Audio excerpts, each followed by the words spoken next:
at the Junior Beast Taming School, where the students are reminded of the upcoming Beast Master exam, scheduled to take place in less than a week.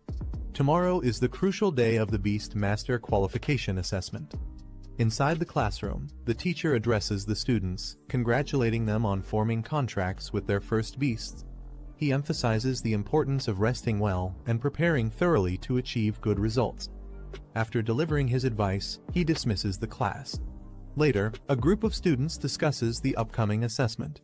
One student expresses his nervousness, while another reassures him, saying their current skills might still allow them to qualify as apprentice Beastmasters. However, the challenges of advancing to the higher Beastmaster Academy remain daunting, and some students don't even dare to dream about it. Meanwhile, a confident boy shares his ambitions. He aims to join the Beastmaster Academy in Ninjeong City. Though he acknowledges it's not the top-tier academy, he feels his abilities are sufficient to secure admission.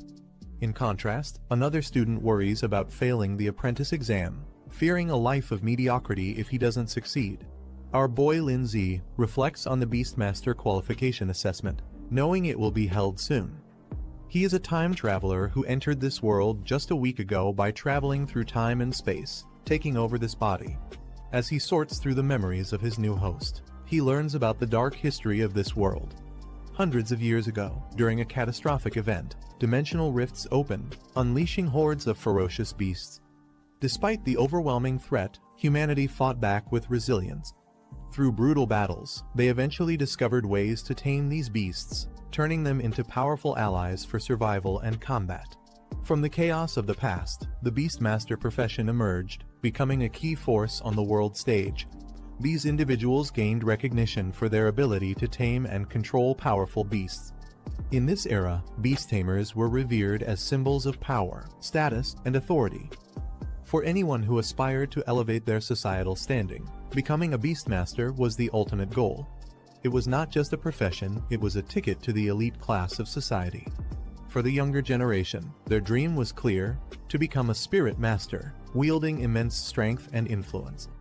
In this world, once individuals turned 18, they were eligible to form their first contract with a beast. The strength of their soul determined the level of the beast they could tame. Those with stronger souls had access to more powerful creatures, setting the stage for their rise as formidable beastmasters. He reflects that all the grand opportunities of being a beastmaster don't really apply to him.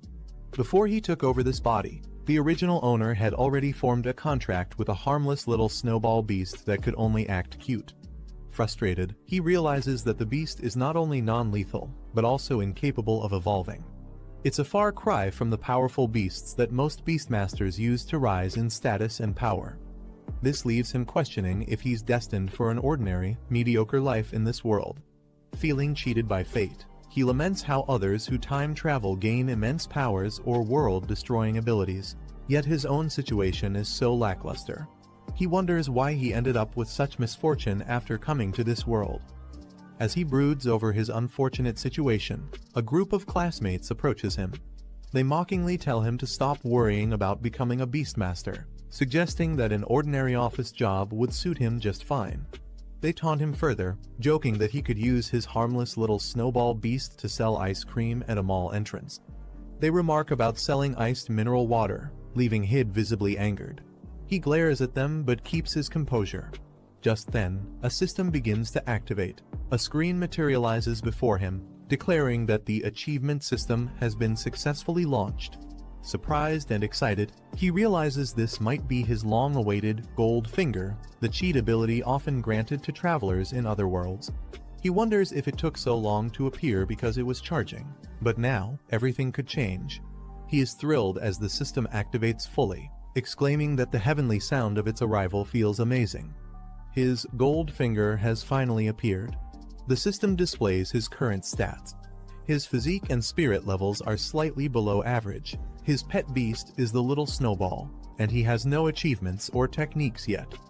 The system explains its features. Achievements and bonus items can be earned for completing specific tasks. These achievement points can be used to enhance the growth of beasts, unlock skills, and improve Beastmaster attributes.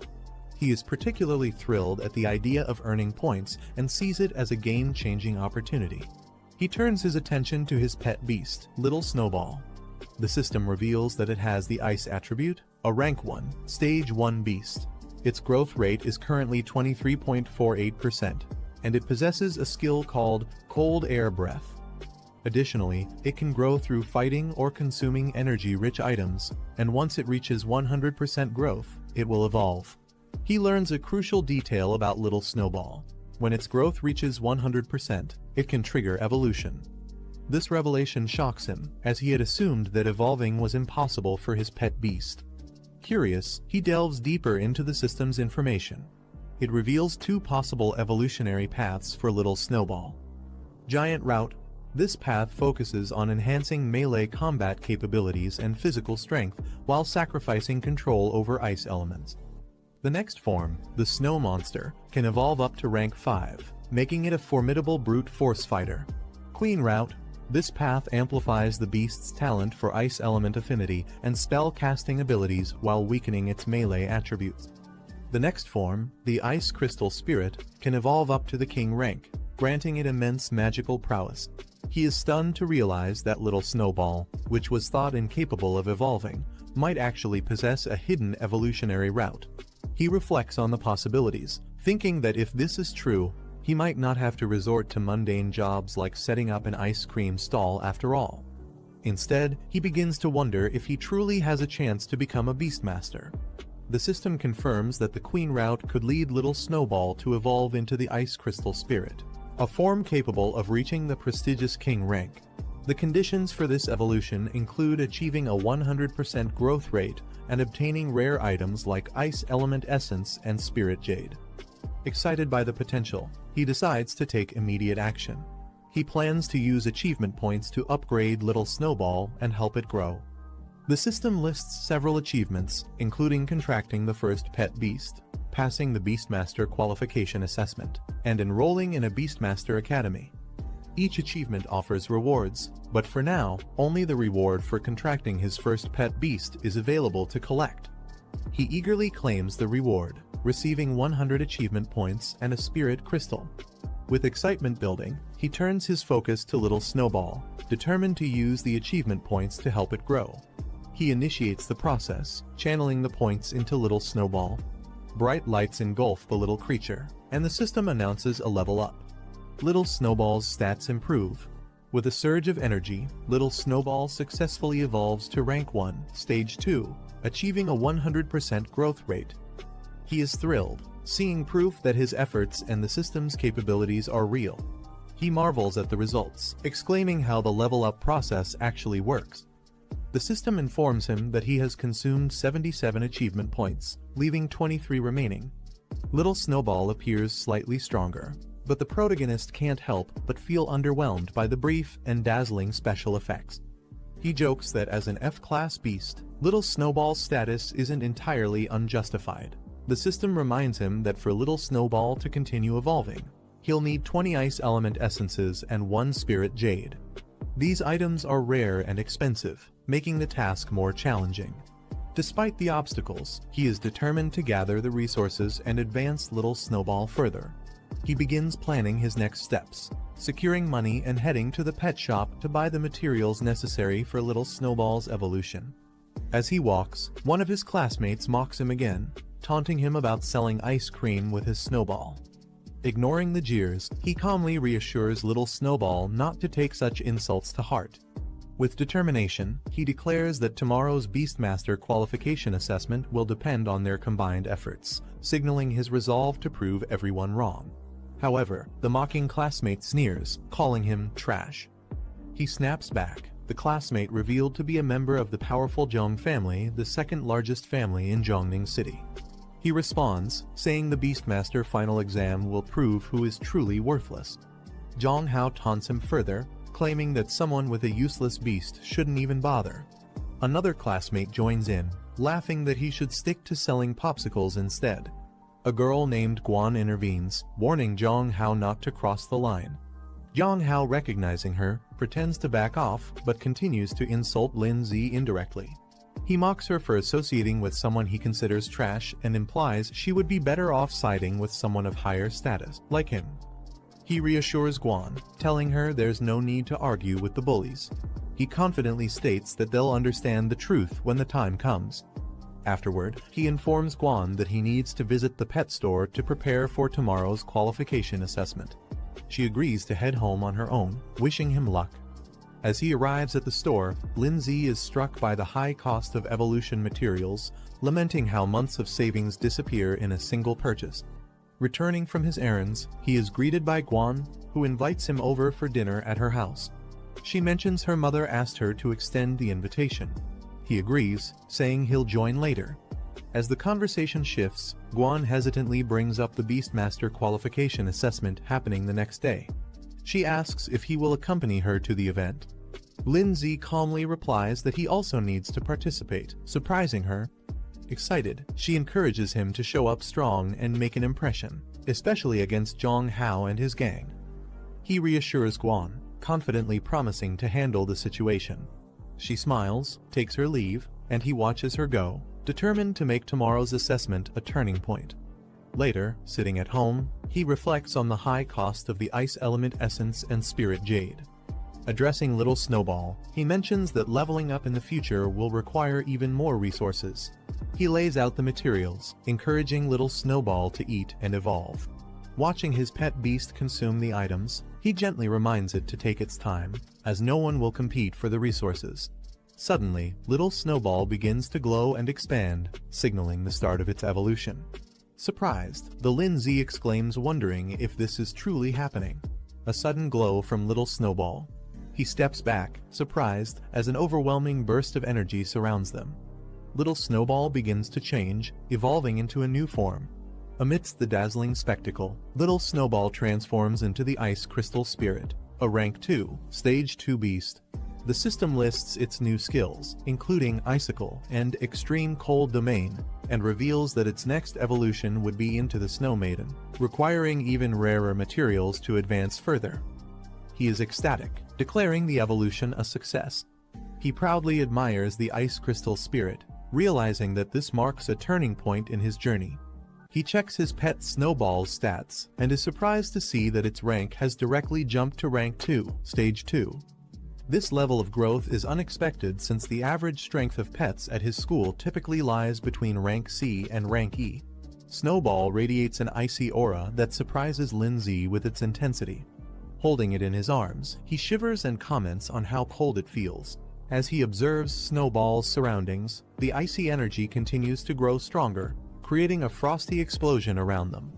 Lindsay realizes that Snowball's strength has increased far beyond his expectations, affecting even the environment around it.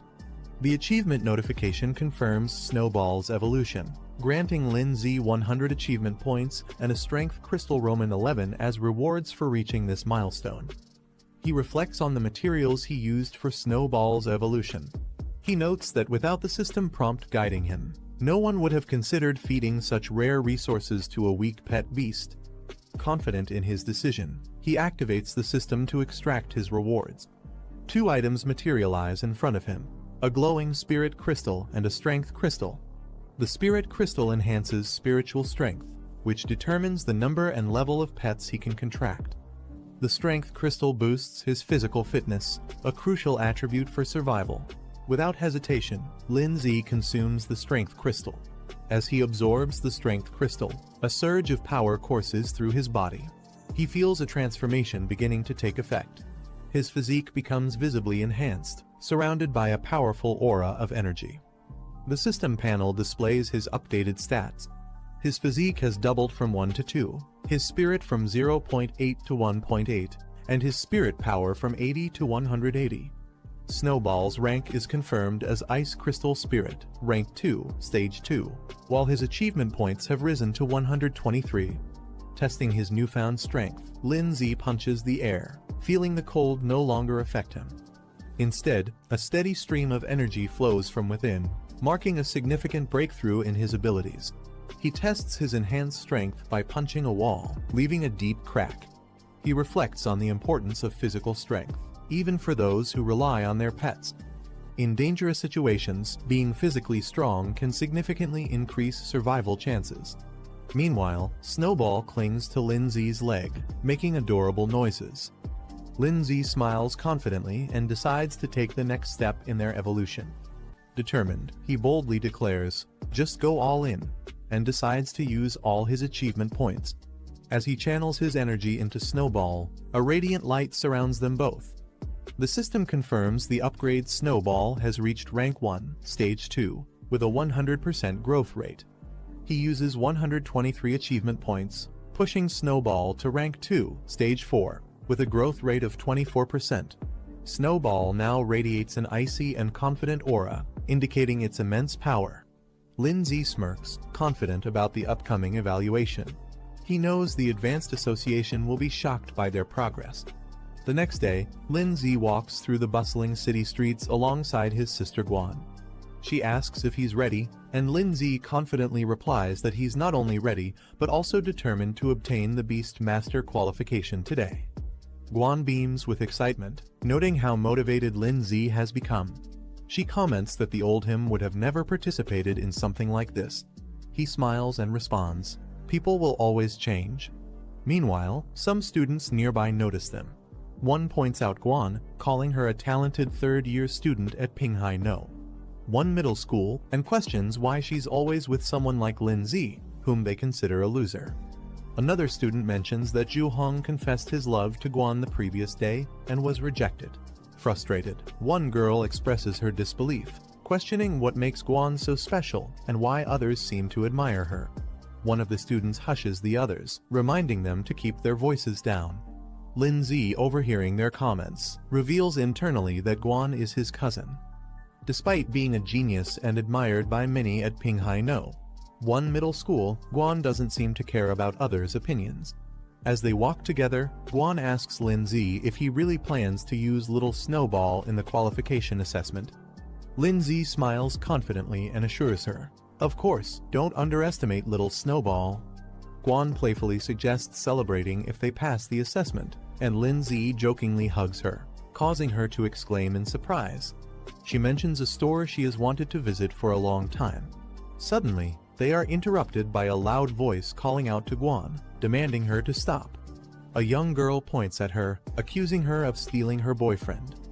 Guan, unfazed, calmly asks, "Who are you? Who's your boyfriend?"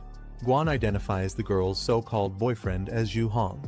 With disinterested, she recalls that Zhu had confessed his feelings to her, but she rejected him without hesitation. The girl, enraged, accuses Guan of seducing Zhu first, unwilling to believe her explanation. Unwilling to waste time, Lindsay steps forward and gently pulls Guan away, stating, "Let's go, we have more important things to do." Without any further interaction, the two walk away, leaving the others behind. As Lindsay and Guan turn to leave, the muscular man grabs Guan by the shoulder, stopping her in her tracks. He demands, "You don't take me seriously at all. Did I give you permission to go?" Guan, unbothered by his grip, narrows her eyes and coldly says, "Let go." A menacing aura surrounds her, causing the man to hesitate as fear flashes across his face. Enraged by her defiance, the man raises his arm, preparing for a strike as he attempts to intimidate her. As the man swings his enlarged arm toward Guan, Lindsay calmly steps in, effortlessly grabbing his wrist mid-strike. The unexpected move shocks everyone, including Guan, who watches in silence. The girl protests, yelling at her brother to stop playing around, adding insults about how useless Lindsay is. The man glares at Lindsay and mocks him, questioning if he's trying to play the hero. "Do you really think you can protect her? You should consider your own situation first." Lindsay's expression darkens as he glares at the man. In an instant, he counters the attack, launching the man into the air with a single, precise strike. The impact is so powerful it reverberates through the surroundings.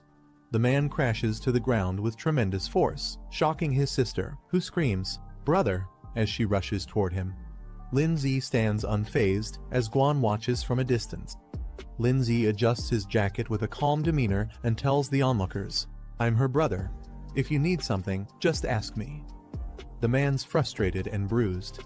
Guan, observing from a distance, clenches her fists in awe, thinking, "It turns out brother Lindsay is so good at fighting." Meanwhile, Lindsay marvels at his own strength. he remarks to himself. I didn't expect my strength would be this great after strengthening my physique. The man, enraged and humiliated, yells, deliberately seeking death. Don't blame me. He charges toward Lin-Zi, his arm glowing with a fiery blue energy as he prepares to unleash a powerful attack. As the energy builds up, the surroundings tremble, and a dazzling light bursts from his strike. Guan watches with concern, but Lin-Zi remains composed.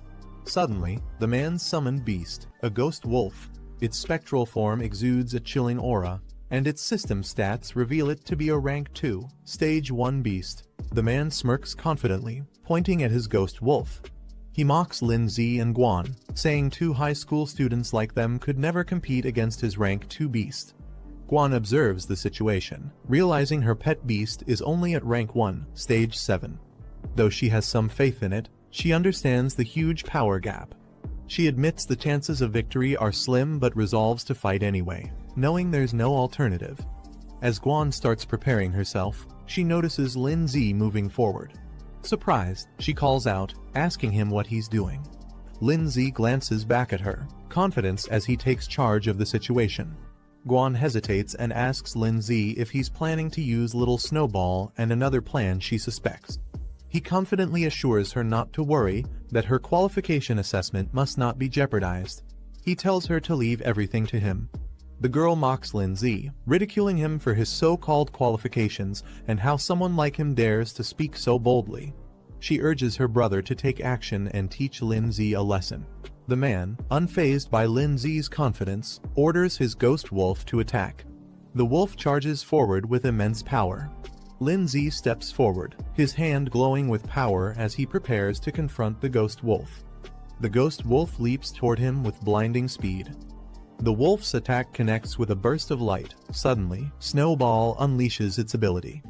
The surrounding air transforms into a domain of extreme cold, freezing everything in sight, including the ghost wolf. The girl and man are caught off guard by the sudden appearance of this powerful Snowball. Guan wonders aloud if this powerful entity could truly be Snowball. Lin remarks with a confident smile that Snowball has evolved, leaving Guan still in awe of its new power. The man commands it to strike swiftly. The ice beast surges forward, Snowball's transformation glowing with energy. She evolves into the ice crystal spirit. An icy attack icicle is unleashed, sending sharp, freezing shards toward the man's ghost wolf. The impact shatters the wolf's form into pieces, leaving the man stunned.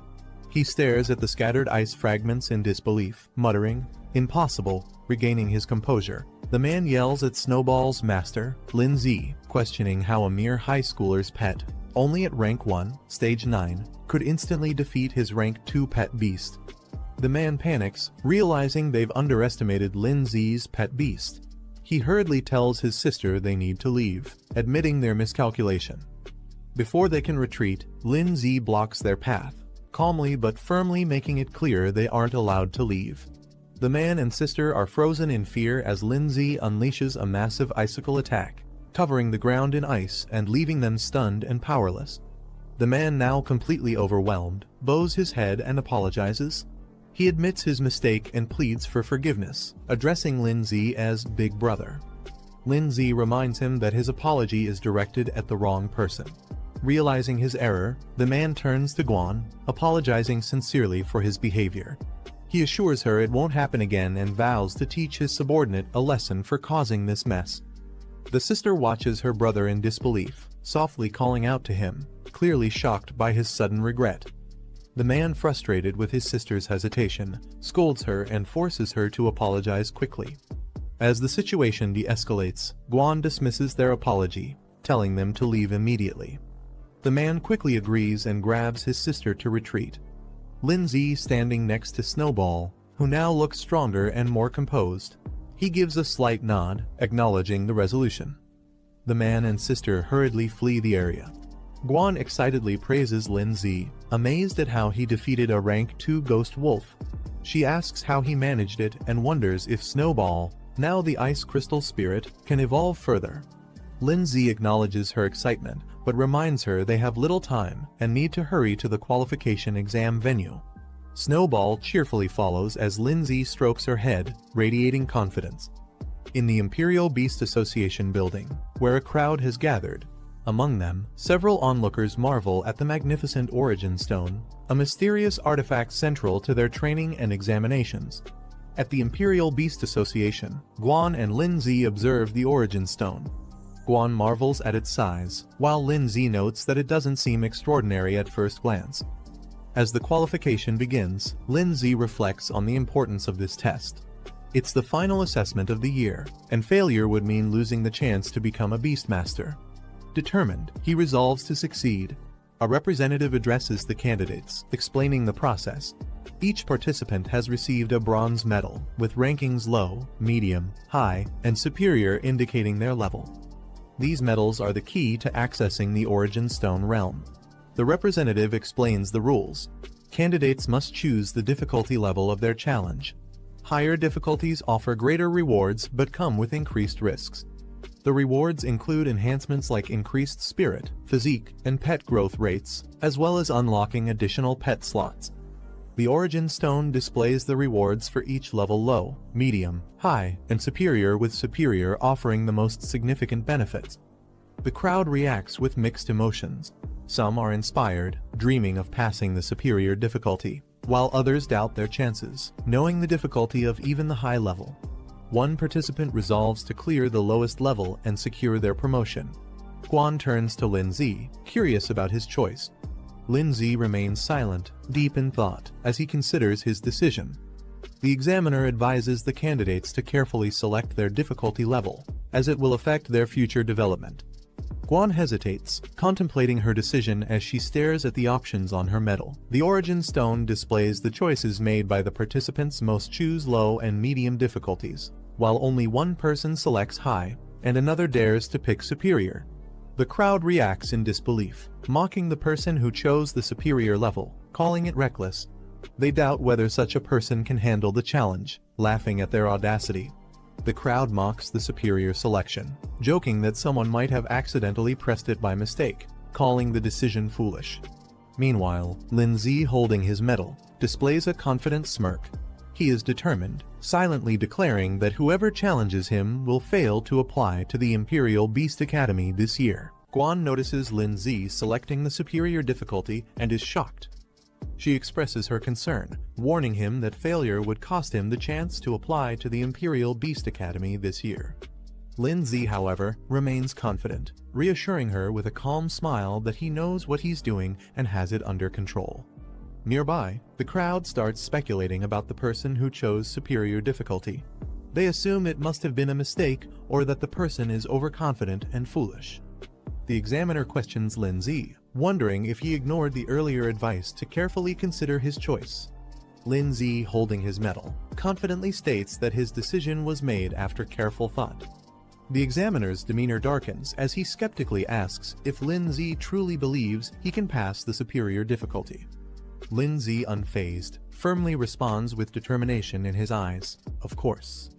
The examiner smirks, commenting on Lin Zi's boldness, acknowledging that young people often take risks. He then reiterates that all participants have made their selections. Turning to the group, he officially announces the start of the assessment. The candidates sit in meditation around the Origin Stone as a mystical energy begins to flow, enveloping them in preparation for their trials. The Origin Stone glows intensely, releasing a surge of energy that envelops the room. Each participant is surrounded by a sphere of radiant light, signifying the start of their individual trials. The examiner observes the participants on the stone's display, noticing their positions and energies. He specifically takes interest in Lin Zi, remarking that his choice and actions are intriguing. Lin Zi finds himself transported into a massive arena, realizing he has entered the virtual realm of the Origin Stone. The rules of the trial are explained. Any injuries sustained or the death of a pet beast within the virtual realm will not affect reality. This assurance allows participants to give their best without hesitation. Lin Zi smirks confidently, stretches his arms, and prepares to face the challenge head-on, ready to showcase his strength. Lin Zi notices a screen appearing in the virtual realm. The display indicates he has unlocked a system-related achievement. With a confident grin, Lin Zi remarks how convenient it is to access the system here.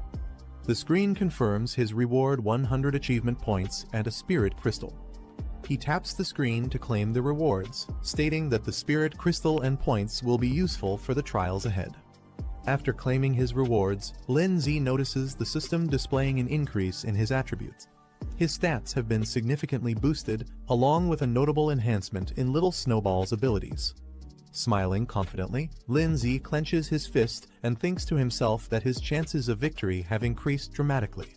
Just as he's relishing his newfound power, the sound of a large door opening catches his attention. A giant beast entering the arena. Lin Z and Little Snowball prepare themselves for the incoming challenge. A fire beast appears, its body glowing with flames. It's a rank 1 stage 7 pet beast, radiating heat and ready to attack. Lin Z observes it calmly, noting it doesn't match the high difficulty level they were expecting.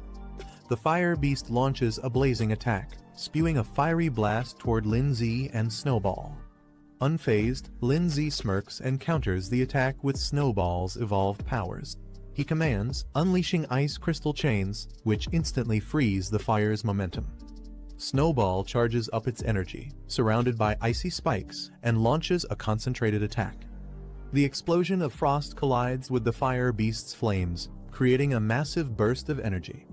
The aftermath fills the area with frost and mist, and Snowball remains unfazed. It breathes out a chilling wind, freezing everything in its path. The frost spreads further, signaling Snowball's complete dominance over the fight. Lin Z stands confidently beside Snowball, remarking that his ice crystal chains prove to be far more effective than expected. Having cleared the first stage of the challenge, Lin Z and Snowball move forward. The doorway to the next stage opens, signaling that they've passed one of the 5 levels in the trial. In the next area, Lin Z encounters a new opponent, a skeletal bound in cloth, emitting an eerie aura. The being is identified as a rank 1 stage 9 undead creature, its hollow laughter echoing through the chamber. Lin Z smirks confidently, thinking to himself that while a rank 1 stage 9 opponent might be challenging for others, it's nothing more than a simple task for him. The examiner observes Lin Z's progress through the challenge, analyzing the situation on a large map that shows the arena and the ongoing battles. Back in the arena, Lin Z stands victorious with Snowball as the icy battlefield confirms their overwhelming power. The examiner comments smugly, addressing Lin Z. He points out that Lin Z's previous victory was merely due to an elemental advantage, hinting that the real challenges are yet to come. Lin Z and Snowball move forward, successfully completing the second stage of the challenge. As they step into the new arena, a shadow looms over them. A creature with glowing, hypnotic eyes appears, its presence radiating menace. The beast reveals itself a rank 2 stage 1 plant-type creature, towering with a twisted and unnatural form. The examiner observes Lin Z's progress through the challenge on a glowing map. He remarks to himself that Lin Z's pet beast is only rank 2 stage 1, and defeating the current rank 2 stage 1 opponent will be nearly impossible, even with great talent. In the arena, the plant creature launches an aggressive attack, aiming its sharp claws at Lin Z and Snowball. Lin Z, unfazed, counters with Snowball's ice chains. However, the plant creature smashes the ground with its powerful limbs, creating a devastating impact that shakes the battlefield. Taking advantage of the chaos, it uses its vines to entangle Snowball. Snowball remains calm, even as the plant beast charges in with glowing claws, preparing for a decisive attack. Meanwhile, the examiner watches. With a smug smile, he comments that while Lin Z might be strong for a freshman, his strength is limited. Back in the arena, Snowball activates the extreme cold domain, releasing a powerful wave of frost that freezes the surroundings and slows the plant beast's movements. The creature struggles against the overwhelming cold but roars in defiance. Lin Z smirks confidently and taunts, "Did you think we only have one skill?" Without hesitation, he commands Snowball to unleash another powerful attack icicle, intensifying their offensive against the plant beast. The plant beast roars as its body is pierced by multiple icy spikes from Snowball's icicle attack. The battlefield is now a frozen arena, with the creature trapped at its center. Snowball's frost spreads further, encasing the plant beast entirely in a solid block of ice. The plant beast, now fully immobilized, struggles in vain as more spikes of ice penetrate its frozen body, ensuring its defeat. With Snowball's final attack, the plant beast is completely frozen and defeated. Lindsay calmly declares the battle over, signaling the end of the third level. The frozen arena stands as a testament to their victory. A notification appears confirming that Lindsay has successfully cleared the third level, leaving only 2 levels remaining in the challenge. Elsewhere, participants who failed the earlier stages express their frustration. One complains that he was so close to defeating the pet beast, while another laments his failure to pass this year's challenge, burying his face in his hands. Amid the group of participants, one excitedly celebrates his success, exclaiming that he's now an apprentice beastmaster. He didn't expect the initial challenge to feature a rank 1 stage 6 pet beast, but he managed to overcome it. Meanwhile, others watch in frustration. One participant clenches his fists and mutters his dissatisfaction, lamenting his failure and comparing his performance to those who succeeded. Someone notices the next challenge, a vicious claw beast. The announcement stuns the crowd, who recognize it as a rank 2 pet beast. Murmurs of disbelief ripple through the room as they question why such a high-level beast would appear in the apprenticeship assessment. The 4th level ends with a decisive victory for Lindsay and Snowball. The frozen remains of the opponents stand as proof of their power. Onlookers exclaim in amazement, recognizing Lindsay as the one who challenged the superior difficulty level. With the 4th level cleared, the final stage of the challenge begins. Lindsay confidently remarks that they've reached the last level. In the observation area, participants watch in disbelief, questioning why Lindsay is so powerful. One mentions they know all the top students from the local high schools, but Lindsay's strength seems unmatched and unfamiliar. Meanwhile, Guan happily celebrates her own success, announcing that she's now an apprentice beastmaster. However, her thoughts immediately turn to Lindsay, wondering about his progress and eagerly anticipating his performance in the final stage. The crowd gathers around the monitor, awestruck by Lindsay's performance. Cries of admiration echo through the room as they acknowledge his strength.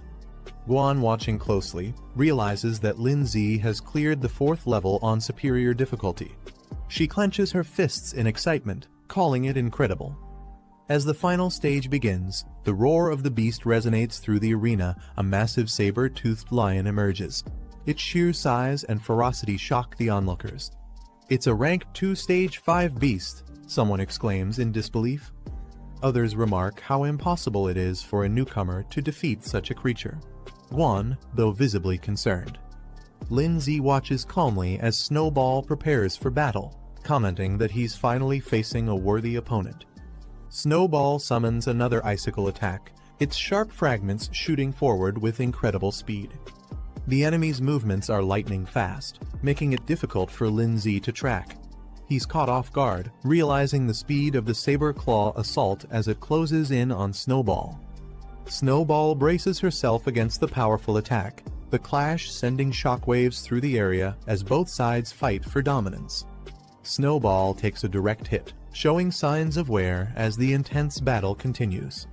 The trainer smirks, confident in his pet's advantage. He challenges Lindsay, curious if he has any new tricks left to show, while mocking that this might be the end for him. The saber-toothed lion charges forward, its ferocious aura overwhelming. Lindsay observes the fight carefully, recognizing the disparity in power. He acknowledges that while Snowball has the advantage of being at a higher stage, the outcome depends on various factors like attributes, environment, and strategy. Lindsay notes that Snowball is in a weakened state after consecutive battles, facing such a strong opponent with superior speed and power. The saber-toothed lion grows more ferocious, realizing it might actually lose if the battle continues like this. Lindsay calls out to Snowball, urging her to brace herself for the incoming attack. The lion lunges with full force, claws glowing with lethal energy, aiming to end the battle in one decisive blow. Watching closely, Lindsay stays calm but focused. As the lion charges, he recognizes the moment he's been waiting for. Now's the time, he thinks. Snowball summons a final icicle, releasing a concentrated burst of freezing power to meet the lion's charge head-on. The aftermath of the clash leaves a cloud of frost and dust hanging in the air. The saber-toothed lion lies on the ground, visibly injured, with icicles embedded in its body. In the crowd, spectators murmur in confusion. They speculate about the outcome, some wondering if it ended in a tie, while others question what exactly just happened. One onlooker points out the lion's condition, drawing everyone's attention. The saber-toothed lion struggles to move but ultimately collapses, its defeat becoming evident to all. Meanwhile, Snowball stands firm. Snowball's eyes glow intensely as it channels its energy into a powerful strike. The battlefield is filled with a burst of light as Snowball unleashes an overwhelming attack, aiming directly at the saber-toothed lion. The lion charges forward, attempting to counter Snowball's attack. Its paws meet the icy terrain, but shards of ice quickly form around them. Despite its struggle, the saber-toothed lion roars and pushes forward. Lindsay analyzes the situation, noting that the saber-toothed lion, being a beast adapted to extreme cold, has remarkable resistance to icy attacks. Despite his confidence, Lindsay begins to feel the pressure of the lion's resilience. A system notification suddenly appears, declaring a new achievement unlocked. The display reveals that Lindsay has gained 100 achievement points and unlocked a new skill feature. Intrigued, Lindsay wonders aloud about the meaning and potential of this newly unlocked ability, his mind already planning how to leverage it for the battle. Lindsay reviews the system panel displaying 3 new skills: a control-based ice lock, a defensive ice barrier, and an area-based ice spike attack. Each skill requires a specific number of achievement points to unlock, with varying growth potential. Surprised, Lindsay realizes he can equip more skills than expected, noting that most pet beasts are typically limited to just 2 basic abilities. He contemplates the strategic advantages of having multiple options in battle. Weighing his current situation, Lindsay decides that a strong single-target control skill is most necessary. He selects the Extreme Ice Lock ability, using 50 achievement points to unlock it, as the panel confirms his decision. The saber-toothed lion charges at Lindsay and Snowball with intense ferocity, its powerful strike aimed directly at its target. Snowball, standing firm, channels its energy to counter the attack. A dazzling light engulfs the battlefield as Snowball undergoes an upgrade. The system confirms Snowball has advanced to rank 2, level 7, increasing its growth rate to 54%. Onlookers, witnessing the radiant display from afar, react with surprise and curiosity. One exclaims, "What's with that light?" Another realizes, "It's an upgrade." The crowd is baffled by Snowball's sudden upgrade. Some speculate about the resources used, while others argue upgrades should only happen after securing a victory, leaving them suspicious of Lindsay's tactics. Lindsay, unfazed by their doubts, confidently gestures to the saber-toothed lion, inviting it to make its move. As the lion charges with renewed ferocity, Snowball activates the newly acquired Extreme Ice Lock skill. Chains of glowing frost encircle the lion, halting its attack mid-air and leaving it restrained. The saber-toothed lion struggles to break free from the icy chains of the Extreme Ice Lock, roaring in frustration. Lindsay channels his power and uses the Ice Spike ability. Shards of ice form above the lion and crash down with incredible force, piercing through the beast's defenses. The lion lets out a final roar as it succumbs to the relentless assault. The spectators are stunned by the display of power, murmuring questions about the mysterious skill and why it was so effective. The examiner and the crowd are in disbelief, questioning how Lindsay's pet can use 3 different skills, a feat uncommon for beasts of its rank. As the saber-toothed lion struggles to recover, Lindsay observes it calmly, commenting on its thick defenses. Snowball's eyes glow fiercely as it prepares another powerful attack. It channels its icy energy, shards forming around it. With determination, Snowball readies itself, showing it has no intention of letting the lion recover. With Snowball's final attack, the saber-toothed lion is completely subdued, collapsing onto the icy battlefield in defeat. Lindsay stands victorious alongside Snowball, their combined strength leaving the audience in awe. The system announces Lindsay's success, declaring his evaluation as completed at an extraordinary difficulty level. Guan jumps with excitement, cheering for Lindsay and celebrating his hard-earned victory. In the crowd, disbelief spreads.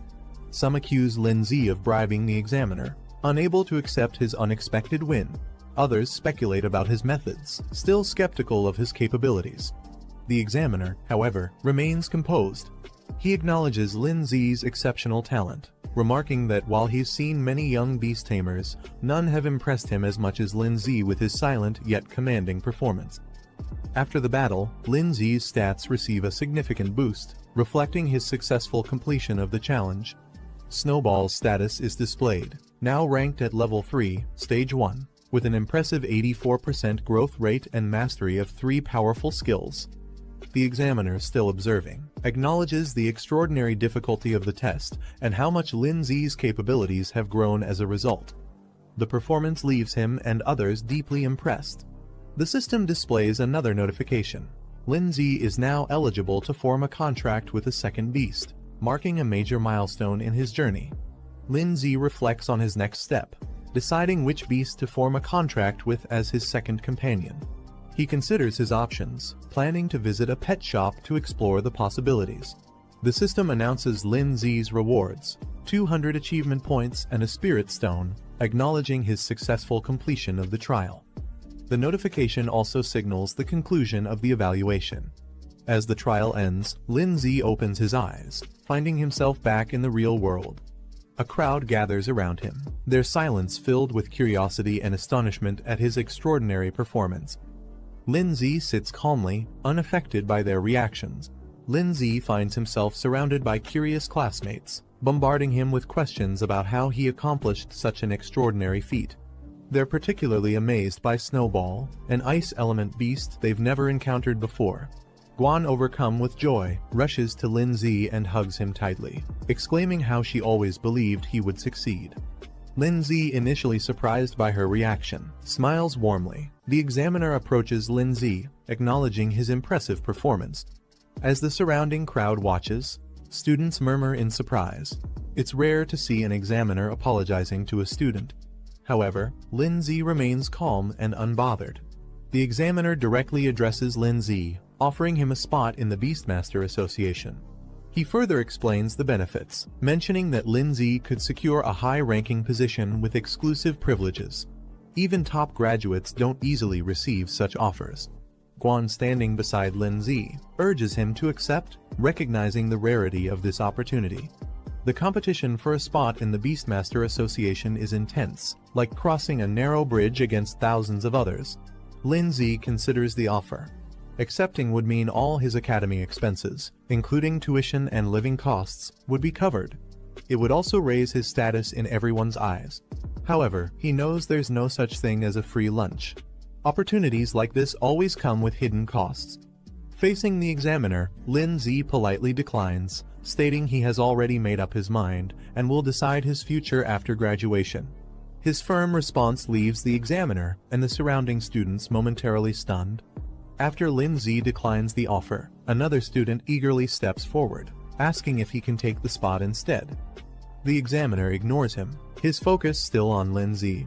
He recognizes Lin Zi's rapid growth and realizes that in the future, Lin Zi will be even stronger and able to negotiate for much greater benefits. Seeing Lin Zi's firm decision, the examiner doesn't press further. Instead, he tells Lin Zi that if he ever changes his mind, he's welcome to find him anytime. Before leaving, the examiner introduces himself as Jianwen, leaving his contact as a final gesture. After the examiner leaves, Lin Zi stands confidently. Guan watches him closely, her expression unreadable. The two walk through the academy courtyard, when suddenly a voice calls out to them, asking them to wait. Lin Zi and Guan turn around, surprised. A girl excitedly approaches, introducing herself and her companion. She mentions they are from the neighboring class, eager to meet Lin Zi. The two girls eagerly approach Guan, asking for Lin Zi's contact information. Their excitement is clear as they try to get closer. The girl confidently hands Lin Zi her phone, suggesting they add each other as friends, mentioning that they've admired him for a while and hope to spend more time together. She introduces herself as a student from the neighboring class and congratulates him, clearly trying to make a good impression. However, Lin Zi casually smiles and excuses himself, saying they have other things to do. Guan, standing beside him, crosses her arms, visibly annoyed by the situation. As Lin Zi and Guan try to leave, the girl chases after them, still insisting he add her as a friend. Lindsay, without looking back, dashes away, leaving Guan visibly irritated by the situation. Shortly after, Lindsay receives a message summoning him to the office. He glances at his phone and sighs before heading there. Arriving at the office, Lindsay peeks inside and asks if he was called. Inside, a confident and elegant woman greets him. She leans back in her chair intrigued, and mentions that she heard he successfully passed an extremely difficult trial. Lindsay hesitates for a moment, observing the teacher's expression. Before he can react, she suddenly pulls him into a tight hug, excitedly praising him for his achievement. He momentarily recalls past experiences with her harsh punishments for failing tests, making him cautious about her enthusiasm. Regaining her composure, she moves on to the real reason for calling him. She takes out a book, stating that it's something important she intends to give him. Lindsay takes the book, examining its title with curiosity. The teacher explains that it contains essential techniques for soul arts, a crucial skill for Beastmasters. She advises him to start learning early, as it will be a mandatory part of his training. A visual representation illustrates that soul arts are the primary combat method for Beastmasters aside from their pet beasts. She further explains that those who master soul arts can defeat beasts without relying on their pets. The technique can be used both for offense and defense, protecting Beastmasters from harm in battle. A visual demonstration shows a soul shield, a defensive technique that forms an energy barrier to block attacks. Lindsay, excited about the new knowledge, thanks his teacher and eagerly rushes off to start practicing. She reminds him that if he ever has questions, he can come back anytime. Later, Lindsay sits on his bed, carefully studying the book. He flips to a page detailing Soul Shield, which consumes soul power to create a full-body protective barrier against any incoming damage. Lindsay sits in his room, deep in thought. He knows mastering the basics early will give him an advantage when he enters the Beastmaster Academy, allowing him to focus on advanced techniques.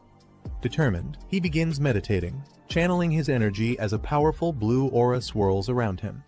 His eyes glow with intensity as he activates Soul Shield, successfully forming a protective barrier around his body. The shield stabilizes, radiating a strong defensive energy. His training is already showing results. Lindsay observes his shield, realizing he has already grasped the basics. Most people take days or even months to learn soul arts, but he mastered it in just 10 minutes. His 7-8 spirit physique proves to be extremely efficient. Sitting within his shield, he notices a system prompt offering to upgrade his soul shield by spending 50 achievement points out of his 350. With a confident smirk, he confirms his system can enhance even soul arts. Lindsay checks his achievement points, noticing he has accumulated more than expected. The system prompts him, asking if he wants to spend some points to upgrade soul protection. Considering his options, Lindsay decides that survival skills should be upgraded in one go. Without hesitation, he selects the option, using a portion of his points for an instant enhancement. Lindsay activates Soul Protection, advancing it to the 3rd stage. A powerful barrier forms around him, radiating with energy as the upgrade takes effect. Feeling the difference, he notes that the shield is now stronger and much larger than before. He smirks, realizing it could easily cover multiple people at once, a significant boost to his defenses. Lindsay checks his soul power, realizing that activating Soul Protection only consumes a small amount each time. With his current limit, he can use it multiple times without worry. Remembering the Spirit Soul Stone he received from an achievement, he decides it's time to use it, thinking it might further enhance his abilities. After using the Spirit Soul Stone, Lindsay feels a surge of power. His soul power and spirit level increase significantly, boosting his overall strength. Looking at his current reserves, he realizes that using all this power just for defense would be wasteful. Deciding to make the most of it, he considers learning a few more skills to balance his abilities. Lindsay flips through a skill book, looking for useful abilities. He comes across Soul Arrow, a technique that focuses spiritual energy at the fingertips and fires it like a projectile. Turning the page, he finds Soul Impact, a close-range attack that condenses energy into a powerful strike. Seeing their potential, he considers learning both skills to expand his combat options. As night falls, the city is quiet, with only a few lights glowing in the distance. Inside, Lindsay closes his eyes, steadying his breath. A faint aura of energy surrounds him as he focuses, processing everything he has learned. Lin Zi's eyes snap open, a sharp golden glow flashing within them. Without hesitation, he launches forward, unleashing Soul Arrow at high speed. The energy projectile shoots out as he moves with precision, testing his control over the technique. Lin Zi fires Soul Arrow, watching as it shoots forward with precision.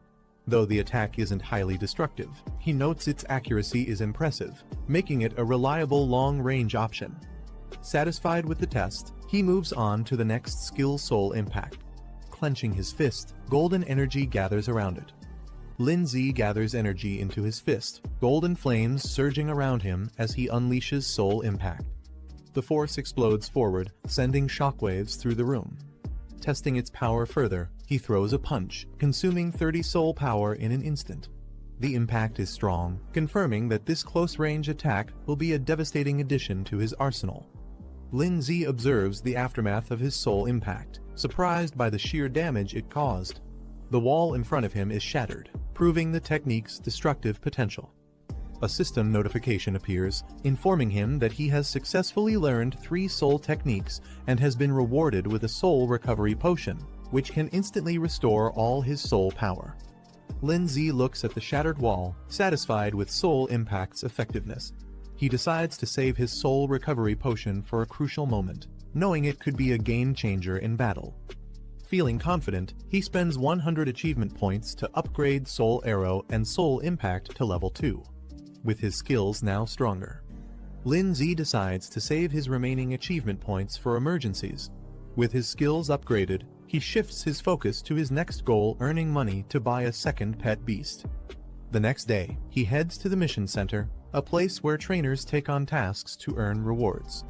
At the mission center, Lin Zi joins the crowd, scanning the available tasks.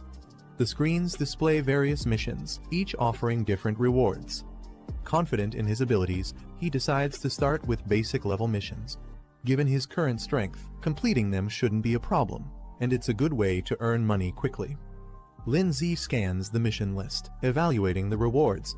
The tasks range from eliminating ghost scorpions near a village to clearing mutant beetles in a canyon, with rewards varying from 10,000 to 40,000. Without hesitation, he selects the highest-paying mission dealing with the mutant beetles. If he's going to put in the effort, he might as well aim for the best reward.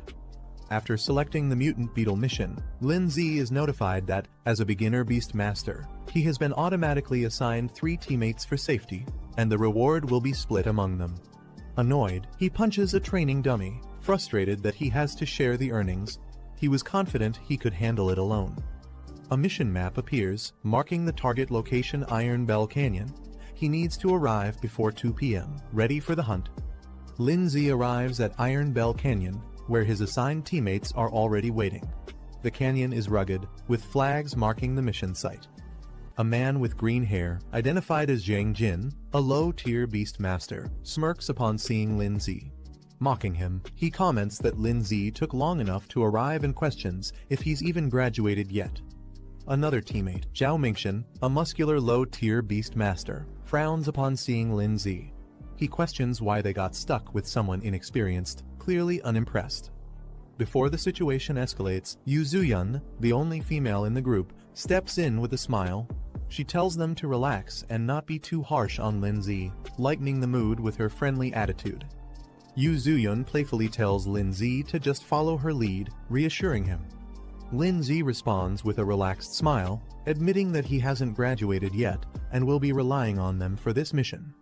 Zhao Mingxian sighs in frustration, accusing Yu Zuyun of flirting again. He warns the group that this mission might be tougher than expected and tells them to stay focused if they want to survive. Yu Zuyun, unimpressed by his serious tone, dismisses his concerns with a scoff. Zhao Mingxian takes charge as the temporary team leader, demanding that Lin Zi follow his instructions once they reach the mission site. He also warns that Lin Zi's reward share will be reduced, making it clear that he's not seen as an equal. Lin Zi, however, remains unfazed. Observing his teammates, he realizes they're not qualified beast masters but self-taught fighters who rely on basic summoning skills to survive. Lin Zi responds with a cheerful thumbs up, agreeing to work hard to earn his share. Satisfied with his response, Zhao Mingxian acknowledges him, thinking the newcomer understands his place. With that settled, the team heads into the canyon, ready to begin the mission. The team moves deeper into the canyon, the terrain becomes rough, and the path ahead is dark and foreboding. As they reach the entrance of a cavern, an eerie glow emanates from within. The sound of skittering echoes from the depths. Suddenly, mutant beetles emerge from the darkness, their glowing eyes piercing through the shadows.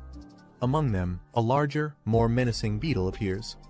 As the mutant beetles swarm forward, Zhao Mingxian quickly assesses the situation. He suggests collapsing the cave entrance to trap the insects inside, cutting off their escape route. Wasting no time, he summons his wild rhino, a rank 1 stage 6 beast, to lead the charge. The powerful beast appears, its glowing horns ready to smash through anything in its path. Zhang Jin steps forward, summoning his wind cutter mantis, a rank 1 stage 6 insect-type beast. Not to be outdone, Yu Zuyun summons her terror bee, a rank 1 stage 5 insect-type beast. With a smirk, she playfully reminds Lin Zi to stay behind her, as if protecting him. With their beasts deployed, the battle is about to begin. Lin Zi's group cautiously enters a tunnel, led by Yu Zuyun and Zhang Jin. They remain alert as buzzing echoes through the cavern. Strange insect creatures swarm ahead, signaling danger. Meanwhile, Zhao Mingxian observes from a distance. Without hesitation, he orders an all-out attack. Zhang Jin, responding immediately, summons his wild rhino, a rank 1 stage 6 beast. The massive creature charges forward. Zhang Jin steps forward with a confident smirk, summoning his wind cutter mantis. The green insect dashes forward, its sharp blades glowing as it slices through the swarm of enemies with precision. Zhang Jin commanding her venomous wasps to attack. With a determined look, she directs them into the fray, overwhelming the enemy with a coordinated assault. Yu Zuyun summons her terror bee, which immediately launches a barrage of venomous stingers at the enemy swarm. Meanwhile, Zhang Jin's wind cutter mantis slices through the remaining enemies, its sharp scythes cutting them down effortlessly. The battlefield is soon littered with defeated foes. Zhang Jin smirks confidently and turns to Lin Zi, boasting about how well they work together. Yu Zuyun smirks, brushing off any expectation of a reward. She tells the others to consider this a learning experience instead. Confidently, she instructs them to stay behind her and focus on their own safety. However, before they can relax, the insect swarm starts moving again, crawling back to their feet. Lin Zi observing the fight, he notes that their attacks have barely made an impact, and the real threat has yet to come. Suddenly, a loud screech echoes as another wave of insects emerges, rushing toward them at full force. Yu Zuyun suddenly tenses up. She instinctively questions what it is. Dark energy seeps into the battlefield, and the insect swarm undergoes a terrifying transformation. The ground trembles as a new wave of mutated insects charges toward them. From above, Zhang Jin's wind cutter mantis, Yu Zuyun's terror bee, and Zhang Jin's wild rhino prepare for battle. Zhang Jin's eyes widen as more insects emerge from the tunnel. He quickly realizes something is different, as if they're calling for reinforcements. Lin Zi, watching calmly, questions whether there's an even larger and stronger beetle king lurking deeper inside. Meanwhile, Zhang Jin's wild rhino charges through the swarm, but the mutated insects overwhelm it. One of them sinks its fangs into the beast, drawing blood, showing just how dangerous they've become. The mutated insects overwhelm Zhang Jin's wind cutter mantis and Yu Zuyun's terror bee, pinning them down. Zhao Mingxian yells for his wild rhino to retreat, while Zhang Jin desperately calls back his pet, fearing they'll be killed. Lin Zi explaining that the beetle's previous sound waves have a paralyzing effect. The pets can no longer respond to their commands. Hearing this, Yu Zuyun freezes in shock. She clutches her head, realizing her terror bee is completely vulnerable. Fear sets in as she struggles to think of a way to save it. Zhang Jin, furious, grabs Lin Zi by the collar, demanding why he didn't warn them earlier. His frustration erupts, blaming Lin Zi for just standing by and watching. But Lin Zi calmly pointing out that the real problem isn't their beasts, it's their own survival. Before they can react, the ground trembles as a massive swarm of mutated beetles emerges from the depths. Seeing the sheer number of enemies, Zhao Mingxian quickly makes the call they need to run. Zhao Mingxian, realizing the danger, shouts for everyone to run. Panic fills as he curses the mission, realizing it's far beyond what they expected. Without hesitation, he turns and sprints away, leaving the others behind. The mutated beetles chase after him, their sharp legs cutting through the ground as they close the distance. As he tries to escape, an explosion erupts behind him.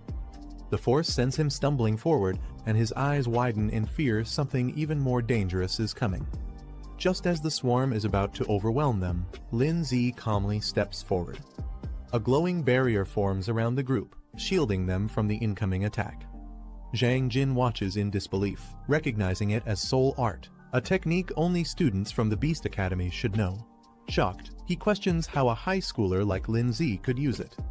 Lin Zi dismisses his questions. He tells them to stop talking and simply watch from behind him.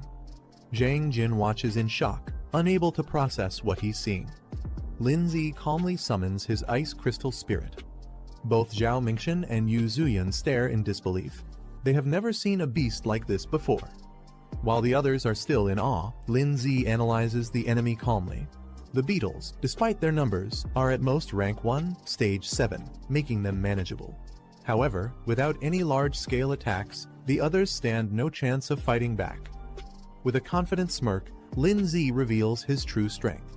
Unlike the others, his ice crystal spirit is a rank 3 beast, possessing devastating area-wide attacks.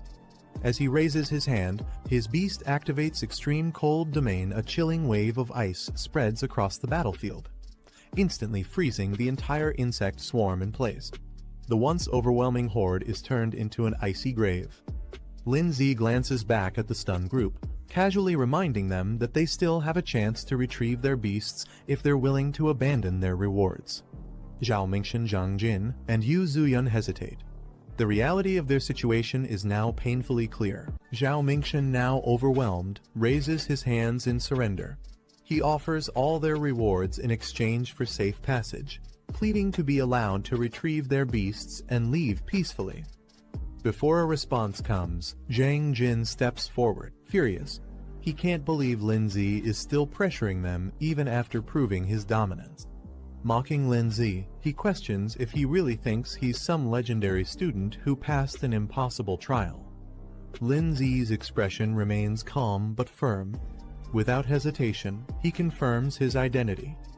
Watching the exchange, Yu Zuyan processes the situation. Her suspicions were right. Someone like Lin Zi possessing such power didn't make sense for a regular student. Quickly shifting her approach, she urgently asks him to rescue their beasts. Zhang Jin, still furious, refuses to believe Lin Zi's strength. He demands they be released immediately so they can retrieve their beasts. Before he can continue, Zhao Mingxian suddenly strikes him, sending him crashing to the ground. He scolds Zhang Jin for his arrogance, making it clear that Lin Zi's power is undeniable. As Yu Zuyan watches, Zhao Mingxian admits their mistake. They had underestimated Lin Zi, and now there was no doubt about his strength. Meanwhile, the frozen beasts remain trapped in ice, their condition worsening as the chilling energy spreads further. Lin Zi observes the frozen beasts, noting that time is running out before they thaw. He warns the others to retrieve their pets quickly and leave before the creatures fully awaken. Yu Zuyan, concerned, questions what he plans to do. She points out that these beasts aren't truly defeated, just temporarily restrained. Lin Zi stands atop the icy battlefield with Snowball, surveying the frozen creatures. In the darkness below, an ominous presence stirs. Zhang Jin, still on the ground, watches Lin Zi closely. Suspicion flashes across his face. Could Lin Zi really be planning to enter that place? Without hesitation, Lin Zi instructs the others to act quickly before leaping down into the depths with Snowball. They descend into a dark underground space, the void stretching endlessly around them. Standing amidst the darkness, his enhanced physique allows him to see clearly even in the pitch-black surroundings. As Lin Zi moves deeper, a swarm of monstrous creatures with glowing eyes emerges from the darkness. Their sheer numbers make the cavern tremble. Without hesitation, Lin Zi activates a spiritual barrier, shielding himself and Snowball as the creatures lunge at them. The beasts charge with terrifying speed, but Lin Z doesn't flinch. He counters instantly, releasing a powerful spiritual impact that sends them crashing to the ground. One by one, the monsters fall under his relentless attacks, but the battle has only begun. A swarm of glowing-eyed creatures rushes toward Lin Z, their sheer numbers overwhelming. He quickly activates an ice barrier, blocking their attacks. However, as more creatures slam into the shield, cracks begin to form. Maintaining the barrier is draining his energy fast. Realizing he needs a different approach, Lin Z recalls his progress. So far there's still something he can use. A new system prompt appears before him, revealing an ice shield and a frost nova ability. These skills could turn the tide of battle. Lin Z checks his remaining achievement points, 150 left. Just enough. Snowball activates her newly acquired skills, her body radiating with icy energy. Her evolution grants her Ice Shield and Frost Nova, two powerful abilities. With Ice Shield, she can now move freely without relying on Lin Z's protection. Meanwhile, Frost Nova provides a devastating area-wide attack, perfect for clearing out the overwhelming enemies. However, Lin Z notes that for maximum impact, Frost Nova requires collecting surrounding ice energy, making it an ideal combination with Extreme Cold Domain. Lin Z commands Snowball to unleash her power. With an icy glow, she activates Frost Nova, sending shards of ice erupting in all directions. The creatures charging at them are instantly frozen mid-air, their movements halted. Cracks spread across their bodies before they shatter into icy fragments. Standing within the spiritual barrier, Lin Z ensures the area is saturated with ice energy. Now fully charged, Snowball gathers the remaining energy and prepares for a devastating final strike. With one last command, she unleashes Frost Nova at full power, engulfing everything in a blizzard of destruction. Snowball gathers an immense amount of ice energy, forming a glowing crystal at her fingertips. With a flick of her hand, she launches Frost Nova, sending a powerful surge of ice across the battlefield. The frozen wave engulfs the swarm of creatures, their bodies freezing solid before shattering into countless shards. Lin Z watches as the aftermath unfolds. A system notification appears: 50 armored insects eliminated. With a smirk, he acknowledges the sheer destructive power of the attack. Even the creature's defenses couldn't withstand it. Lin Z checks Snowball's status. She has advanced to Stage 2 of Tier 3, with 89% growth. One more push, and she could reach her next evolution, Snow Maiden. Observing the surroundings, Lin Z realizes that battling these creatures allows his pet to gain experience and level up. Though the process is slow, the sheer number of enemies makes this an ideal training ground. With Snowball on the verge of evolution, Lin Z considers pushing forward. But before he can decide, an eerie sound echoes from deeper within the cave. Both he and Snowball turn sharply toward the source. Deep in the cave, more armored insects emerge, their glowing eyes fixed on Lin Z and Snowball. Unlike before, these creatures move in formation, their aggression more calculated. Lin Z smirks, realizing the king of the swarm must be close. Meanwhile, outside the cave, Yu Zuyun, Zhao Mingshan, and Jiang Jin struggle to recover from their earlier defeat. Still catching her breath, Yu Zuyun insists they report the mission's dangers immediately. If they delay, Lin Z could be in serious trouble. Jiang Jin, still frustrated, dismisses Lin Z's situation. He insists they shouldn't waste time worrying about him if Lin Z chose to go deeper into danger. That's his own problem. Before he can say more, Zhao Mingshan knocks him down with a single strike, cutting off his complaints. Without hesitation, Zhao Mingshan turns and rushes forward, unwilling to abandon Lin Z just yet. Meanwhile, a new man appears near the mission site. Liu Da, a bronze-ranked beast tamer, surveys the area with a confident smirk. He seems intrigued by the ongoing battle and is ready to get involved. Zhao Mingxian and Luo Da move toward their destination, with Zhao Mingxian cautious about proceeding. Suddenly, Zhao Mingxian to stop, his gaze fixed on a Beastmaster badge, a sign of an elite opponent. Nearby, Yu Zuyun and Zhang Jin react in shock. Realizing their opponent's status, Yu Zuyun exclaims in disbelief, while Zhang Jin stiffens, understanding the significance of facing such a ranked Beastmaster. The Beastmaster badges appears, the rankings Bronze Beastmaster and Silver Beastmaster, both holding high positions among their kind. A Golden Beastmaster badge appears, signifying an elite ranking among Beastmasters, belonging to the top 3% worldwide. Meanwhile, Luo Da introduces himself as a Bronze Beastmaster, stating that he was sent by the association due to the increased difficulty of this mission. Yu Zuyun lights up with excitement, believing that with Luo Da's help, success is guaranteed. She eagerly asks if she can join him. Luo Da smirks and lifts her chin playfully, teasing her for being so eager to see what he can do. Luo Da smirks and confidently allows Yu Zuyun to follow him, granting her permission to join. Turning to Zhao Mingxian and Zhang Jin, he dismisses them, stating that they aren't qualified to come along. Both of them freeze in shock before quickly insisting that they have no interest in going anyway. Meanwhile, deep within an icy battlefield, a system notification appears, confirming an achievement Beast Slayer accomplishment, awarding 300 points and a Burst Seed card. The card's details reveal its effect, a temporary power boost, instantly raising a pet beast's rank by 1 for 60 seconds. Lin Zi examines the achievement screen, surprised to see a Beast Slayer title. He compares it to similar accomplishments and acknowledges the generous rewards. Without hesitation, he claims them. The screen updates, revealing that Ice Crystal Spirit has advanced to Stage 3, Rank 3, with 94% growth progress. With a satisfied smirk, Lin Zi notes that Snow Girl is now even closer to reaching the next stage. As he and Snowball continue moving forward, the eerie sound of shifting rocks echoes in the cave. Lin Zi narrows his eyes. His instincts tell him the enemy is finally revealing itself. A sharp claw pierces the ground, sending a tremor through the cave.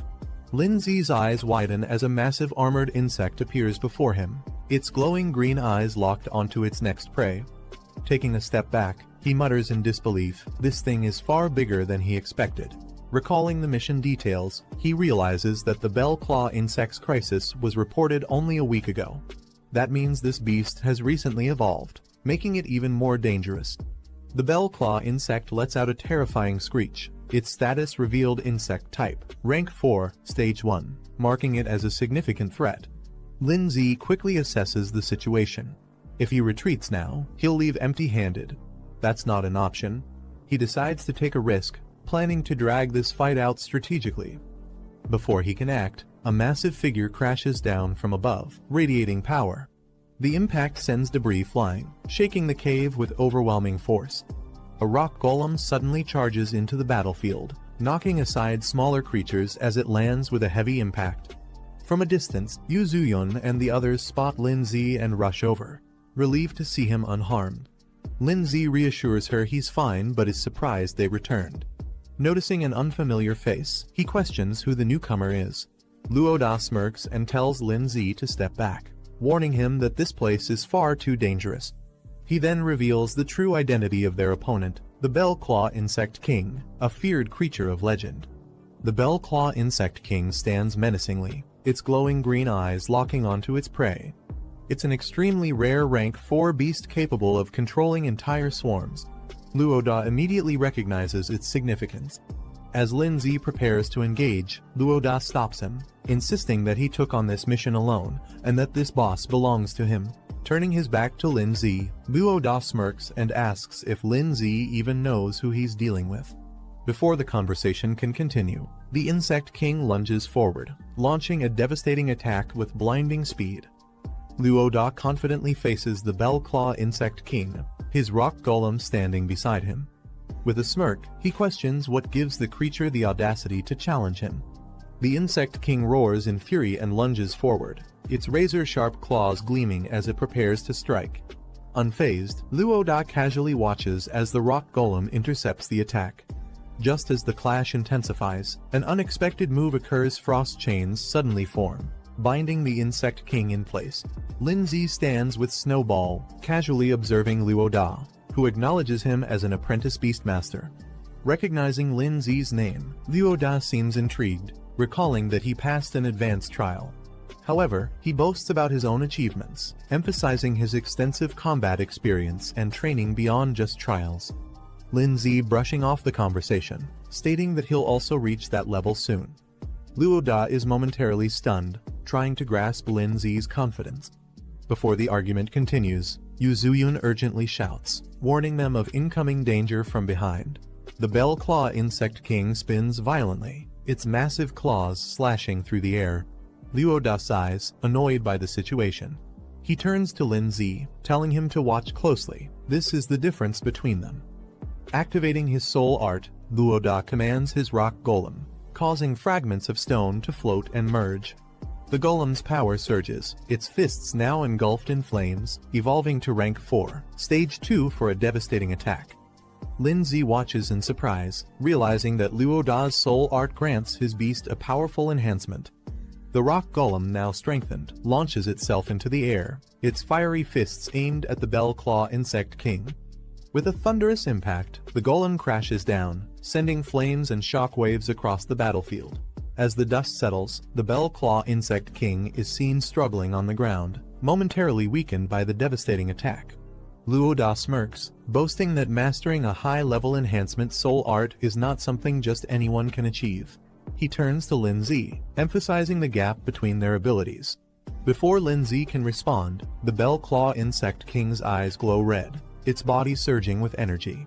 It lets out a deafening roar as its power spikes, unleashing a desperate horn charge assault. With terrifying speed, the Insect King barrels forward, its entire body wrapped in a crimson aura, preparing to strike. The Bell Claw Insect King enters a frenzied state, its power surging to a dangerous level. Its distorted form radiates an ominous aura. Luo Da acknowledging the difficulty of facing such a powerful opponent. High above, Lin Zi and Snowball launch a combined assault. Icicle Spear and a Spirit Charge strike the raging Insect King with full force. As the dust settles, the impact leaves deep marks on the creature's body. The Bell Claw Insect King charges forward at full speed, its body surging with chaotic energy. Lin Zi and Snowball brace themselves as the monstrous beast approaches. Without hesitation, Snowball conjures frost chains, wrapping the creature in layers of ice to restrict its movements.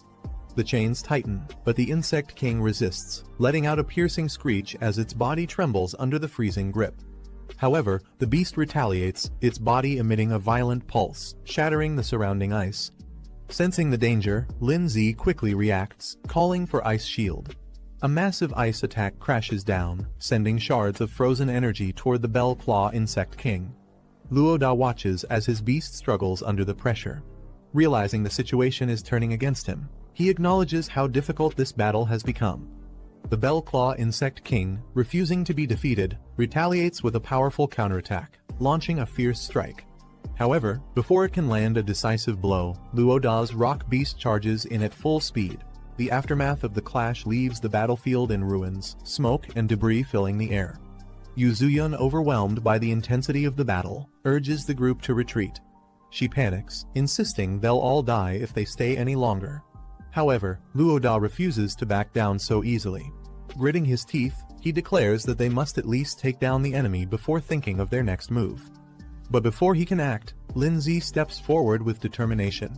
He tells the others to leave, he's staying behind to finish the fight. Luo Da looks at Lin Zi in disbelief, questioning his sanity. Even after seeing how powerless their strongest beast was against the enemy, Lin Zi still wants to fight. He reminds Luo Da that earlier, he claimed their strength gap was due to mastering high-level enhancement techniques. Luo Da scoffs, admitting that's true, but demands to know what Lin Zi plans to do about it. Instead of answering, Lin Zi silently reaches out and activates a Burst Seed card. A golden aura surrounds Lin Zi and Snowball as he activates the enhancement skill, causing their energy to surge. Luo Da stares in shock, realizing that Lin Zi also possesses soul enhancement techniques, something he didn't expect. Snowball unleashes a powerful enhanced ice attack, her energy exploding as she prepares for battle.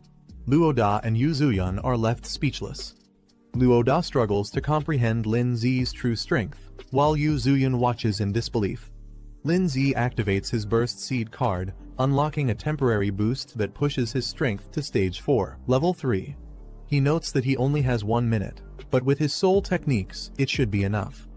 As the Bell Claw Insect King lunges at him, Lin Zi charges forward alongside Snowball, meeting the attack head-on. With a flick of her hand, Snowball unleashes frozen chains, wrapping the enemy in thick layers of ice. Lin Zi observes the changed Snowball's evolution has significantly increased her skill power. However, he knows the effect won't last long and must act quickly. Lin Zi and Snowball unleash a synchronized attack. Golden energy bursts from Lin Zi's fist, while Snowball channels her freezing power. Their combined strike smashes into the Bell Claw Insect King, forcing it back as cracks spread across its armored body. With only seconds left on his Burst Seed card enhancement, Lin Zi delivers a final, decisive blow. His attack lands with explosive force, shattering the enemy's defenses. The Bell Claw Insect King lets out a final screech as it is engulfed in the impact, ice and fire colliding in a devastating explosion. Luo Da watches in shock, realizing Lin Zi is recklessly burning through his life force to sustain his soul power. He shouts for him to stop before it takes a serious toll on his body. Lin Zi checks his status and reassures the others he's only used half of his soul power, so there's no need to worry. Luo Da stares in disbelief. He can't believe Lin Zi still has this much energy left after such an intense fight. Yu Zuyun, equally shocked, begins to reconsider. Maybe Lin Zi truly has the ability to defeat the Bell Claw Insect King. Before they can react further, the wounded Insect King lets out a deafening roar, its body surging with energy for one final desperate attack. Snowball unleashes Frost Rebirth, sending an overwhelming surge of ice energy at the Bell Claw Insect King. The freezing blast engulfs the creature, forcing it backward as shards of ice pierce its body. The impact is immense, sending shockwaves across the battlefield. Luo Da instinctively shields himself while Yu Zuyun stumbles back in shock. The Bell Claw Insect King, now battered and frozen, trembles as it struggles to comprehend the sheer force of the attack. Yu Zuyun watches in shock, struggling to process what she just witnessed. Luo Da turns away from the battlefield, recalling an ancient legend, a war between divine beasts that once shook the world. He speaks of the 5 elemental beasts, powerful creatures that were said to have vanished after the great battle. The vision of these legendary beings flickers in his mind, their overwhelming presence lingering as if they were never truly gone. Meanwhile, Lin Zi clenches his fist, his enhancement timer ticking down to 30 seconds. Without hesitation, he moves in for the final strike, declaring the fight is about to end. Snowball gathers an immense amount of ice energy, the air around her freezing as countless ice shards take shape. The Bell Claw Insect King scurries through the tunnels at high speed, trying to escape. But from above, Lin Zi charges down with immense power, alongside Snowball. Their combined attack strikes with blazing energy, an explosion of blue and orange light crashing down onto the insect. The Bell Claw Insect King is left smoldering, its body damaged and weakened, steam rising from its battered form. A system prompt appears announcing the first boss kill. Lin Zi has officially defeated the Bell Claw Insect King. Yu Zuyun runs up excitedly, cheering for Lin Zi after his victory. She praises him like a hero, thrilled by his performance. Meanwhile, Luo Da stands nearby, slightly annoyed that Lin Zi ended up stealing the spotlight. Snowball, now back in her small form, stumbles a bit. The temporary buff she used has worn off. Lin Zi kneels and gently pats her head, praising her for doing an excellent job. A system prompt appears. Snowball, now known as Ice Crystal Spirit, has reached stage 5 of rank 3, with her growth rate hitting 100%. But to evolve further, a requirement pops up. She'll need 10 advanced ice crystals as evolution materials. The evolution is now within reach, only the items remain. Lin Zi smiles warmly as he looks at the tired Snowball in his lap. He gently tells her to rest for now before they think about the next steps. Suddenly, a system notification pops up. Boss kill reward achieved. Lin Zi receives achievement points, a revival potion, and exactly 10 advanced ice crystals, the precise materials needed for evolution. Surprised and impressed, Lin Zi mentally notes how considerate the system is, having even provided the rare materials without extra effort. As he holds the exhausted Snowball, a hand suddenly rests on his shoulder from behind. Someone is approaching. Luo Da casually places his hand on Lin Zi's shoulder, asking if they can talk. Lin Zi and Yu Zuyun both look at him, confused. Luo Da then points to the fallen Bell Claw Insect King and proposes something unexpected. He wants the credit for the kill. Yu Zuyun immediately jumps up, scolding Luo Da for being shameless. She reminds him that it was clearly Lin Zi who defeated the boss.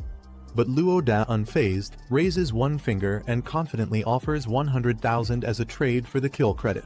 Lin Zi reflects quietly, realizing that the outcome of this mission will impact the Beast Tamer Association's evaluation of the man sent here.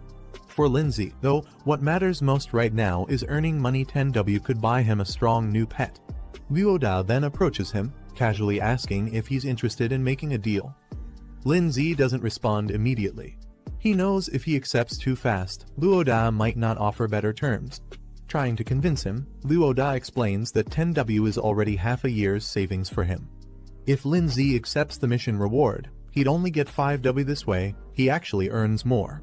To seal the deal, Luo Da sincerely promises to owe Lin Zi a big favor. Lin Zi agrees to the deal. Lin Zi smiles and agrees to the deal, saying that favors can't really be priced. Luo Da transfers the promised amount 10W straight to Lin Zi's account. Just as Lin Zi checks his phone to confirm the payment, a sudden noise draws his attention. They both look up and are shocked to see a massive bird-like beast appear from a hidden part of the cave. Beneath its claws is someone who appears to have been captured. As the trainer walks forward, Luo Da, Lin Zi, and Yu Zuyun quickly follow behind him. Luo Da respectfully calls him Sir He, acknowledging his authority. He carries himself with calm confidence. Yu Zuyun notices the silver badge on his coat and is visibly stunned. She realizes this man is a silver-tier beast tamer, a figure she's only heard about in rumors. Standing before them, the trainer speaks calmly, noting that they've met again, implying he and Lin Zi have crossed paths before. Lin Zi casually greets the trainer with a relaxed wave, showing no sign of nervousness. Luo Da, on the other hand, is completely stunned. He never expected that someone like Lin Zi would personally know a silver-rank powerhouse. The trainer walks forward and addresses Luo Da by name, recalling their earlier introduction. He glances at the remains of the Bell Claw Insect King and notes that the mission seems to be complete. Luo Da quickly steps forward, politely reporting that the entire incident has been handled smoothly and without any injuries. Trainer analyzes the situation. He notes that the defeated Bell Claw Insect King was at least a rank 4 beast. Judging by Lin Zi's pet's level, it should only be rank 2. Even with talent, he assumes Lin Zi must have teamed up with Luo Da to bring it down. Then, turning serious, trainer formally apologizes. He explains that due to a misjudgment by the Beast Tamer Association, this mission was wrongly classified as basic when it should have been intermediate. The error put them all at risk. He hopes Lin Zi can forgive the association and assures him that their trust in Beast Tamers matters. Lin Zi, calm as ever, says it's fine. He adds that Luo Da did a great job keeping everyone safe. Luo Da, hearing the praise, scratches his head with a shy smile, pretending to be humble while clearly enjoying the compliment. Yu Zuyun, watching from the side, quietly admires how smooth and composed Lin Zi is during conversations. She thinks to herself, this must be what high emotional intelligence looks like. Meanwhile, trainer informs Lin Zi that, as compensation for the mission's misclassification, the association will provide him with 10W. In return, they'll also be taking the monster's corpse back for research. Hearing that, Luo Da is amazed. He thinks to himself that Lin Zi really came out of this with a massive profit. Lin Zi politely accepts the compensation, saying he won't argue with their generosity. In his mind, though, he notes that this isn't just compensation, it's also recognition of his strength. Lin Zi smiles slightly, understanding that the 10W given by the Beast Tamer Association isn't just compensation, it's also a gesture to keep things quiet and show goodwill. Refusing it might only create complications later. Meanwhile, trainer silently observes Lin Zi's behavior. He notes that Lin Zi hasn't even acquired a second pet beast yet, which clearly means he needs money urgently. To trainer, this payout is more than a reward, it's an investment. He transfers the amount to Lin Zi's account and tells him to make good use of it. He also reassures Lin Zi that if he ever needs help again, the association will support him. Trainer then approaches the remains of the Bell Claw Insect King, casually lifts it, and with a nod, says he'll take his leave. Lin Zi watches him go, thoughtful but composed. Suddenly, Lin Zi's expression changes. His reaction leaves him momentarily stunned. Later, the team exits the cave and steps into the open. Luo Da, in high spirits, teases Lin Zi about making a huge profit 20W in one day. Lin Zi smiles and adds that he didn't just earn money, he also gained a valuable favor. Luo Da laughs and reassures him, saying not to worry. He promises that he won't forget this help, and that they'll definitely meet again in the future. Watching him leave, Yu Zuyun smiles and thinks to herself meeting two powerful people in one day wasn't a waste of time at all. Looking at Lin Zi, she says she'll work hard to become stronger too. Once she reaches his level, she hopes they'll have the chance to team up again. Lin Zi smiles gently and encourages her to keep going, promising that they'll definitely get that chance in the future. Lin Zi walks through the city, thinking to himself that with his current budget, he might be able to afford a B-rank pet beast. He arrives at a sleek pet shop where a shop assistant greets him warmly and asks if she can help. He tells her he's looking to buy a pet beast. She gestures for him to follow her. They walk upstairs into a display area filled with various pet beasts in glass cases. She informs him that all the available options are here, ready for selection. The assistant politely tells Lin Zi to take his time browsing. Lin Zi walks through the display, observing the pet beasts. He figures out that in a regular store like this, B-rank pets are probably the highest tier options available. As he examines the beasts, some stand out like a skeletal creature, and a mushroom-type pet, both marked as B-rank with basic evolutionary paths. Then he spots a small fiery spirit beast. Lin Zi instantly reacts this one has a hidden evolution route. But even with that, he notes that it doesn't come close to the potential of Snowball's evolved form, the Ice Queen, who belongs to a completely different league. The assistant praises Lin Zi's sharp eye for spotting the rare flame spirit. She explains that although it's a B-rank pet, it's considered top tier among its grade and is priced at 160,000. Lin Zi is surprised by the cost. She adds that the price also includes materials needed for its evolution, trying to sweeten the deal. Lin Zi politely says he'll look around a bit more. As he walks, he reflects on how Snowball was once considered an F-rank pet, believed to have no potential. But he now understands that official rankings aren't absolute, they're just opinions based on knowledge and experience, not facts. Suddenly, his system alerts him there's a hidden royal tier pet beast nearby with a concealed evolution route. As Lin Zi continues browsing, something suddenly catches his attention. He pauses, surprised one of the pet beasts looks oddly familiar. He approaches a small, rock-like creature labeled as a rock type. At first glance, it seems simple, but something about it stands out. The display shows its basic evolution path into a larger, bulky stone creature with enhanced strength, defense, and elemental resistance. But what really surprises Lin Zi is its hidden evolution route. It doesn't just grow stronger, it can evolve into a being known as the Rock God, tapping into ancient bloodlines and gaining the power to control Earth itself. Lin Zi discovers the requirements for the rock-type beast's next evolution stage. He notes it needs full growth, elemental essence, and a rare powder, which hints at its hidden potential. He suddenly remembers why the creature looked familiar. It's the same base form that another person's pet, the giant rock beast, evolved from. But that one followed the normal path. What surprises Lin Zi is that this version could take a completely different route, one that leads to a divine-level evolution. Something the other owner likely had no idea about. He compares the two pets. Mentally, Ice Crystal Spirit is more of a burst damage and control type, fitting for a mage role. Meanwhile, this rock-type beast would evolve into a warrior type, focusing on strength and endurance. The assistant, cheerful and enthusiastic, tells Lin Zi that the little rock beast is quite a popular choice, easy to raise, decent in battle, and very affordable. She offers it for 80,000, and Lin Zi agrees to buy it without hesitation. He also requests some additional materials for its evolution, listing them confidently. Hearing his request, the assistant is confused. She points out that the rock beast can't evolve using those high-grade materials and questions if he's planning to actually use them on it, especially since they're expensive and meant for more advanced pets. Lin Zi laughs it off, claiming the materials are meant for someone else as a gift, brushing aside her concern.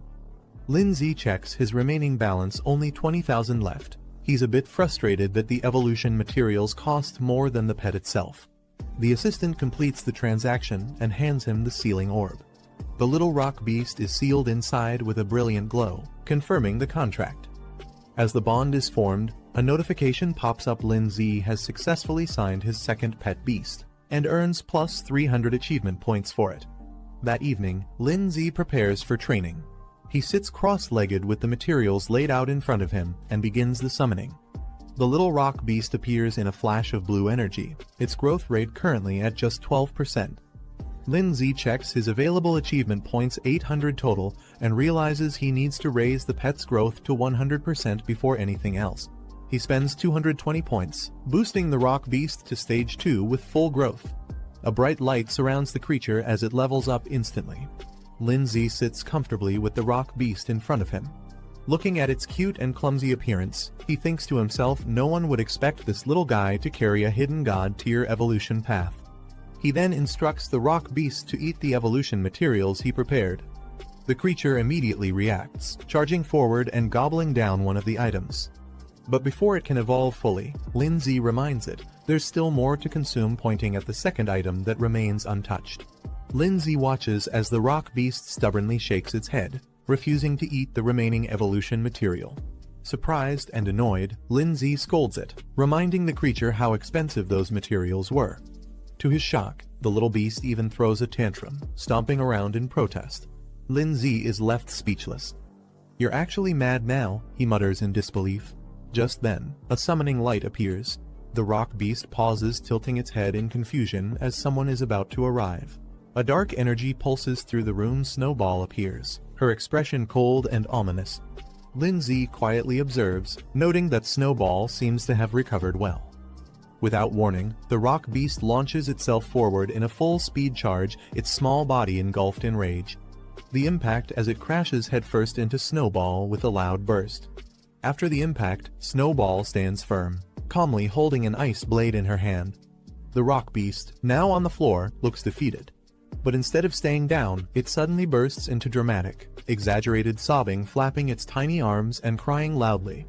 Lin Z watches the whole thing unfold and rubs his forehead in disbelief. He can't help but sigh at how overly his new pet is. Snowball stands with arms crossed, staring down the trembling rock beast. Her presence alone is enough to make it nervous and retreats slightly in fear. The rock beast, overwhelmed, starts shaking and lets out a puff of smoke, panicking under the pressure. Suddenly, a screen flashes. Snowball's growth rate reaches its peak, signaling a major breakthrough. Just then, Lin Z appears surrounded by a sinister red aura. His presence shifts dramatically, and the atmosphere becomes heavy. The red aura around Lin Z intensifies, bursting out in a violent surge of energy. Moments later, a new rock stands where the energy burst rock beast has evolved into a terrifying armored warrior form. Its entire body is clad in jagged, dark stone, exuding raw strength. A system panel flashes, confirming its evolution. The rock beast has now reached stage 9 of rank 2. It possesses several new skills and even greater potential, requiring 100% growth and rare earth elemental materials for its next divine evolution. Lin Z casually mentions that the evolution of rock beast into this form was something they clearly didn't see coming. The evolved rock beast glares intensely, its red eyes glowing beneath the armored helmet. Lin Z turns in surprise, sensing the sudden danger, but before he can react, the ground erupts beneath him. Rock beast has launched a powerful ground spike attack straight at him. As the spikes rush forward, Snowball reacts instantly, dashing through the air to intercept the attack, aiming to protect Lin Z before the strike lands. Rock beast charges forward with a brutal punch, aiming to crush everything in its path. A massive cloud of frost and mist explodes out as Snowball counters the attack. The sudden defense catches rock beast off guard. Its expression shifts from rage to confusion. Snowball emerges with a solid block of ice, her ice shield firmly raised to block the blow, standing her ground with calm determination. Rock beast glares at Lin Z, frustrated that its attack was blocked. Lin, startled, reacts as the beast's presence overwhelms the room. A system alert appears. Snowball now meets the conditions for evolution. Lin Z steps up with confidence, ready to show who's really in control. He activates the evolution, using 10 high-level ice materials. Bright light surrounds Snowball as the transformation begins. In the next moment, her silhouette shifts, her body surges with power, glowing with icy blue energy. Rock beast tries to brace itself, but it's too late. An icy blast crashes through the room, forcing it on the defensive. A notification appears. Snowball's evolution has succeeded. From the mist, her new form is revealed, no longer the small frost spirit. She now stands tall and elegant as the Snow Lady, surrounded by swirling frost and glowing blue energy. Another system screen outlines her new abilities: upgraded ice blade attacks, improved reflective shields, and a devastating storm that enhances the extreme cold domain, turning it into a full-blown blizzard. As the newly evolved Snow Lady steps forward, Lindsay observes with excitement. Not only has she evolved, but her abilities have upgraded too. Facing her intimidating presence, Rock Beast hesitates, its stance weakens, and for the first time. Suddenly, sharp ice spikes rise up from beneath, catching Rock Beast off guard. Lindsay calmly gives the command, calling out Snow Ladies. Snow Lady unleashes a barrage of sharp icicles from above, raining them down on Rock Beast. Caught off guard, it stares up in shock, unable to react in time. Moments later, Rock Beast is on the ground, completely overwhelmed. Snow Lady stands tall. Lindsay walks over serious. He reminds Rock Beast of their contract. If it's going to stay under his command, obedience is non-negotiable. As he gives a final warning, if Rock Beast continues to act out of line, he won't hesitate to destroy it. Rock Beast trembles as Lindsay steps forward, asking firmly whether it will finally submit.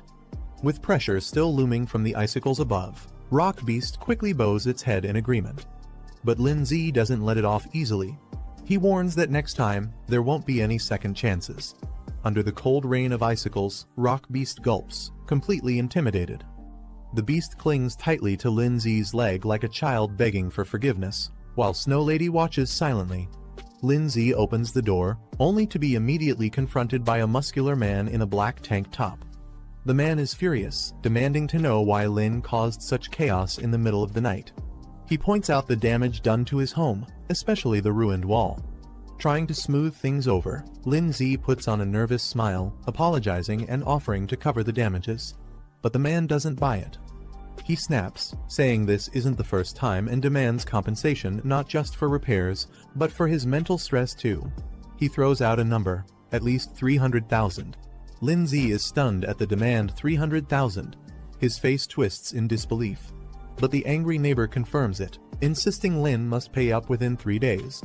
As he starts threatening consequences, Rock Beast silently appears behind him, towering and menacing. The man doesn't realize the danger behind him until Rock Beast slowly raises its fist, glowing with fury. The angry neighbor suddenly freezes. He senses something behind him. Rock Beast's massive arm swings in at full force, stopping just inches away from the man's face as Lindsay calmly orders it to halt.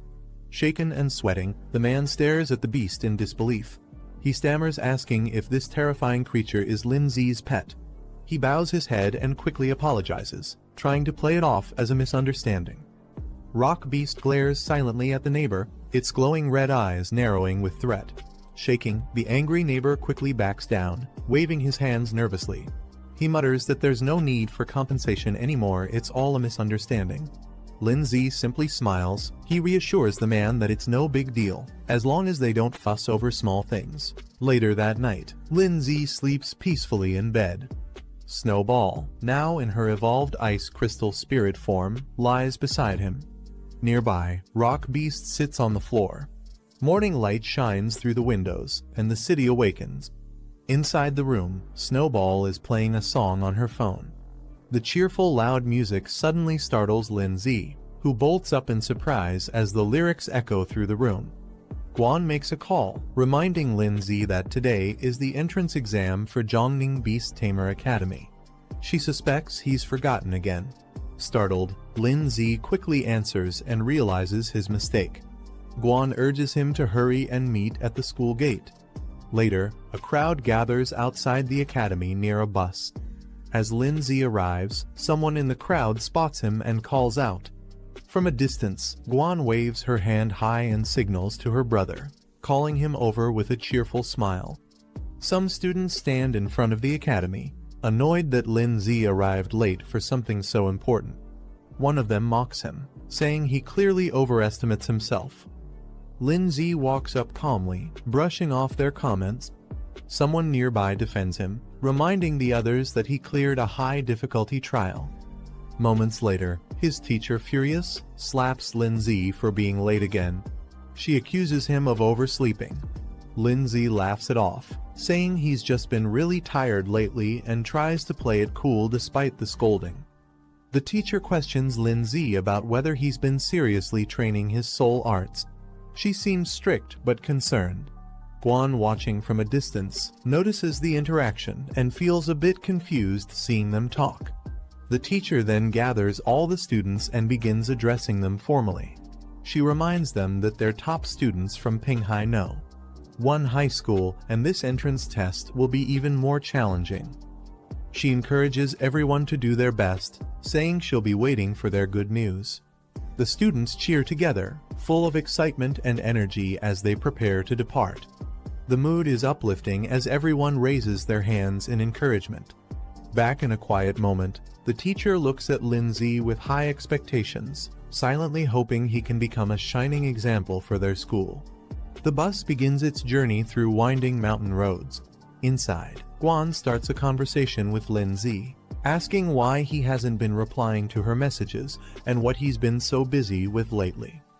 Lindsay admits he's been swamped with tasks and completely forgot to check in, brushing it off with a laugh as the two sit side by side. Guan reassures Lindsay not to worry and excitedly shares that her pet bird has successfully evolved. She proudly asks if he's impressed. Lindsay is surprised and praises her, saying that with her pet's evolution, she should have no problem passing the upcoming entrance test. As their bus enters Jiangning City, the skyline comes into view. The towering buildings and scenery impress Guan, who gazes out the window in awe, marveling at the beauty of the big city. While enjoying the view, Lindsay accidentally finds himself a little too close to Guan. His face turns red as he notices her leaning in. Guan, realizing the awkward position, hesitates mid-sentence and freezes. The two stare at each other silently for a moment, both embarrassed. Suddenly flustered, Guan panics and quickly pulls back, her face burning red as she tries to recover from the moment. In the back seats, a few girls notice what just happened and chuckle to themselves. The group finally arrives at Jiangning Beast Tamer Academy. The building stuns everyone. It's grand, luxurious, and more magnificent than expected. Some students are amazed, calling it impressive and cool. They admire the fountains, statues, and palace design. One student remarks that just being able to attend a place like this makes all the effort worth it. As Lindsay walks forward, he calmly tells someone to step aside. A group of students led by a calm, confident man walks toward the academy gates. Their school is introduced, and their team has 17 students. Moments later, another group arrives, this time more energetic and aggressive. A muscular guy and a girl with pink twin tails lead the team of 21 students from a different school. Watching them, one of the pink-haired girls from Lindsay's side nervously reminds Guan that as their class leader, she can't afford to lose to them. Lindsay gives Guan a thumbs up, silently encouraging her before she steps forward confidently with her team. Their group, Pinghai No. 1 High, steps up to register 12 students in total. Nearby, a student from another school watches them and sneers, calling them country bumpkins. A map briefly highlights the regional status of Pinghai, indicating that it's seen as more remote compared to the cities of Canyon and Kinbing, explaining the bias others have toward them. A student boldly charges forward and punches a giant statue. A man in a white coat appears, praising the student's spirit. He introduces himself as Teacher Su-hee, the one in charge of overseeing this round of the admissions test. He congratulates everyone for passing the initial trial, but warns them not to celebrate just yet. He explains that this entrance exam is much tougher than the beast taming trials they've faced before. Based on previous years, only 10 out of everyone present will be accepted. The elimination rate is 80%. One of the girls from Pinghai gets worried. She thinks since they passed the easier trial, they'll definitely be eliminated now. A cocky student from another school mocks them, saying Pinghai students don't stand a chance and should just give up. The pink-haired girl snaps back, clearly annoyed. Meanwhile, the tall, muscular guy casually asks his teammate Xinyi who else besides the two of them might pass. She doesn't answer, just looks silently and blows her bubble gum. She observes another boy and comments that he seems strong. Meanwhile, she blowing bubble gum, watches the crowd suspiciously. Lindsay also notices something strange about one of the students. He can't put his finger on it, but the guy feels oddly familiar. Xinyi murmurs that something about him just seems off. She blows her bubble gum. The boy beside her notices and asks what's wrong.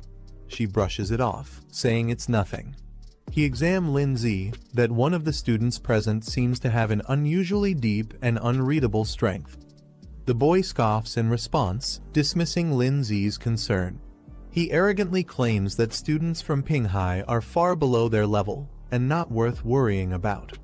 Later, Suhi steps forward to address all the gathered students. He informs them that they'll first check into the Academy's dormitory hotel and rest well today to prepare for the upcoming entrance exams. He also cheerfully adds that during the test period, meals in the Academy cafeteria will be free and delicious. After the announcements, the students are given free time. Xinyi excitedly cheers, saying she's been hungry for a while and invites her brother to eat together. Inside the Academy's dining hall, Guan chooses a table and suggests they sit there. Meanwhile, two boys at another table notice Guan walking by.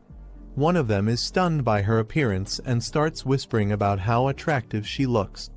His friend quickly scolds him to keep his voice down, warning not to embarrass their school. Guan cheerfully encourages her brother to eat more, happily handing him a drumstick. He nervously chuckles, already overwhelmed by the mountain of food in front of him, insisting he's already full. Meanwhile, Xiao Yun and Si Yan approach with their plates, teasing Guan for not sharing food with them. They joke that she and her brother act just like a couple. Embarrassed, Guan turns bright red and quickly tells them to stop.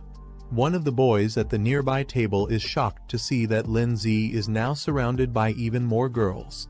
He exclaims in disbelief that Lindsay somehow keeps attracting them. His friend becomes visibly frustrated, calling it unfair. He can't understand why Lindsay is so popular despite thinking he himself looks better. As some time, a large student politely approaches Guan, Lindsay, and the group, asking if he can sit with them.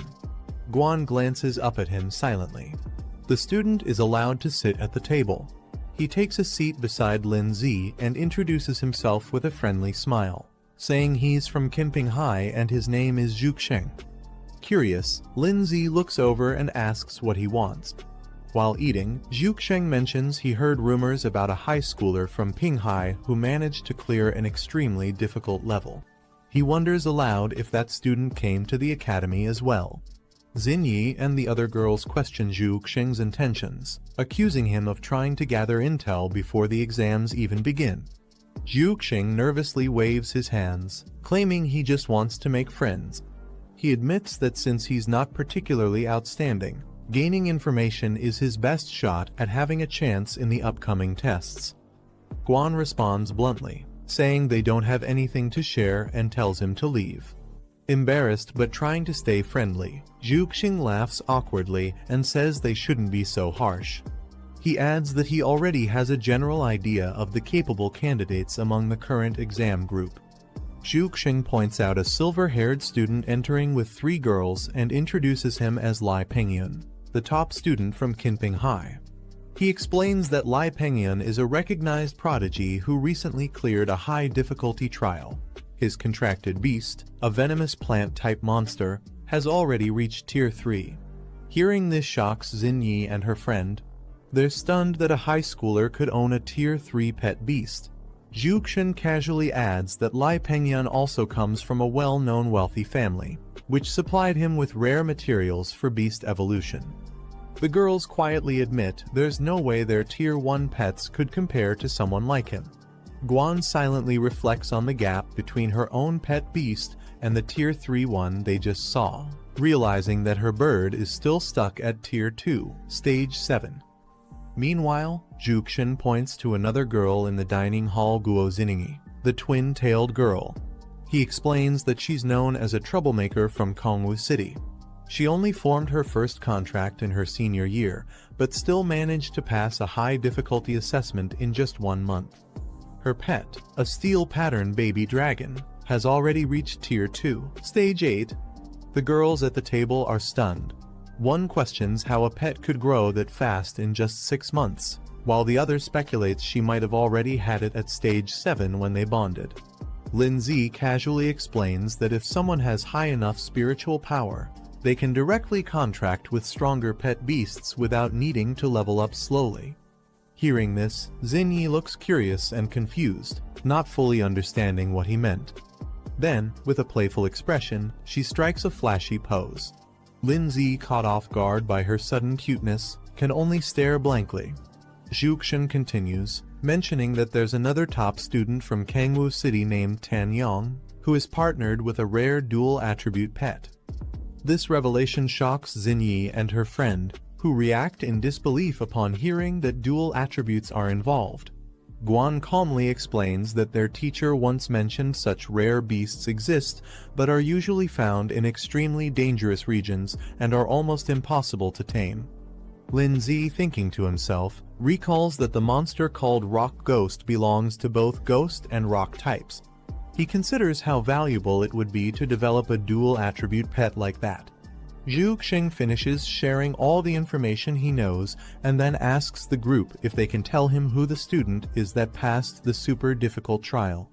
Xingyi excitedly begins to respond, pointing playfully as if to reveal something important.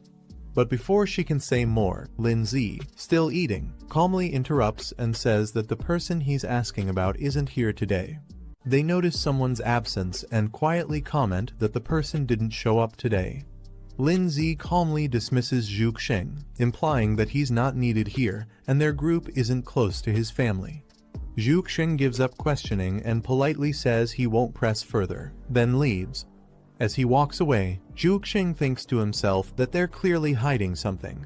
He suspects one of them might be the person capable of passing the highest level difficulty trial. Zhu Xing walks past a table of 3 other students. One of them eyes Lindsay's group and suggests testing that boy soon. Meanwhile, Xiao Yun questions Lindsay directly, asking why he didn't reveal the truth. She believes it's something he should be proud of. But Lindsay calmly wipes his mouth and replies that it's better to stay low-key. He doesn't want to draw attention too early and isn't fully convinced about the accuracy of the other family's intel. Guan smiles, impressed by Lindsay's cautious thinking. They walk together down the cafeteria aisle after finishing their meal. Guan suggests to Xiao Yun and Si Yan that they should train together that night so they don't fall behind other schools. The 2 girls happily agree. Guan then turns to Lindsay and asks if he wants to come to their room later so all 4 of them can hang out together. Lindsay pauses, but suddenly his mind flashes with 3 in revealing swimsuits, leaving him completely stunned. As Guan walks past a guy with silver hair, he suddenly reaches out to touch her. The guy smugly suggests that he and his friends should come visit the girl's room that night. He leans in with a creepy smile, calling Guan flirtatiously. But before he can finish his thought, Guan unleashes a powerful slap, her eyes glowing red with rage. The guy grabs his hand and shockingly responds that he actually enjoys it, still acting provocatively. His friends burst into laughter mocking, while Xiao Yun and Si Yan watch with concern from behind. But suddenly, a dark and threatening aura surrounds Lindsay. He looks directly at Guy, demanding him to let go. No more warnings. Guan steps in to calm down Lindsay, warning him that causing a fight here will definitely lead to punishment. Despite that, the guy keeps mocking them. He makes crude comments about their school, praising the girls but insulting the boys as weak. Lindsay says nothing, but his expression darkens as his fist slowly rises. In a flash, Lindsay punches the guy straight in the face with a devastating blow. After Lindsay's punch sends the guy flying, his companions rush forward angrily, ready to fight back. But Lindsay stands firm, surrounded by a dark, furious aura. He coldly warns them that they can say whatever they want to him, but insulting or threatening Guan is unacceptable. His intense aura freezes the 2 in place. They watch in shock as their friend lies unconscious behind them. Lindsay, consumed by rage, declares that he won't let the guy off easily after everything he said and did. The guy, now furious, challenges Lindsay to settle things right there with a fight. Just as he's about to attack, someone suddenly grabs his arm to stop him. Pengyun steps in and tells him not to make a scene or disgrace their side here.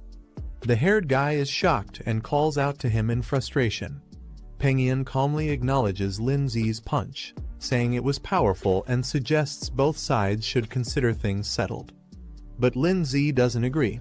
He makes it clear that, for him, this matter isn't over yet. As Pengyun helps carry away his injured teammate, he tells Lindsay that the guy will be punished back home, but if Lindsay still has a problem, he can bring it to him directly. The two of them lock eyes, and a surge of intense energy flares between them. After everything settles, Guan suggests they leave, gently pulling at Lindsay's sleeve. He pauses silently for a moment, then agrees with a calm expression. As they begin walking away, Lindsay casually mentions their next focus getting ready for the upcoming exam.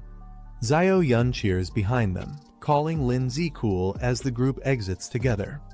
Elsewhere, Pengyun smirks in the shadows, finally confirming his suspicion Lindsay is the one to watch. Later that night, at a luxurious dorm, steam rises from the bathroom as the girls Guan, Xiao Yun, and Si Yan relax together in the bath.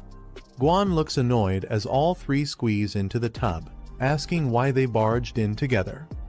Xiao Yun just grins mischievously and says it's their way of thanking her for training them, clearly enjoying the moment a bit too much.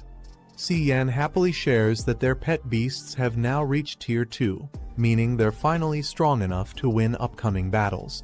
As a thank you, she and Xiao Yun excitedly offer to give Guan a massage, but things get a little too enthusiastic. Guan, flustered and blushing, yells at them to stop touching her randomly. Inside a grand hall, students gather in neat rows facing a glowing red portal. At the front, Suhee addressing the crowd, claiming he has good news based on their recent exam performance. He reveals his true opinion: this group has the lowest scores he's seen, and he doesn't expect much from them. Xiao Yun, embarrassed, yells in disbelief. Behind her, a few boys argue and point fingers, blaming others for dragging down the group's results. Xiao Yun, fired up and furious, shouts at the student who mocked her group. She warns him not to cross paths with her after the exam, or he'll regret it. Meanwhile, Suhee explains the gathered students it will take place inside the illusion realm created by the Origin Stone Monument. There will be no difficulty selection, everyone will face the same trial. As the monument activates, the test name is revealed: Mystic Forest Trial. The surface of the crystal lights up, showing a vibrant, dangerous forest filled with magical creatures and traps. Inside the illusionary mystic forest, dangerous beasts with glowing eyes roam, ready to attack anything that enters their territory. Suhee explains the exam rules. Each participant will receive a point tracker, and their score will increase based on the beasts they defeat. He then outlines the scoring system. Defeating a level 1 beast earns 10 points, a level 2 beast grants 20 points, and a level 3 beast gives 40 points. However, Suhee warns them the forest is brutal.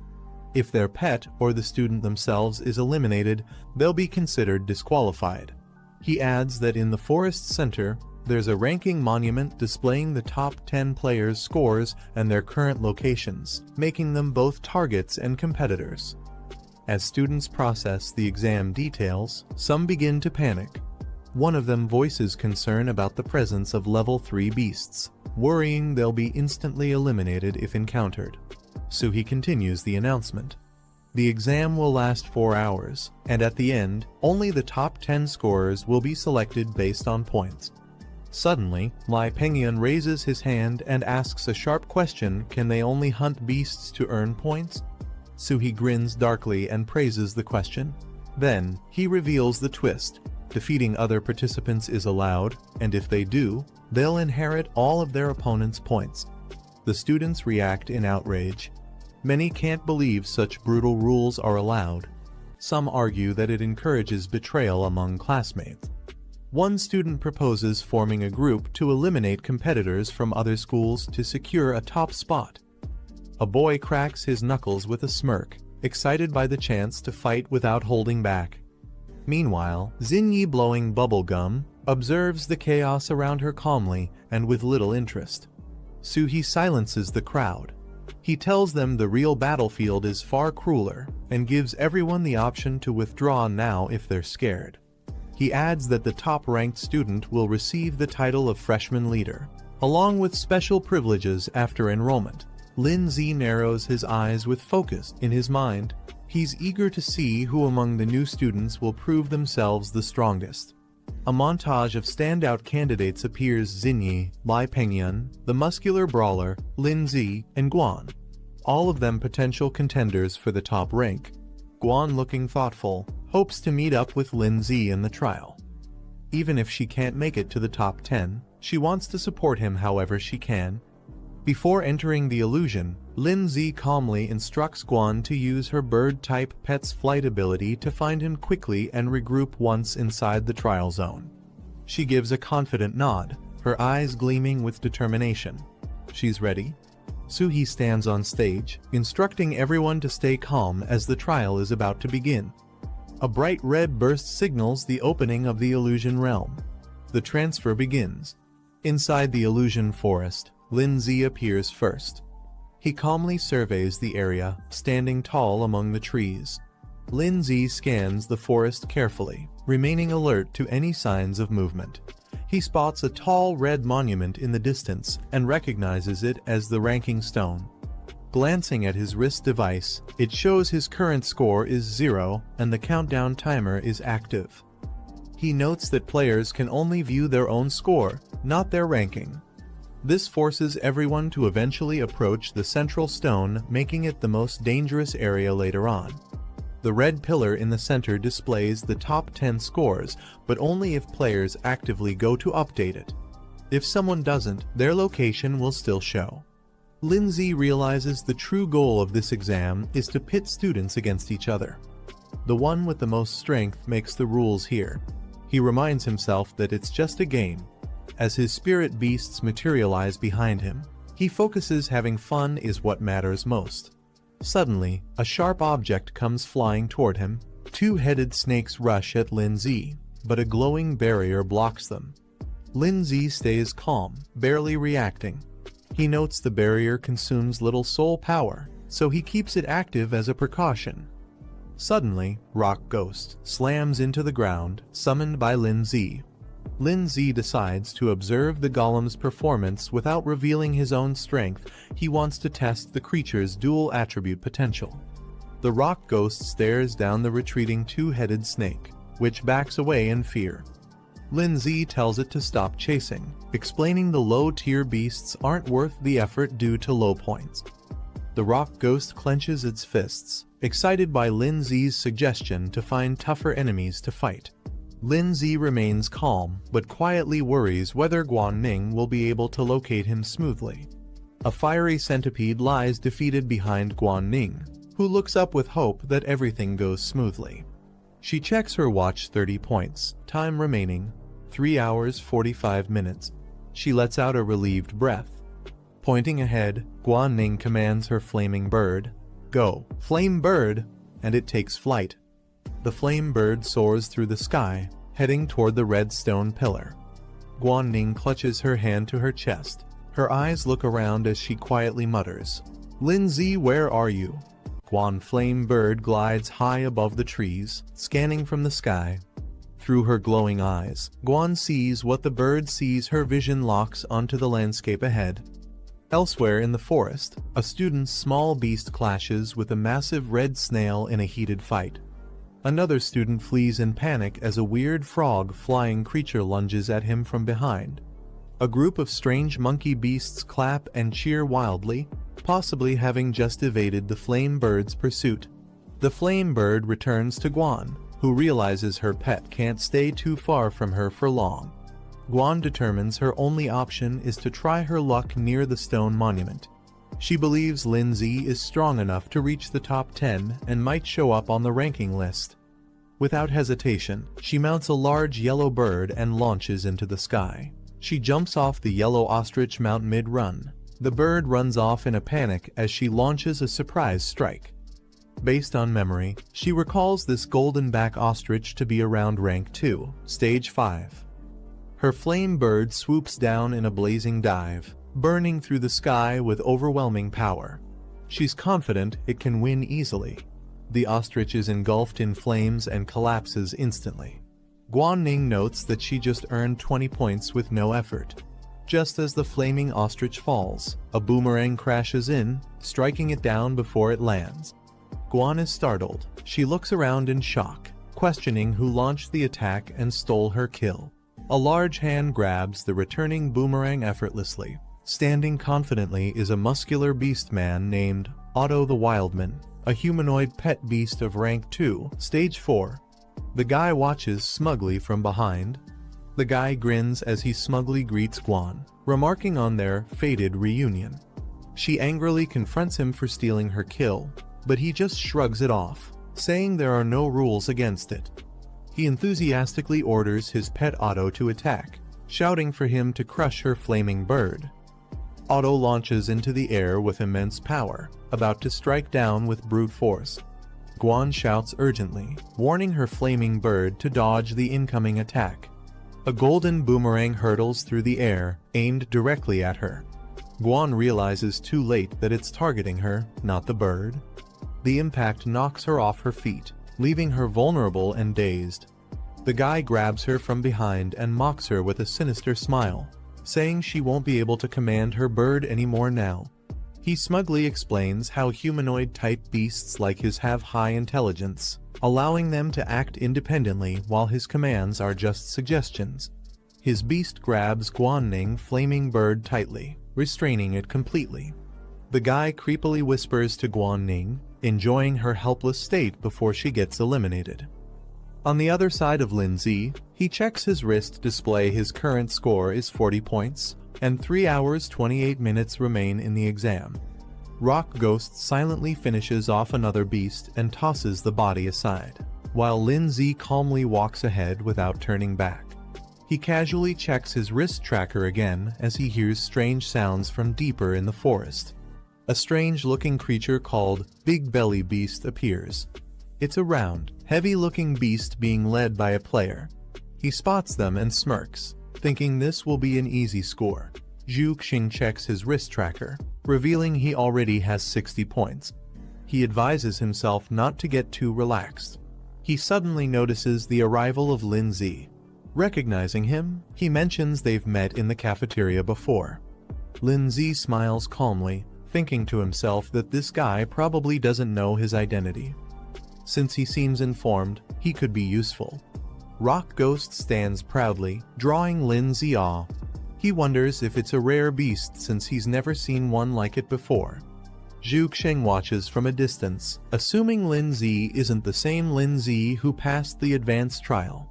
He believes Lin uses an ice-type beast, unlike the golem beside him. Lindsay smiles and humbly claims his beast is nothing special, just a basic D-rank pet that reached level 2. Zhu Xing proudly presents his unusual and rare monster, a mutated beast that has already reached level 2, stage 7. Zhu Xing boasts further, offering to let Lindsay follow him and earn points together.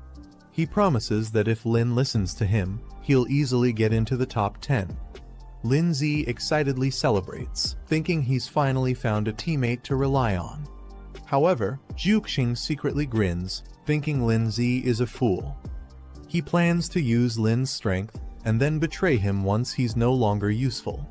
Guanning reaches out to grab the guy. She flips the guy over her shoulder in a surprise move, slamming him to the ground with a loud thud. The guy, humiliated, curses in frustration after being slammed down. His eyes widen in shock. Guanning, now calm but deadly serious, reminds him that last time her brother held back, this time she won't. As she declares, "Demon eyes," pink and black flames erupt around her. The beast turns its head in shock as demonic pink-purple flames suddenly ignite beside it, leaving it stunned. From within the flames, a dark-horned bird emerges, eyes glowing and body wrapped in ominous smoke, descending like a demon from the sky. The flame bird swoops down with blazing pink flames. Otto panics as flame bird surrounds him, his face filled with fear. Terrified, Otto turns and runs away, ignoring his master's desperate call to return. Standing on top of Guy, Guoning mocks him, remarking how having a pet with its own will isn't always a good thing. Lying on the ground, the guy smirks and arrogantly makes a final remark, pointing at himself mockingly. He is abruptly silenced by a powerful strike that sends him flying. Guoning stands over his unconscious body and notices her score has increased to 70, confirming she gained points from defeating him. The ranking crystal updates, displaying the top 5 scores. Guoning is now in 4th place with 70 points. The instructor observes the leaderboard and is surprised someone already surpassed 100 points in under an hour, exceeding expectations for this batch of examinees. Pengyun is walking toward the battlefield through the glowing portal. A massive spotted savage tiger beast type stage 3, level 1 towers over Pengyun ready to attack. His pet, poison vine demon plant type stage 3, level 3 appears nearby, indicating a high-level threat zone. The spotted savage tiger suddenly charges forward with ferocity, aiming straight for Pengyun. Poison vine demon eyes glowing as he alert. With a sudden burst, the poison vine demon launches its vines, piercing into the tiger's body and pinning it to the ground. The tiger is forcefully slammed away, overwhelmed by the power of the vine-based monster. The spotted savage tiger tries to resist, its face twisted in rage as vines continue to entangle its mouth. Despite the struggle, the tiger collapses in front of Pengyun. He calmly tells the poison vine demon to stop playing and prepare to hunt the next target. The savage tiger's eye widens in shock. A sudden burst of green vines pierces through its body with brutal force, splattering blood. The poison vine demon stands atop the lifeless tiger. The vines retract slowly from the corpse, twitching with eerie energy as they pull free. The poison vine demon towers over the lifeless tiger. As the vines retract, the tiger's body collapses to the ground. Pengyun casually checks his wristband. His score now reads 210. With a smug expression, he declares himself the rightful ruler of this new generation. He spots a tall red monument in the distance and recognizes it as the ranking stone. A new leaderboard is displayed near the glowing red monument. Kai Pengyun now holds the top spot with 210 points. Guo Xingyi follows in second, while others fall in line. The timer shows 2 hours and 39 minutes remaining. The man smirks, confirming that Guo Xingyi has reached second place just as expected. He questions her strategy. She's been helping him gain all the points while remaining at 0 herself. He wonders if she really doesn't mind. Guo Xingyi calmly asks, "So, who should we start with?" The man looks at the leaderboard, remarking that it's still too early to challenge Kai Pengyun, who leads with 210 points. He notes that Lu Gang, another participant, is from their school. He narrows his focus to a new target, Guanning, currently ranked 4th. Guo Xingyi recalls someone named Lin Zi, once praised as a genius, but she doesn't see his name on the leaderboard. She scoffs at the thought. They conclude that many on the list likely used cheap tactics to climb.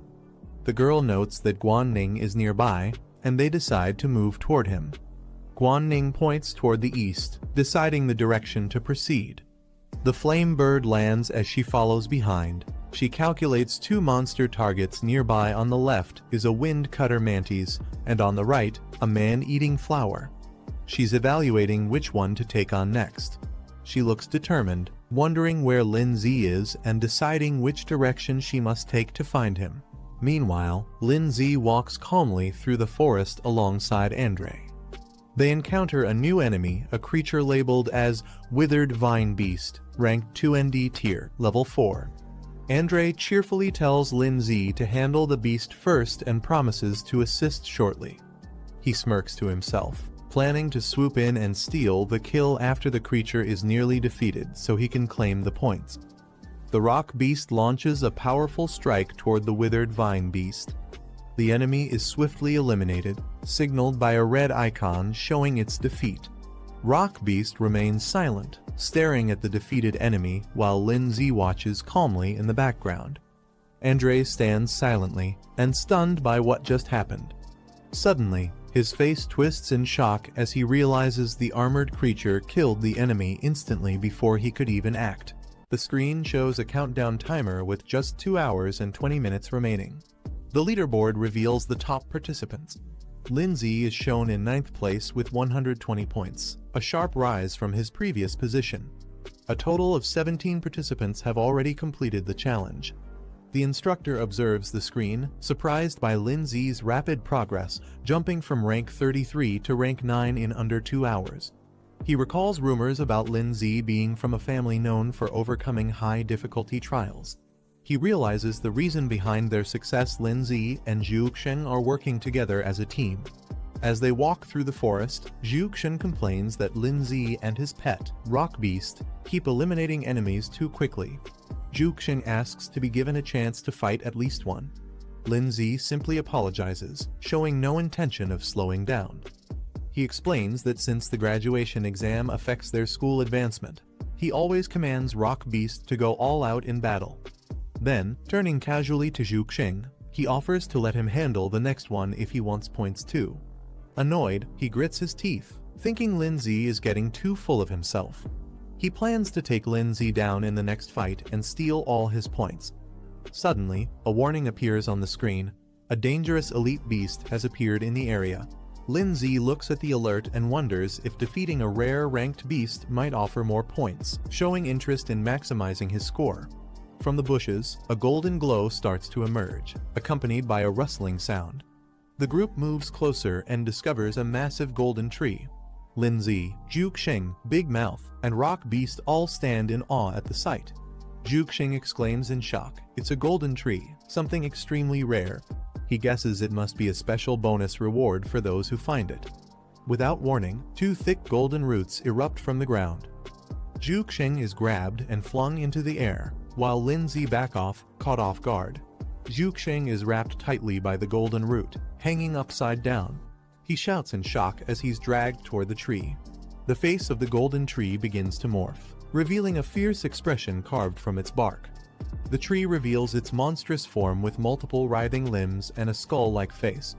A system panel identifies it as a golden ant beast, a plant-type stage 9 elite. Terrified, Zhuxiang recognizes the beast. It's a golden ant beast, a dangerous creature far beyond what they expected. Panicking, he desperately shouts for help from his pet, Big Mouth. But Big Mouth gets captured by another tendril mid-air, rendering it useless. Hanging upside down and completely restrained, Zhuxiang realizes how dire the situation is as silence falls. He's left speechless. He realizes in panic that the golden ant beast isn't just restraining him, it's actively draining his energy. He urgently calls for Lindsay's help. Lindsay, however, calmly reminds him that they agreed each person would handle one beast. He doesn't look very concerned. Desperate and upside down, Zhuxiang pleads for teamwork. He insists this situation is different. The enemy is far too powerful, and they need to join forces. Lindsay casually walks away with Rock Beast, waving off Zhuxiang's cries. He encourages Zhuxiang, saying he trusts him to find a way to win and promises to leave it to him. Zhuxiang panics as the golden root tightens around him. He desperately begs Lindsay not to leave and pleads for help. Lindsay stops and says he can help but wants to know what's in it for him, showing he's not about to help for free. Frustrated, Zhuxiang curses him internally for trying to negotiate at a time like this.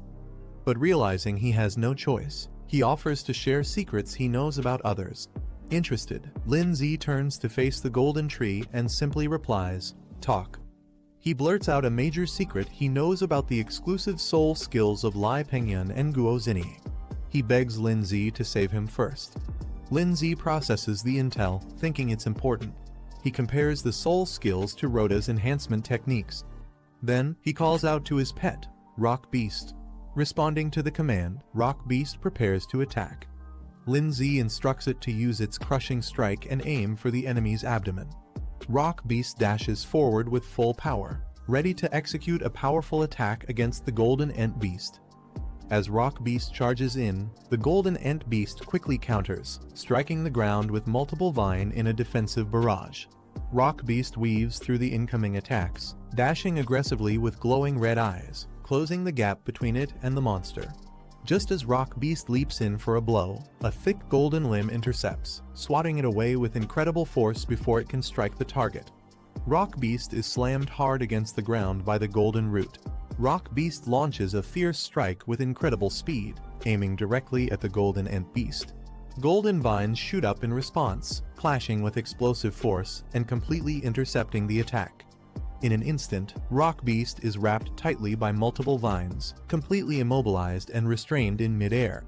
Watching from a distance, Lindsay assesses the situation. He notes that even a Stage 2 Level 9 Rock Beast is struggling against the Stage 3 Level 9 Golden Ant Beast, revealing the gap in power. Lindsay watches as Rock Beast is completely restrained by the golden vines. Realizing it's stuck, he thinks about secretly summoning another pet, his trump card, the Snow Girl. Suddenly, something unexpected has caught his attention. Despite being tightly bound, Rock Beast's eyes glow intensely.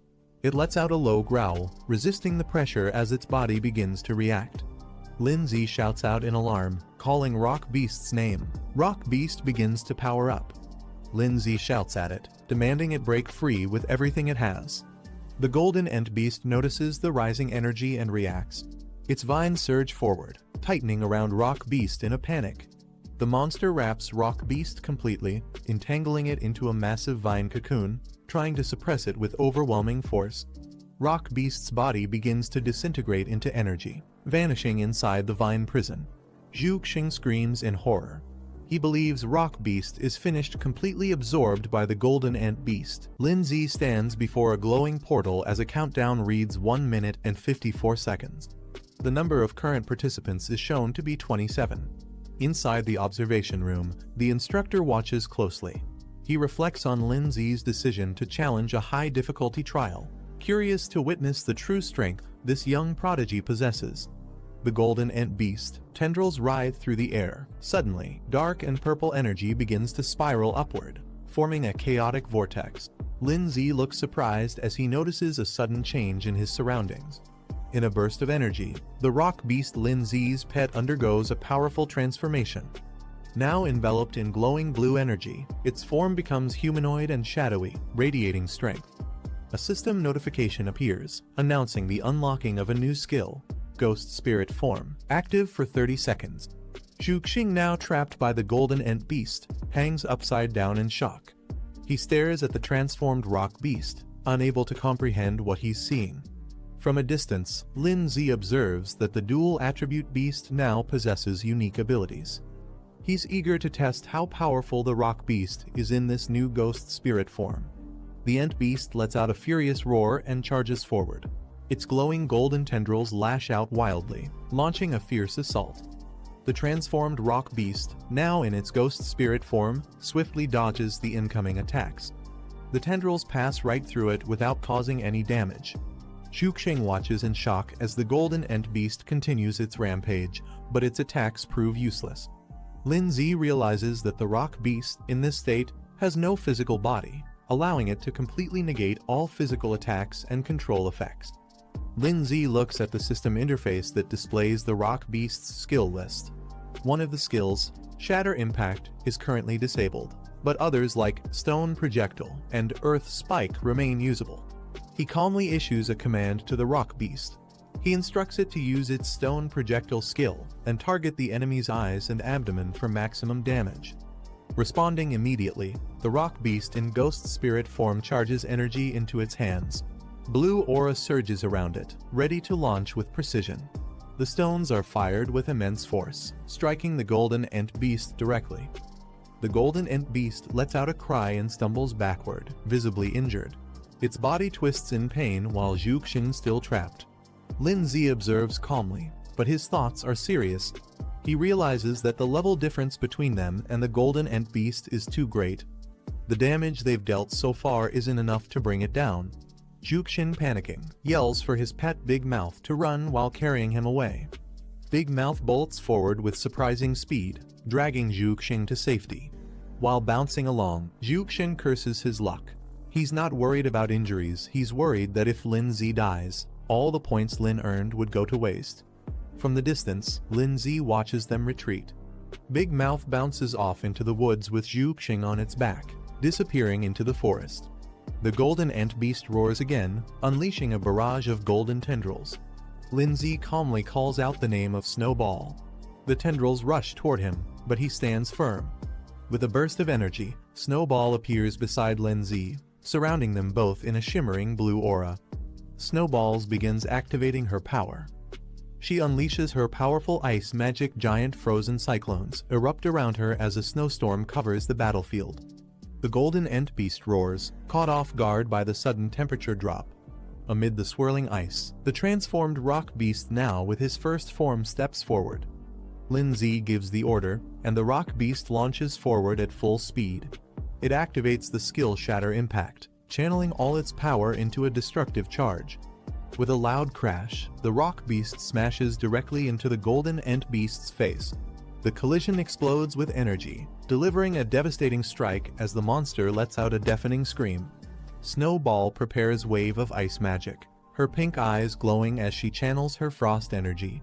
She raises her hand, summoning another powerful spell to freeze the battlefield. The rock beast, still in its armored red form, hears Lin Zi's command.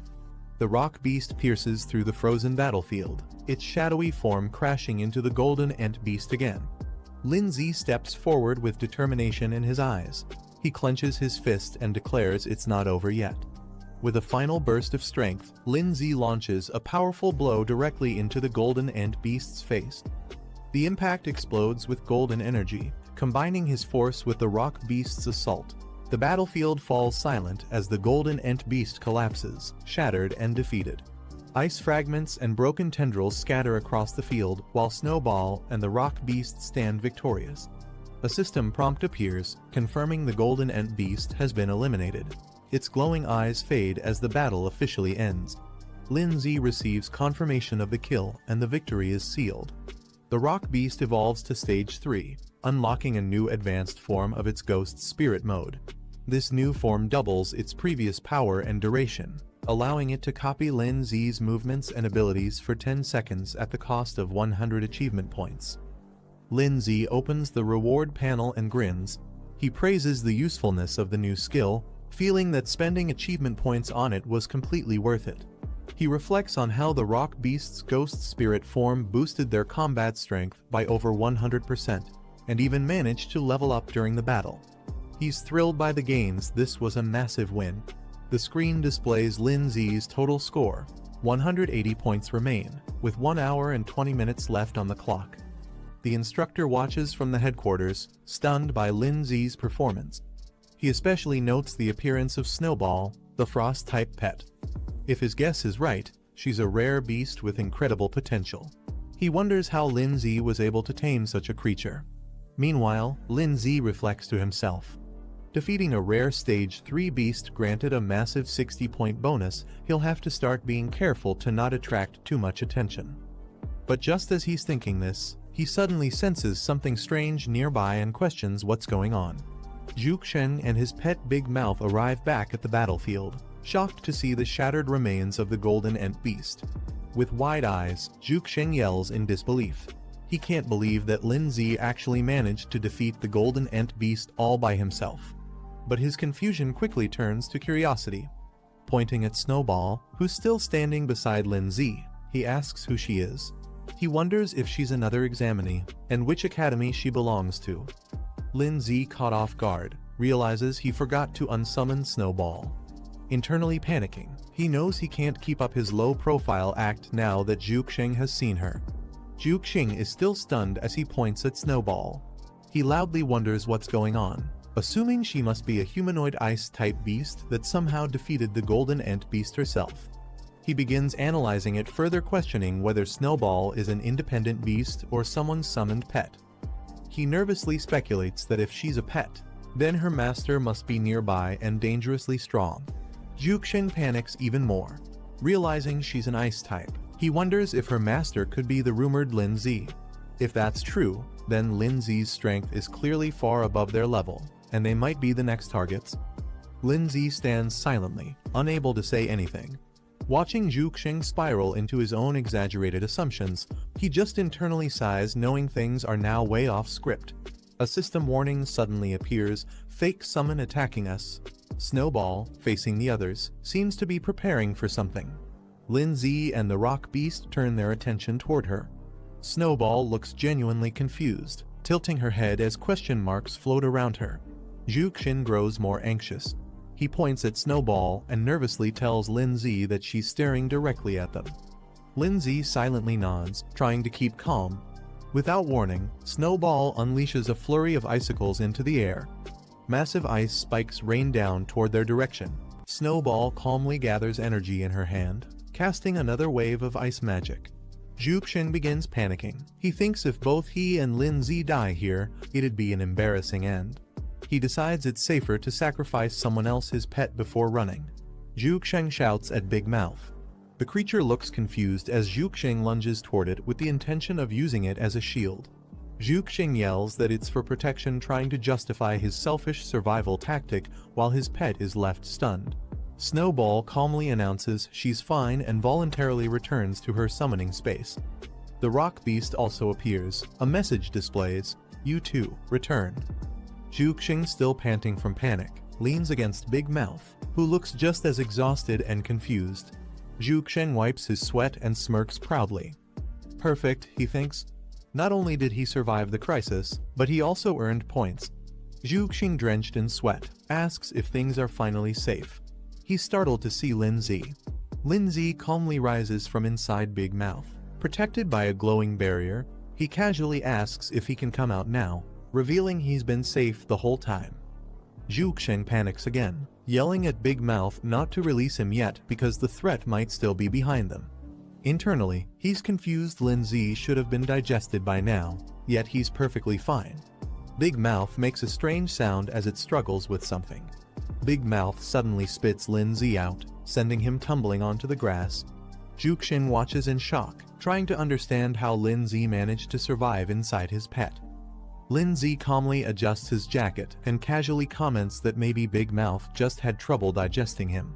Zhuxing quickly changes tone, suggesting that if the monster had kept chasing them, they could have teamed up to defeat it together. Zhuxing forces a smile. Inside, he admits that this guy is actually scarier than he thought. Lindsay confirms that the enemy doesn't seem to be chasing them anymore. He then asks Zhuxing to finally explain what the exclusive soul technique is all about. Zhuxing suggests they head to the stone monument first to check if their team made it into the top 10 rankings. He agrees to explain everything along the way. While walking, Zhuxing explains that exclusive soul techniques are rare skills awakened by only a few exceptionally gifted beast tamers. They're unique and personalized based on one's physique and talent, not something that can be taught or learned from books. Curious, Lindsay then asks what kind of exclusive soul techniques Guozini and Lai Pengyun, two other individuals, possess, wanting to understand how his peers compare. Zhuxing runs excitedly toward the large red stone monument, eager to check the latest rankings. The ranking list lights up. Lai Pengyun 370, Guozini 340, Tang Yang 250, Lu Gang 210, Lindsay 180, and others down to the 10th spot with 100 points. There's less than an hour left in the trial. Zhuxing scans the board and, as expected, doesn't find his name. He sighs in disappointment. But he quickly pumps himself up. There's still time left, and the 10th place only has 100 points. If he can add Lindsay's contribution to his total, he's confident he'll break into the top 10 rankings. Lindsay walks up to the stone pillar with Zhuxing, both staring at the leaderboard. Zhuxing tries to call out to him, attempting to confirm. Zhuxing's eyes widen as he sees Lindsay's wrist glow with red numbers. Lindsay reveals his wrist. His score is clearly shown as 180 points. Zhuxing leaps forward in shock and amazement. He shouts in disbelief, this quiet guy actually has 180 points. He realizes just how underestimated Lindsay truly was. The leaderboard updates, showing Lindsay 180 points in the 5th position. Zhuxing crouches, trembling beside the monument. He stammers, struggling to ask what Lindsay's name is. Lindsay coolly responds, stating his name without hesitation, Lindsay. Zhuxing freaks out completely. Pointing at Lindsay, he yells that Lindsay was pretending to be weak the whole time, while secretly being way ahead of him. Zhuxing finally realizes Lindsay's full strength. He had two pets all along, including the powerful ice-type girl. Zhu curses himself for not recognizing that Lindsay was hiding his true abilities. Lindsay calmly reminds Zhuxing that if it weren't for his help, Zhu would have already been eliminated by the Golden Ant Beast. He demands Zhu to finally share the information he promised. Zhuxing snaps in frustration, yelling that Lindsay will never get what he wants. His face twists with rage as he launches forward, ordering his pet to attack. In a shocking betrayal, Zhu commands Big Mouth to devour Lindsay completely. Lindsay counters instantly. His ice-type pet and rock guardian spring into action. Snowball unleashes her true power. A majestic ice dragon forms in her hand. With a single cast, she freezes Big Mouth solid, shocking Zhuxing, who watches helplessly as his strongest pet turns into a block of crystal. Zhuxing collapses to the ground, trembling. Lindsay, flanked by his powerful pets, towers over him. Lindsay coolly approaches Zhuxing, declaring that although his score isn't high, it's still equivalent to a rare third-rank beast, enough for him to take. Terrified, Zhuxing begs for mercy, yelling that he'll talk, just don't hurt him. But Lindsay changes his mind. With Snowball by his side, he calmly says he no longer cares what kind of soul technique others have, it makes no difference to him now. Zhuxing freezes in confusion, struggling to understand what Lindsay means. Lindsay stands confidently before Zhuxing, declaring that none of them are even close to being his match. Panicked, Zhuxing screams out for Snow Girl and tries to command her. Suddenly, a sharp flash slices through the air too fast for him to react. A brutal strike lands directly in Zhuxing's abdomen, blasting him back with blood spraying, his eyes wide in disbelief. Zhuxing, heavily injured, mutters Lindsay's name as Pengyun approaches with poison ivy by his side. Pengyun smirks, saying he's waited a long time for this moment, as his twisted pet beast snarls beside him.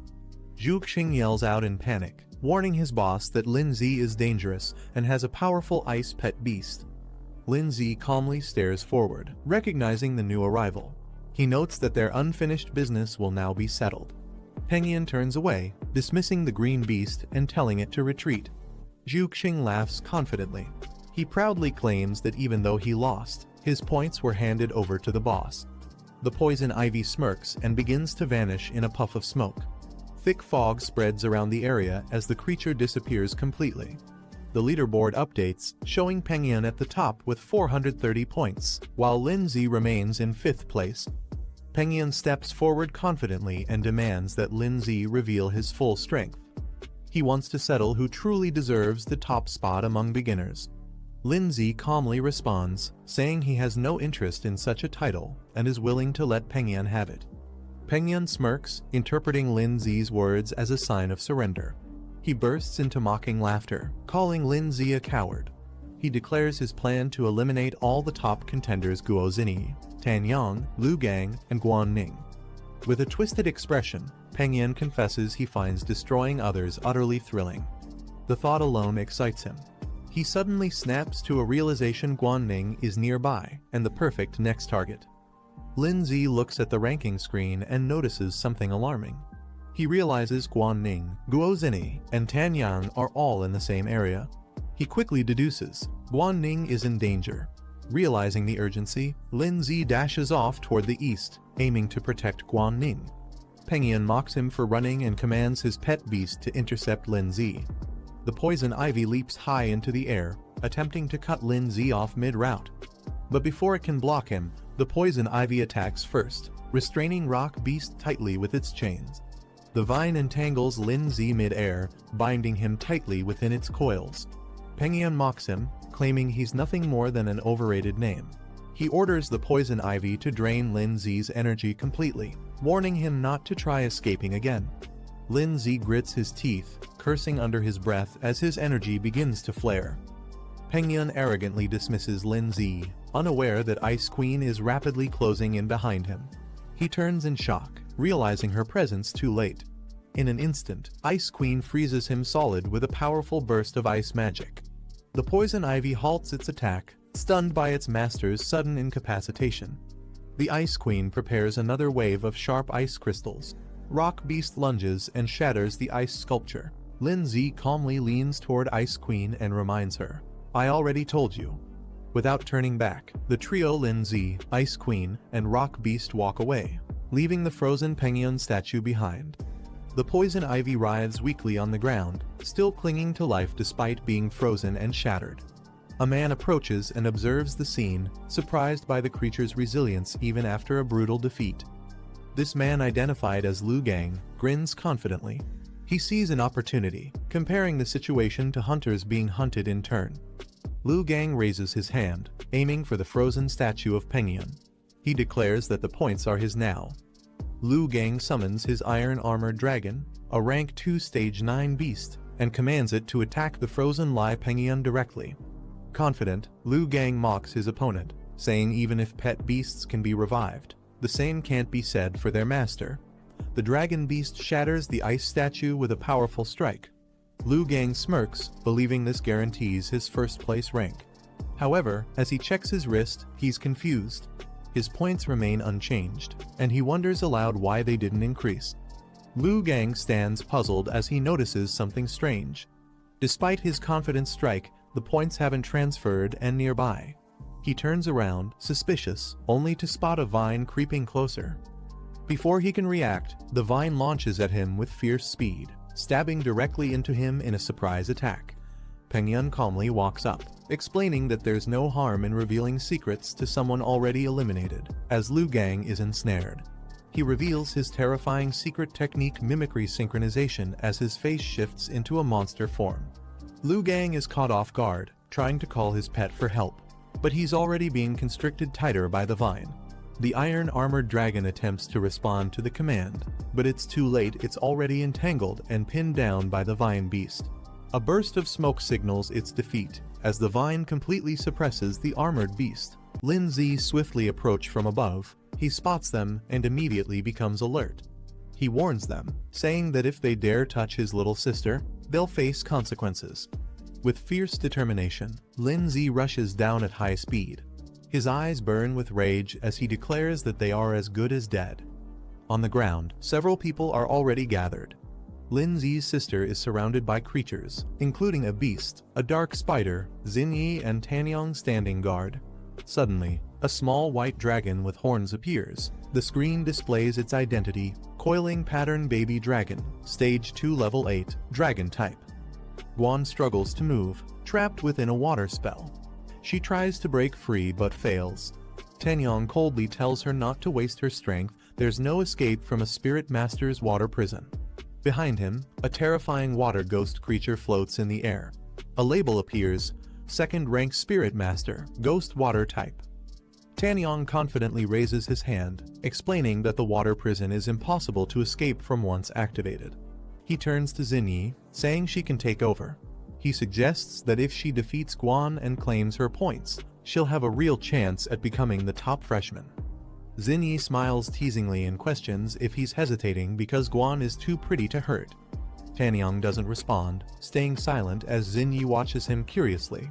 Tanyong stands with his arms crossed. He responds to Xinyi's teasing, saying he's not interested in other girls, hinting that Xinyi is the only one he cares about. As Guan remains trapped inside the water spell, Xinyi gets ready to strike. But Tanyong interrupts her, telling her to wait. She's confused and asks what they're waiting for. Xinyi's eyes light up with excitement. She smirks and says they should wait for the big fish to take the bait. Suddenly, Lin-Z bursts in at high speed, attacking with deadly force. The impact shocks Tanyong, who immediately reacts with surprise. Tanyong activates a water shield to protect Xinyi from the sudden strike. Waves surge up around them as he barely blocks the powerful attack. Lin-Z's pet beast, Snowball, crashes down with force, scattering black debris and emitting purple smoke. Lin-Z walks forward calmly, flanked by his two powerful companions, his rock beast and Snowball. Lin-Z glares at Tanyong and Xinyi. He demands that they release Guan immediately before it's too late. Xinyi and Tanyong are shocked when they realize Lin-Z has two powerful pet beasts. Inside the water prison, Guan is surprised to see both of Lin Zi's pets appear together. But she quickly reminds herself it's not the time to be shocked. She warns Lin Zi that Tanyang and Xin Yi are strong and tells him to be careful. Lin Zi, with his rock beast and Snowball behind him, confidently steps forward. He tells Guan to hang on, he's coming to rescue her. Tanyang narrows his eyes and points at Lin Zi, asking if he's the one who supposedly cleared the ultra-difficult challenge and obtained legendary-level pets. Xin Yi smiles and confirms Lin Zi's identity, saying it all makes sense now, he always felt different from others. Tanyang rolls up his sleeves. He says he'll find out Lin Zi's true strength by facing him directly. Xin Yi warns him to be cautious, sensing that Lin Zi isn't an ordinary opponent. Tanyang charges forward with confidence. He tells Xin Yi that if he beats Lin Zi, he'll give her the points, making her the top freshman. If he loses, she's free to take his points instead. As he launches his attack, he commands his ghost spirit to restrain Lin Zi. A burst of energy and blue magic fills the air as Tanyang tries to take control of the battle. Lin Zi channels his power and activates a fierce soul-based technique. With a surge of yellow energy, Lin Zi launches a devastating attack called Tidal Force Impact, breaking through the enemy's defense with explosive force. Tanyang watches in disbelief, sweating as he realizes how overwhelming Lin Zi's soul technique is. He didn't expect this level of strength. Before he can react, Lin Zi's rock beast suddenly lunges forward, landing a direct punch on Tanyang, catching him completely off guard. Tanyang retaliates by summoning a giant water pillar from the ground, launching Lin Zi's rock beast into the air with a powerful blast. Before the beast can recover, it's trapped mid-air in a swirling ball of water, completely immobilized by Tanyang's technique. Pointing upward, Tanyang commands to catch one beast first, focusing their efforts on restraining Lin Zi's companions one by one. Lin Zi calmly watches and activates another ability, Ghost Spirit Mode. Lin Zi's ghost form activates and leaps into the air, breaking through the water trap effortlessly. His body pulses with dark energy as he descends with speed and power.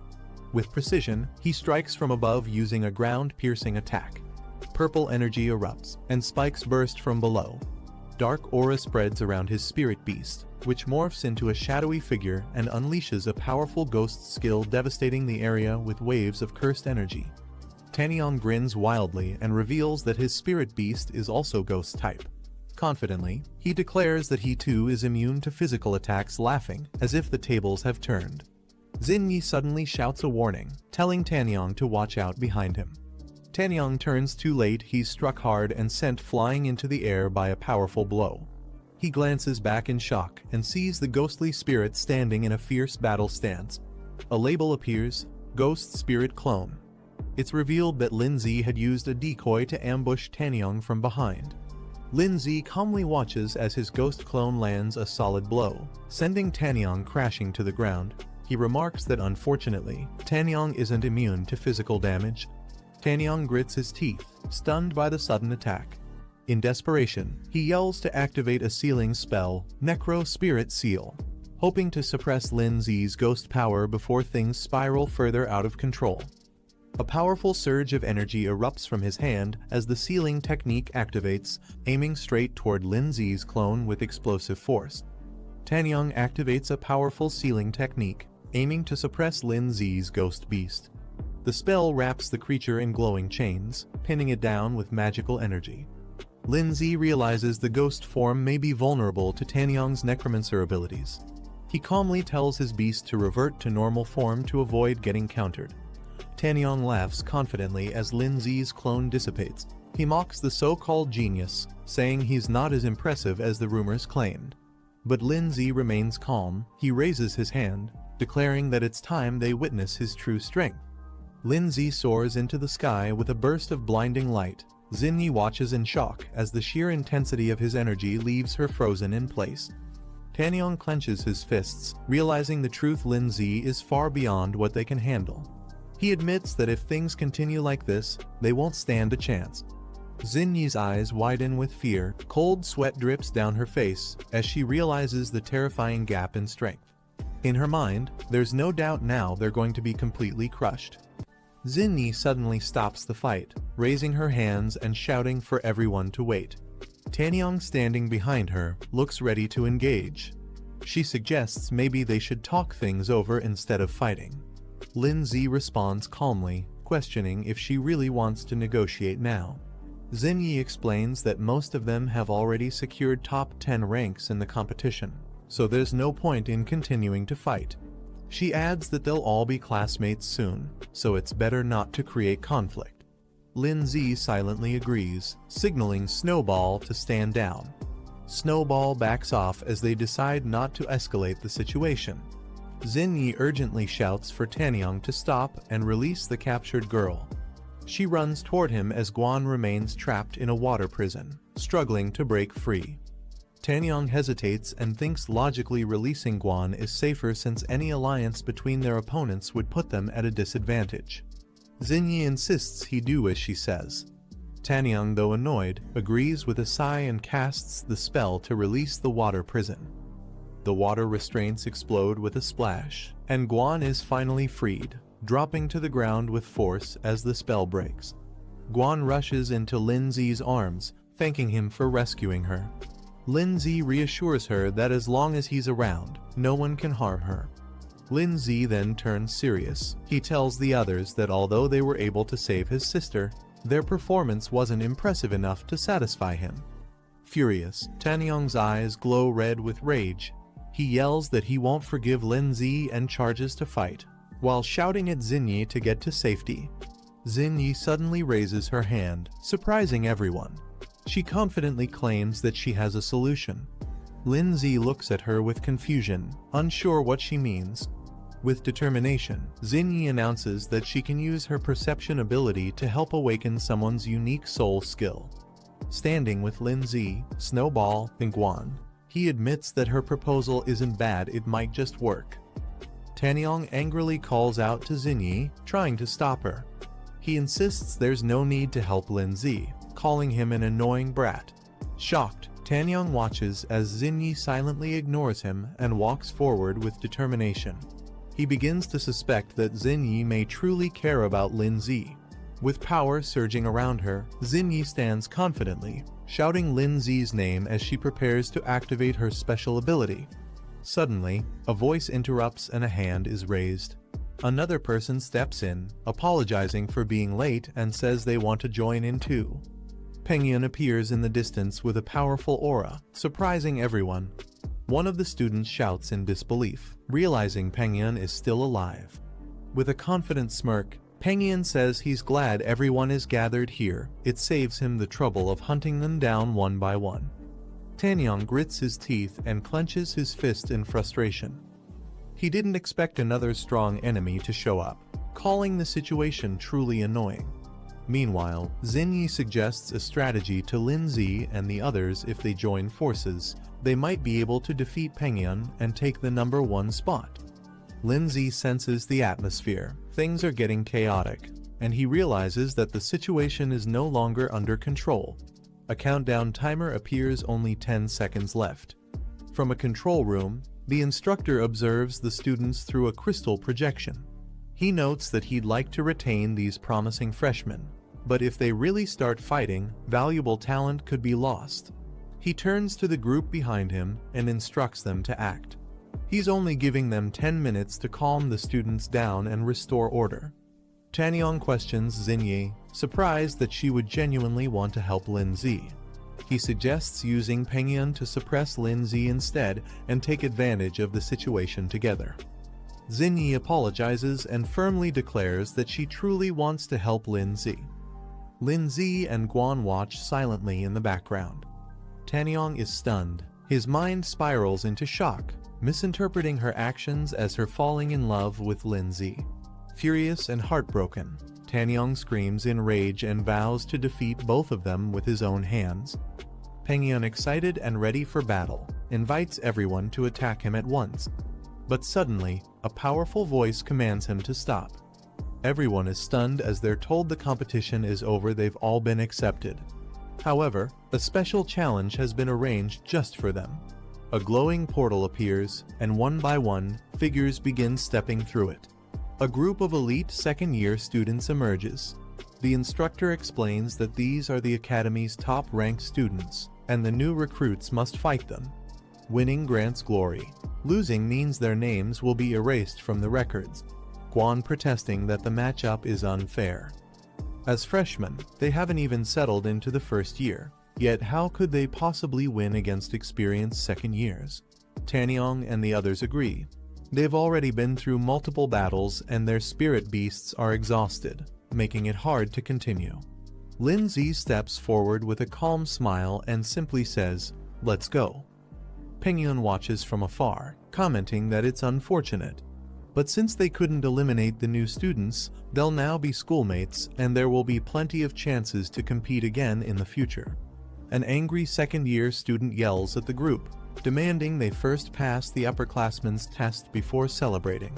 Xingyi turns to Lindsay with a hopeful smile and asks if they can now consider themselves allies. She looks at him with admiration, while Lindsay responds with a confident but unreadable glance. Guan, visibly flustered, pouts and complains that Lindsay hasn't answered her yet, annoyed at being left out of the moment. Lindsay analyzes the situation, recognizing that the reward from the purification trial is valuable since it boosts both physical strength and soul power. He observes that the opposing side only sent 4 people, while his group has 5, suggesting their opponents may have underestimated them.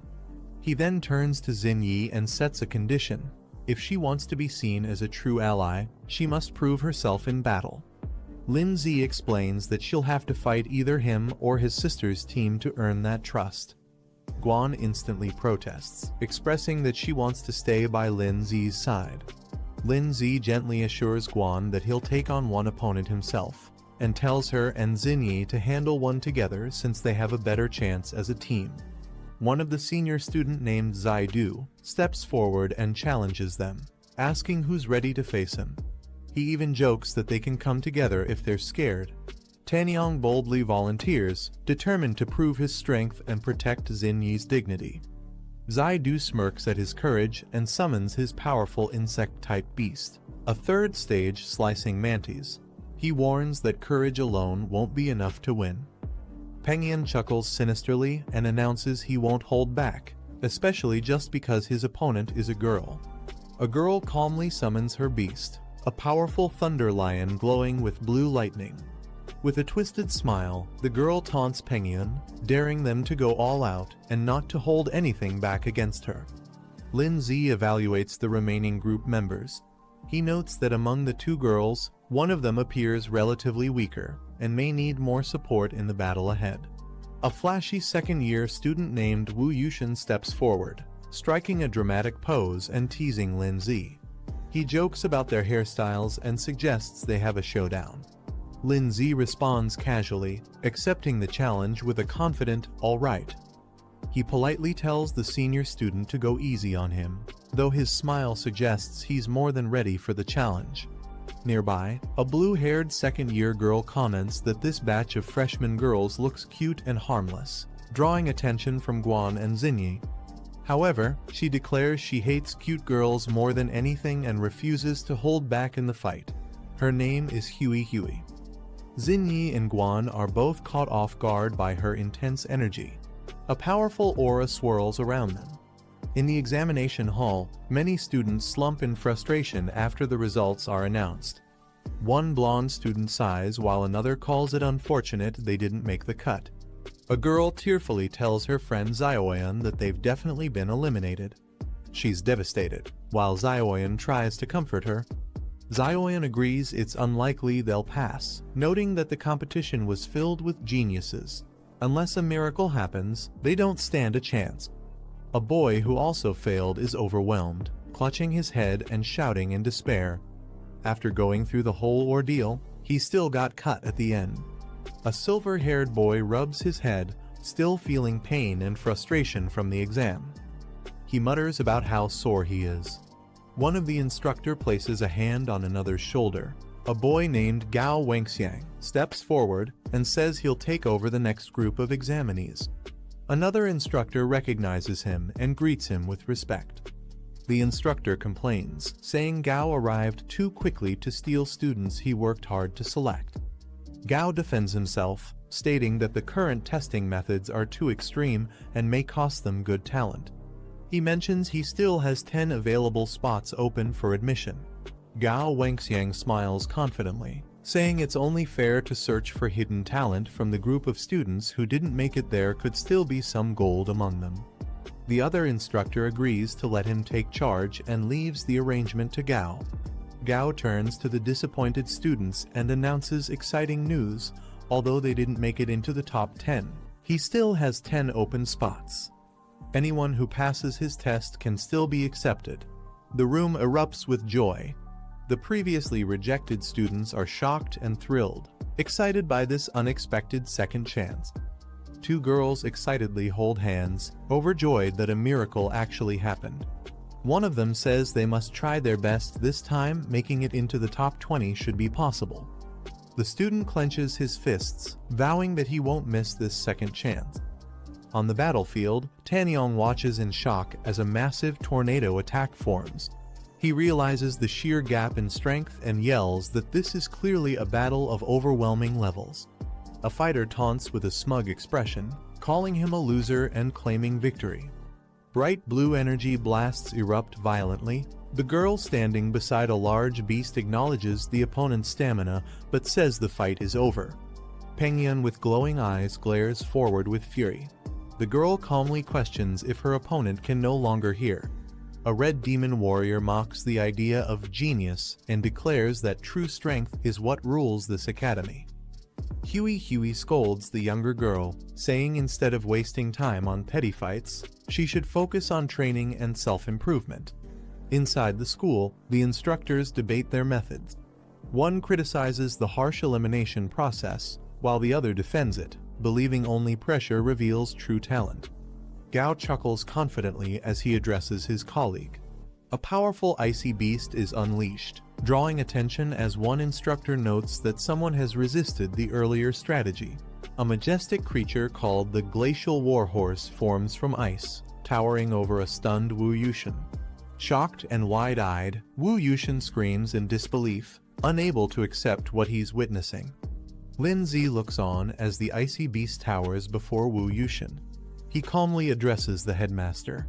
Snowball appears beside him, confirming surrender on their behalf. Instructor laughed loudly, saying this time they've truly struck gold. He admits that they've seen many geniuses before, but this one stands out completely. They observe the boy and feel as if they're seeing the younger versions of the legendary union's top 8 beast tamers. The boy's performance reminds them of those elites in their youth. As they continue watching the energy projection, instructor comments that it's truly astonishing. Both instructors are captivated by the boy's overwhelming power. Gao Wangxiang speculates that even the union's top 8 might not have had such terrifying power at his age. He confirms the boy's name is Lin Zi and insists they must get him assigned to their class. Instructor jokingly tells Gao Wangxiang not to steal students like this, reminding him that student placement should follow official rules. Gao Wangxiang just laughs casually in response. Wu Yushin sits defeated, admitting his loss. The system confirms his defeat and marks the match as concluded. Guan jumps in excitement, cheering that her brother actually won. She's thrilled and praises Hogwanhwa amazing it is. Xin Yi didn't expect Lin Zi to be this powerful, it completely caught her off guard. Tanyong slams his fists into the ground in frustration, yelling that there's still a gap, he's still not strong enough. He vows to turn his pain into motivation and tells them to wait for his comeback. Spectators question whether Wu Yushin went easy on purpose, shocked that a newcomer like Lin Zi actually defeated a second-year student. Someone even refuses to believe it. Zaidu shouts not to underestimate them just because Lin Zi used tricks to win the last match. They ask if he's ready to continue. Lin Zi smirks calmly and responds, "Oh, all 3 of you want to come at once." As Lin Zi commands his pet to attack, the Mantis Beast charges forward with speed. The Mantis clashes directly with Rock Beast. The Mantis gains the upper hand, landing a direct hit that overwhelms Rock Beast. Watching from the observation room, instructor comments that it's enough they admit that the enemy was no match at all. Gao Wangxiang adds that continuing would only humiliate the second-year students and turn Lin Zi into a target of resentment. The other agrees. The instructor announces the end of the test and tells the students to withdraw their beasts. Zaidu shouts toward the instructor and admits that Lin Zi passed the trial alone. He also acknowledges that other students performed decently and says everyone's strength will improve after entering Zhongning Academy. Zaidu points at Lin Zi and says it's not over once Lin Zi officially enrolls, they'll have a rematch. He yells that it was just bad luck and calls Lin Zi despicable. Lin Zi smiles and gives a thumbs up, complimenting Zaidu by saying he's truly strong and doesn't even need to compete anymore. Enraged, Zaidu yells at Lin Zi to just wait. He calls him a punk and declares that he'll remember this moment. Lin Zi stands calmly with Snowball and Rook Beast by his side as several pillars of light fall to the ground. The system announces Lin Zi's reward for completing the awakening ritual. His stats visibly increase, his physique and willpower get a massive boost. The system congratulates Lin Zi for successfully enrolling in Zhongning Academy. He stands confidently as the energy surges around him, with his achievement points now displayed. Meanwhile, Rook Beast undergoes rapid transformation. Its growth level rises to 33%. Snowball's eyes glow with power as her evolution completes. The system notifies that her growth rate has increased to 12%, marking her progress. Lin Zi returns from the test and lands in the middle of a crowd. Guan runs to him, calling out, "Brother," while the surrounding students murmur in surprise at how strong he is. Still dazed, Lin Zi thinks to himself that every time he wakes up, the environment feels strangely familiar. Someone gently grabs his sleeve and quietly calls his name Lin Zi. Zingy leans in and tells Lin Zi that she can sense his Rook Beast still has an unlocked form waiting to be revealed. Lin Zi looks surprised and asks if it's true. Zingy adds that it also includes guidance on how to awaken his exclusive soul skill. She tells him to come find her after the test if he wants to know more. Lin Zi responds with a blank look and simply says, "Oh," as if unsure how to react. Instructor steps up and calls for silence. He announces that the top 10 scorers in this round will be admitted directly into the academy. The instructor announces the top scorer of this freshman exam. Everyone turns in surprise as the spotlight falls on the chosen one. He reveals the name, Lai Pengyun. The crowd bursts into applause, some with confused expressions while others clap out of obligation. Pengyun murmurs in disbelief, wondering how it could be him. Something doesn't seem right. He clenches his teeth in frustration, thinking that someone who looked stronger than him got ignored. He feels this is complete favoritism and injustice. Instructor Flo points out that Lin Zi clearly outperformed everyone and deserved the top freshman spot. Gao Wengxiang responds, questioning if this setup is truly fair. Instructor Flo reminds him that the rules for this trial were based on score rankings. Even so, he warns that placing all hope on one person is risky. Gao Wengxiang agrees reluctantly. The instructor announces that students who will join the recovery training should follow him. Those who already made it into the top 10 are dismissed and will return in 10 days for the entrance ceremony. Guan comforts her crying classmates, telling them not to worry. She encourages them to do their best in the upcoming recovery trial and assures them they can pass it if they try hard enough. Zhu Sheng approaches from the crowd and greets Lin Zi respectfully, calling him Big Brother Lin Zi. Lin Zi recognizes him and replies, "Oh, it's you." He admits he didn't expect Lin Zi to be so powerful, saying his intel must have been lacking. He compliments Lin Zi's recent battle against the second-year senior, calling it extremely impressive. Curious, Lin Zi asks him what he's planning. Zhu Xing suddenly clasps his hands together, grinning wide, and asks if Lin Zi would accept him as a junior disciple. He dramatically declares his endless admiration for Lin Zi, comparing it to a flowing river. Lin Zi responds calmly, saying he doesn't accept disciples. He adds that Zhu Xing doesn't even qualify for admission yet, questioning how he could be his junior. Determined, Zhu Xing dashes off, shouting that he'll definitely pass and begging Lin Zi to wait for him. Elsewhere, Pengyun lets out a cold snort. Guan excitedly celebrates their success, saying it's great that they officially passed the trial and became freshmen at Zhongning Academy. She suggests they skip going back today and enjoy a full day out in the city. Lin Zi stretches and agrees, saying that after 4 hours of intense testing, he really does need some proper relaxation. Blushing slightly, Guan proposes they spend the night in the city and return tomorrow instead. Lindsay smiles and agrees to Guan's suggestion, telling her, "All right." Guan softly smiles, visibly happy and a little shy, while thinking about spending the night together in the city. Suddenly, Lindsay looks at his phone and panics. He realizes all the hotel prices are shockingly high, with most listings showing a rate of $29.99. He exclaims in frustration at how expensive everything is. He stares at his phone in shock, remembering that he had already spent all his money last time to upgrade his stone monster. His remaining balance is now only 300. Guan notices his strange reaction and suggests they go eat something first. Lindsay nervously agrees. As the sun sets, they arrive at a luxurious restaurant with a fancy sign welcoming new students for a special dinner.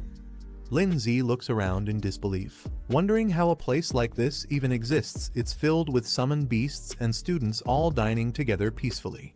Guan smiles warmly and says she had been looking forward to eating at this restaurant for a long time. She suggests they summon their beasts since they've fought hard and deserve a good meal too. He hesitates slightly but agrees, replying with a simple "okay" while sweating a bit. Soon, all their pets are seated with them at the table: Snowball, Rock Beast, and others ready to eat alongside their masters in the spacious, elegant hall. Snowball comments in surprise that the last time she saw Snowball, she looked like a little girl, and now she's evolved so quickly. She also adds that the transformation is beautiful and asks how Lindsay managed it. Lindsay replies that it might be because his bond with his beast is stronger than usual. He internally thinks that it's actually a complicated system thing he'll explain later when he gets a chance. For now, something else takes priority. Guan cheerfully calls him amazing and says he must teach her later. Then she shifts to the menu and suggests they start ordering food. But when Lindsay looks at the menu, he's shocked to see the outrageous prices: dishes costing 6,000, 10,000, even 18,000. Lindsay sweats nervously, staring at the menu and mumbling that there are just way too many zeros in the prices. Meanwhile, Rock Beast happily taps the table with forks, excited for food. Snowball gently pats the Fire Beast, who blushes with a heart above his head. The waitress politely asks what they'd like to order. Without hesitation, Guan excitedly points at several items on the menu, saying, "This one, this one, this one, and this one too." Lindsay is left stunned in silence. 5 minutes later, a full table of sparkling, luxurious dishes is served. Everything they ordered arrives beautifully plated. Everyone stares in awe at the food, shouting "Wow" in unison, while Lindsay lets out a defeated sigh. The group dives in happily, with Rock Beast even patting its belly in satisfaction after finishing. Lindsay nervously sweats, glancing toward Guan and thinking to himself, "What should I do? Do I run from the bill?" The waitress politely informs him the total cost is 37,000 yuan and asks how he would like to pay. Guan smiles and offers to handle it, saying she's secretly saved up quite a bit of personal money. Relieved, Lindsay breathes out and thinks, "I'm saved." As the waitress looks on in surprise. Outside, as they walk under the night sky, Guan happily stretches her arms and says the city looks beautiful at night. She cheerfully says she's excited to study in the city with her brother in the future. Lindsay thinks to himself that he urgently needs to make money, realizing it might be too late to rely on commission missions alone. As they walk together, they hear loud cheering and laughter coming from a nearby building. The glowing sign reads "Death Arena," and the crowd inside shouts in excitement, calling it awesome. The audience cheers as a muscular blue monster defeats its opponent with overwhelming power. It's introduced as the Four-Armed Beast, a Stage 3 Tier 1 monster. The monster roars confidently while the crowd praises its strength, calling it unstoppable. The host asks if there are any challengers. He announces that anyone who defeats the monster will win the full prize pool. He adds that joining the match only costs 300 yuan, and the winner could earn up to 50,000 yuan. Lindsay thinks to himself that this might be the perfect way to make money. He prepares to summon his creature, as energy bursts from his hand. Rock Beast explains the rules: no magic, no spiritual arts, only raw physical combat. If a pet dies or kills another, the arena holds no responsibility. Guan asks if he wants to watch the match, then questions whether he's planning to enter the fight himself. Lin Zi smirks confidently and says since they're offering money, he won't be polite about taking it. Lin Zi observes that the enemy monster is at 3rd rank stage 1, while his own rock ghost is at 2nd rank stage 9, so he decides it's best to upgrade it first. He places his hand on Rock Ghost's chest, initiating the upgrade with a glow of energy. The upgrade completes as Rock Ghost evolves to 3rd rank stage 2, consuming 780 achievement points and leaving 400. He reflects that the higher the level, the more achievement points are needed for upgrades. Xinyi is shocked and asks if Rock Ghost just leveled up, wondering how he did it.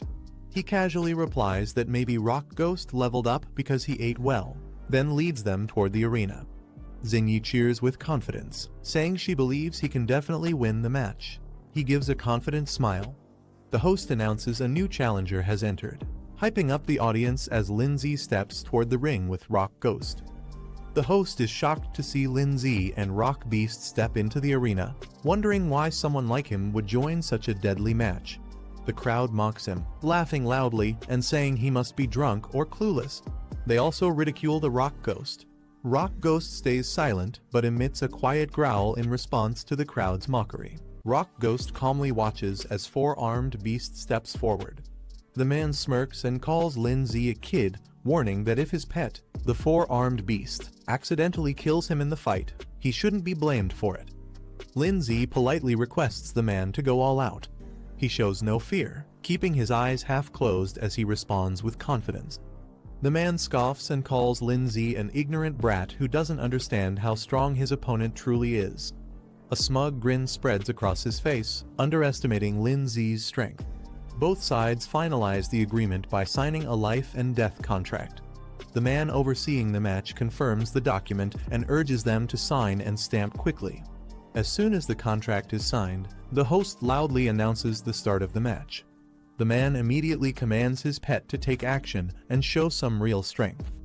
The creature charges forward aggressively. The beast leaps directly toward Rock Ghost, who swiftly evades the attack. The force of the landing smashes the floor beneath. Lin Zi observes the ongoing battle and analyzes the situation. He notes that Rock Ghost clearly has the speed advantage over the 4-armed beast. Meanwhile, Rock Ghost dashes forward in a blur, closing the distance in an instant. Seizing the opening, Rock Ghost leaps into the air and delivers a strong spinning kick straight into the 4-armed beast's head.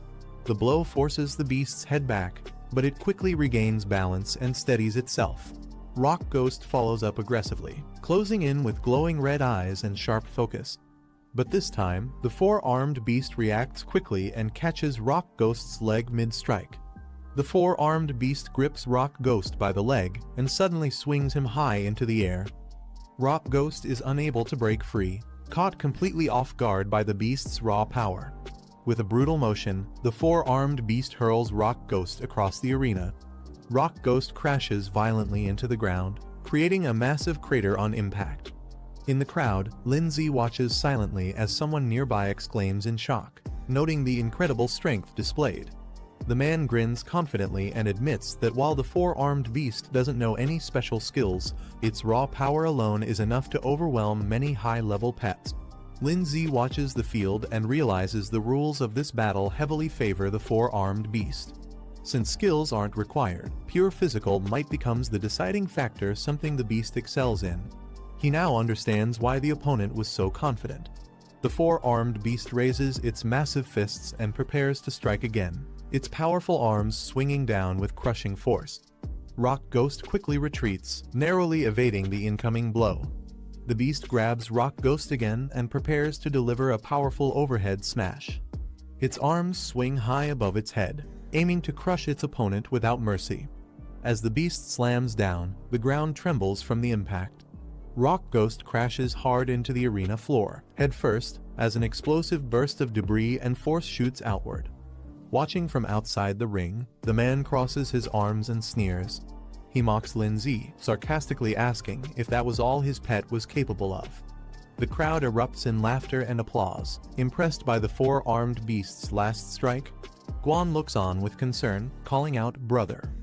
Lin Zi calmly analyzes the situation, thinking that if skills were allowed, Rock Ghost in its spiritual state could easily ignore brute force attacks. However, under these rules that restrict skill use, raw power dominates, and that gives the four-armed beast an edge. As he reflects, Lindsay remembers that the last time Rock Ghost shifted forms was during a life-threatening situation. If what she said was true, and the transformation can be triggered again under pressure, then it's a gamble worth taking. Lindsay's golden eye glows as he steps forward, calling out to Rock Ghost. He asks if this is truly all it can do, commanding it to show him its full strength. Rock Ghost lies motionless on the ground, face buried in the cracked floor. Internally, it questions whether it always needs to rely on Snow Girl to determine victory and defeat. The four-armed beast moves in for another attack, its shadow looming over Rock Ghost. Suddenly, Rock Ghost's eye glows red. With a powerful punch, Rock Ghost strikes the four-armed beast directly in the chest. The impact explodes outward with force, shocking the beast mid-motion and turning the tide of the battle. Chunks of red armor shatter and fall from Rock Ghost's body as it initiates a transformation. Red mist swirls around Rock Ghost as it emerges fully transformed. A new system reveals its new stats. Speed tripled, defense completely dropped, and the transformation lasts for 60 seconds. It now moves like a true predator. Lindsay observes with satisfaction. He's impressed and confirms that the rocky armor can be detached at will, allowing Rock Ghost to adapt based on the situation. Without wasting a second, Rock Ghost leaps at full force toward the four-armed beast. The man smirks arrogantly, laughing at Rock Ghost and mocking it for not learning its lesson. He assumes the beast still holds the upper hand after the previous exchange. The four-armed beast prepares to strike again, but just as it moves, Rock Ghost suddenly vanishes, leaving only a red blur behind. The man's expression instantly shifts to shock. He panics, sweating as he shouts in confusion, completely unaware of what just happened. In a flash, Rock Ghost reappears behind the four-armed beast and lands a direct, explosive blow to its back. The four-armed beast desperately swings its fists, trying to catch Rock Ghost. Before the beast can react, Rock Ghost reappears behind it and slams a powerful kick directly into its lower back. With glowing red eyes and a wicked grin, Rock Ghost lunges in again. Punch after punch rains down on the four-armed beast. It tries to shield its head, overwhelmed and confused, while red impact marks scatter across its body. Lindsay sees the countdown reaching just 10 seconds and immediately shouts to Rock Ghost, urging him to stop playing around and finish the battle now. Rock Ghost launches high into the air and descends like a crimson meteor. Its body rotates mid-air, targeting the four-armed beast's exposed head. With full force, Rock Ghost smashes into the beast using a finishing move, Ghost Impact. The four-armed beast is sent flying and crashes onto the floor, completely wrecked and coughing blood. After delivering the final blow, Rock Ghost stands tall as its transformation ends. The ghost form fades, and its body begins reverting to its base state. On-screen text confirms the transformation has concluded. The man stares wide-eyed, frozen in disbelief. He mutters that this outcome is impossible, unable to accept what just happened in front of him. In the stands, the crowd erupts in shock. One person questions the situation, while another exclaims that even the four-armed beast was taken down. Another calls Rock Ghost terrifying and absolute monster. The judge walks into the arena and raises his hand, standing beside the unconscious beast. He announces the result clearly. The winner of the match is Rock Ghost. Lindsay stares blankly with lifeless eyes, his face drenched in sweat. He calls out in disbelief to Rock Ghost. The crowd is confused, questioning why the four-armed monster lost when it seemed strong. One person comments that the match wasn't dragged out, and another points out that the boy used a skill against the rules. The announcer loudly declares that the contestant's pet used a skill technique, which is a violation of the competition rules. A group discusses the situation. One of them notes that the transformation of the opponent's form was confirmed. Guan argues it was just a piece of armor falling off and shouldn't count as a skill, saying it's unfair. The man clenches his fist and angrily calls the boy a brat. He warns not to think he can easily take the money just by pulling a few tricks. Lindsay stands near his pet Rock Ghost and proposes a new idea. He agrees the pet battle result is a loss, but suggests a rematch, this time a physical fight between him and the opponent. If he wins, he demands the prize money. The man smirks darkly, surprised, and asks if Lin Zi really wants to fight him directly.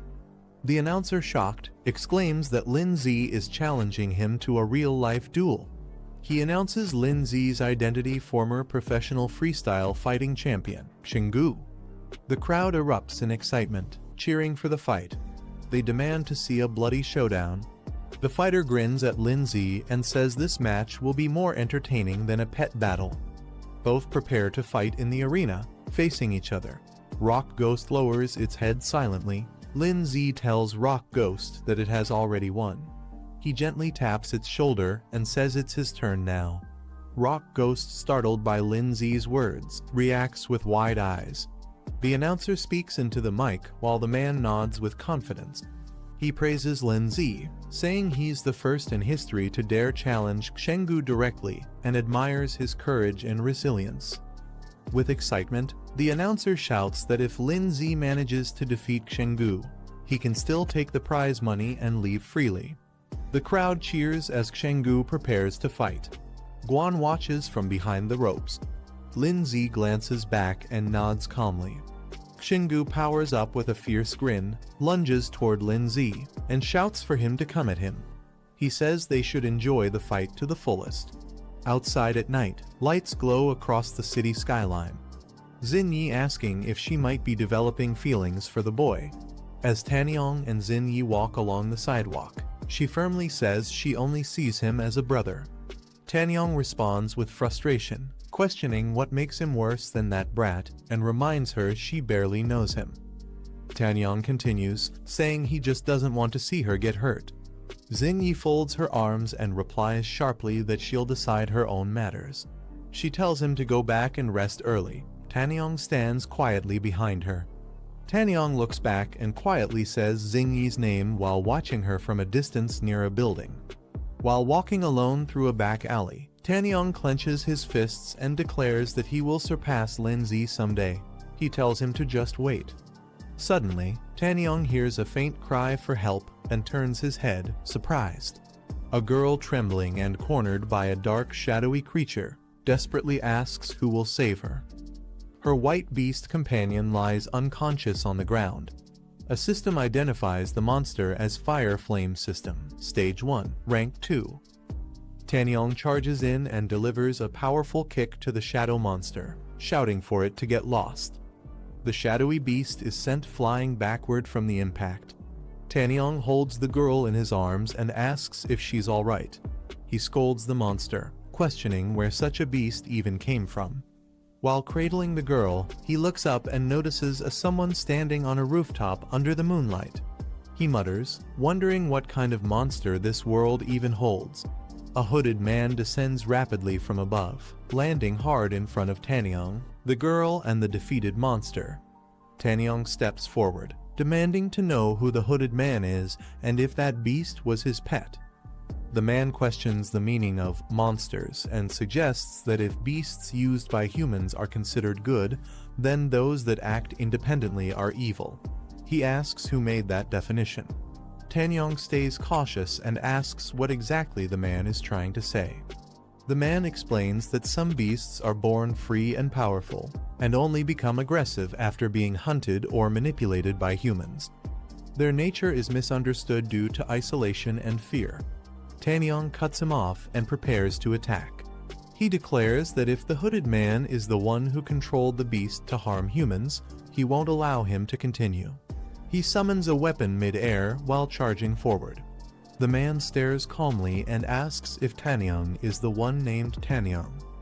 Tanyong is surprised. The man asks if Tanyong knows his name, then mockingly suggests he surrender so he can be taken to the Beast Defense Association for punishment. The shadow monster watches silently with glowing red eyes. The man lowers his arm and calmly orders the beast to retreat. The monster immediately obeys and vanishes. He then steps forward and touches the red-horned wolf's forehead, releasing a glowing energy into its body. The white beast convulses violently as the energy spreads through it, triggering a powerful reaction and causing the creature to cry out in pain. A glowing red orb pulses with energy as the beast's transformation intensifies. The wolf suddenly rises with overwhelming power, surprising everyone present. The man admits he originally intended to seek them out, but since Tanyang showed up on his own, it saves him the effort. He now plans to test Tanyang's usefulness. Tanyang watches the beast cautiously as it radiates with uncontrollable power. The beast finishes its transformation, now towering with overwhelming energy. Its eyes glow fiercely as it snarls at the figures ahead. Tanyang and the summoned shadow stare up in shock, bracing for the clash. The announcer telling another to teach the boy a lesson. Another orders Barebone to show him his strength. Xinyi stands behind them, watching. Xinyi looks ahead with a surprised expression. Linzi turns around abruptly after noticing something.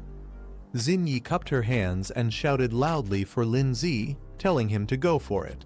Standing beside her, Guan also cheered him on, her fists clenched as she leaned forward with anticipation. Both kept their eyes fixed on the fight. Shenggu stepped into the spotlight, his muscular body exuding power. With pride, he spoke of his past victories, winning the Freestyle Wrestling Championship in Jeonan City in 3241, then defeating Thunder Dragon in the Cherry Blossom Cup in 3243. He continued explaining how he went on to secure the Liaoning Freestyle Wrestling Championship for 3 consecutive years. His title, Steel Muscle Machine, was a testament to his strength and dominance in the ring. Linzi studied him calmly, analyzing his opponent's capability. He knew an average person's physical quality ranged between 2 and 4, but Shenggu's was in the 4 to 8 range, far stronger than the usual challenger. Shenggu smirked, thinking to himself that most people who heard about his achievements would be trembling in fear, yet this boy, Linzi, remained completely unfazed. He grinned and told Linzi that to avoid being accused of bullying, he would let him land a punch first. Taunting him further, he pointed at himself and told him to come and hit him. The announcer on the side advised Linzi to make the first move since Shenggu was giving him the chance, but warned him to be careful not to break the bones in his own hand. Shenggu confidently called for everyone to watch as he prepared himself. Linzi, looking up at him, calmly stated that in that case, he would not hold back. Linzi's fist connected with brutal force, smashing into Shenggu's face and drawing blood instantly. The blow sent Shenggu flying backward, his body arching through the air as the force of the strike radiated outward. He crashed violently into the ground, the shockwave knocking nearby spectators off balance and scattering them in surprise. Lying on the floor with a swollen, reddened cheek, Shenggu's eyes went wide in shock, unable to comprehend what had just happened. The announcer stood frozen for a moment before shouting in shock, demanding to know what had just happened. He exclaimed in disbelief that Shenggu had been defeated with a single punch. Meanwhile, Xinyi and Guan beamed with excitement, raising their hands for a celebratory high five after witnessing Linzi's victory. They locked eyes for a brief second, but quickly shifted to an awkward silence. Both turned their heads away from each other, crossing their arms with exaggerated expressions. The announcer suddenly raised his hand and stopped everything, saying that since he hadn't officially announced the start of the match, Linzi's attack was technically against the rules. Therefore, the winner of this round should be.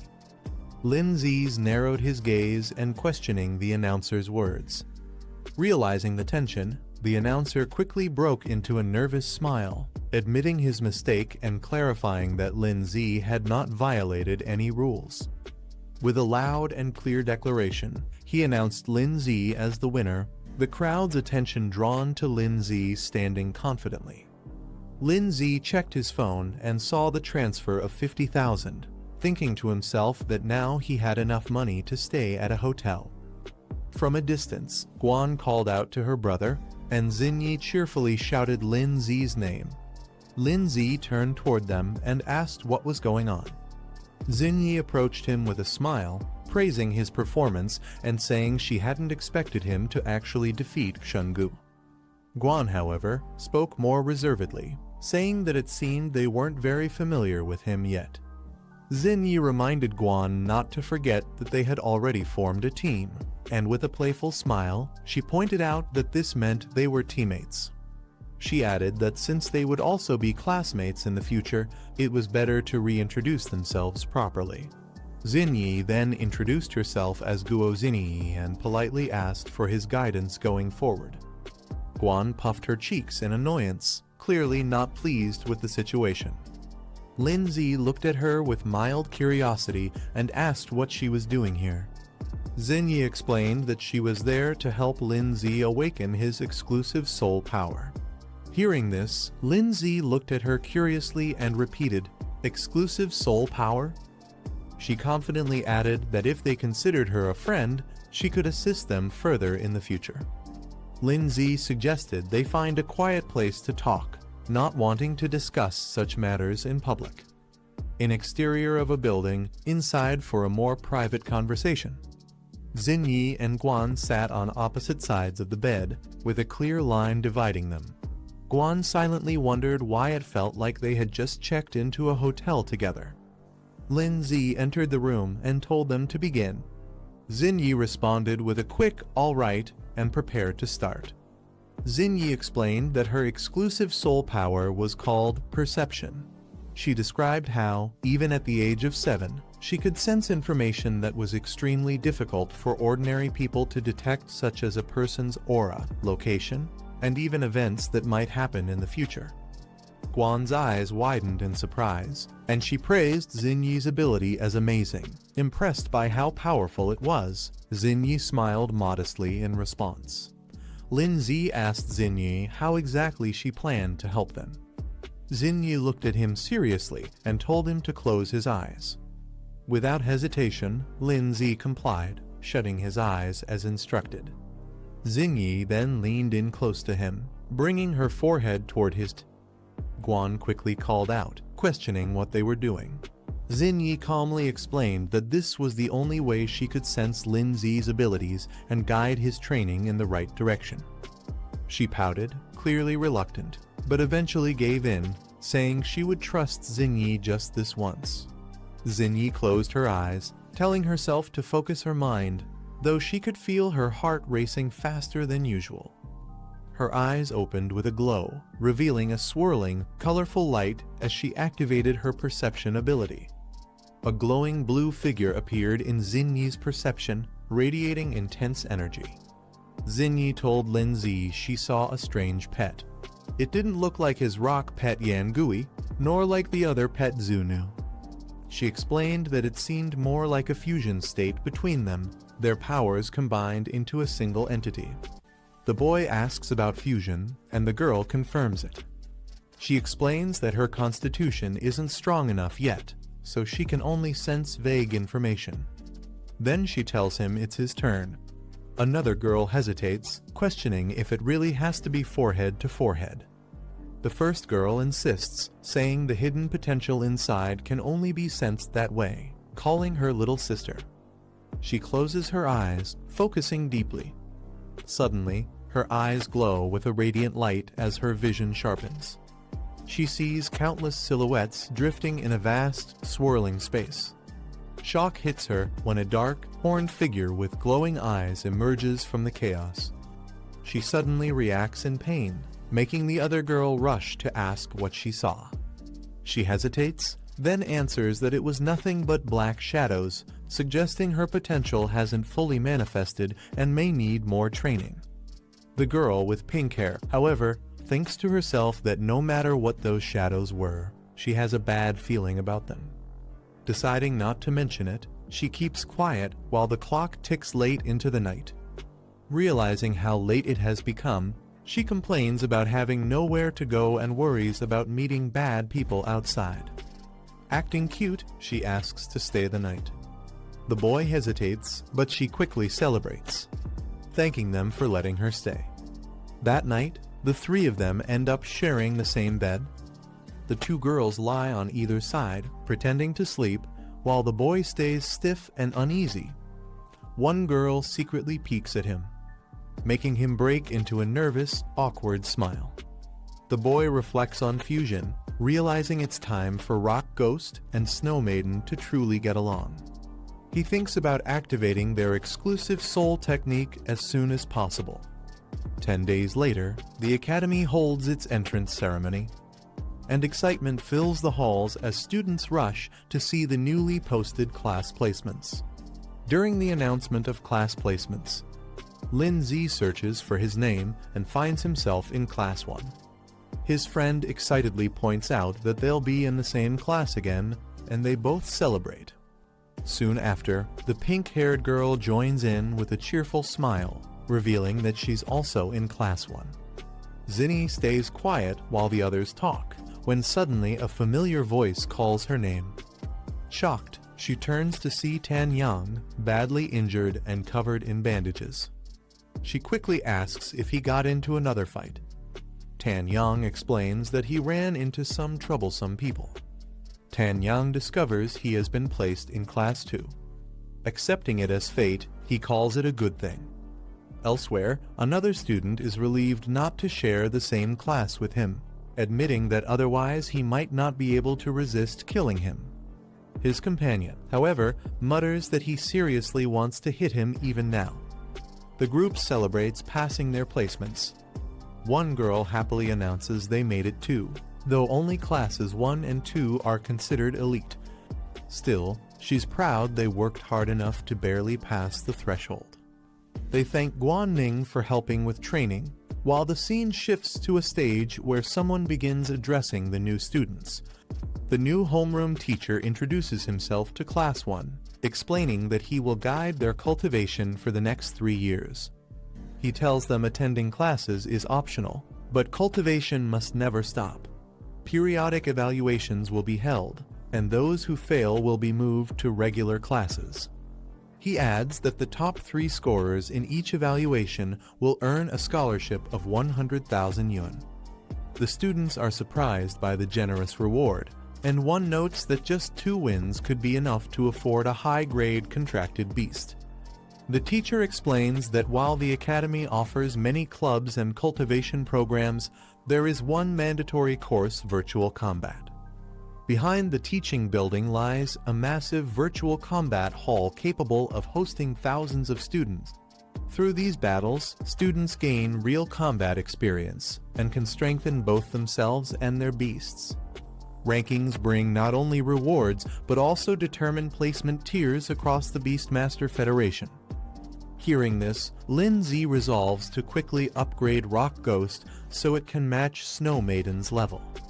Lin Z places Rock Ghost and Snow Maiden before him, commanding them to fuse.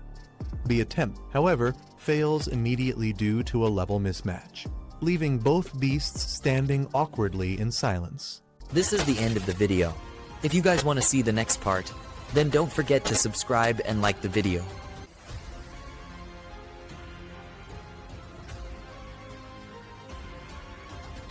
The classroom bell rings, signaling the end of the lecture. Students leave together, some chatting casually. One thinks about needing more practice in simulated battles to improve quickly. The classroom doors close behind them. Outside, different school clubs approach students. One group enthusiastically invites Lin Z to join, highlighting their Ice Beast Association as the most influential. Another club tries to recruit him into their Rock-type Beast Society, claiming it's a place for growth and shared training.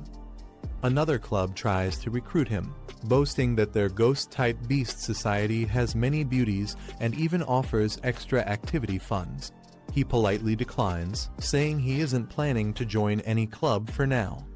Suddenly, the crowd stirs. Members of the prestigious Gaoshan Society arrive, drawing attention from everyone. Curious, he asks who they are. He learns that Gaoshan Society ranks among the top 5 in the academy, filled with elite members.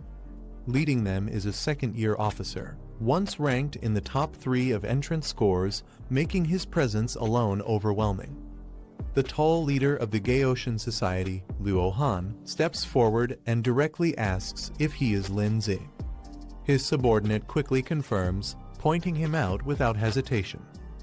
Watching from the side, others realize the trouble. One recalls that the thug from before was actually a Gaoshan Society member. Lindsay remains calm and composed, admitting his identity and asking what they want from him. Liu Han offers Lindsay a chance to join the Gaoshan Society, saying it would settle past grudges. He emphasizes that not just anyone gets invited. Lindsay calmly declines, thanking them but making it clear he isn't interested in joining any club, not even theirs. He reasons that joining societies is a distraction and won't help him improve. Shock spreads through the crowd. No one expected him to refuse such a rare opportunity. One furious member shouts at Lindsay, warning him not to be arrogant.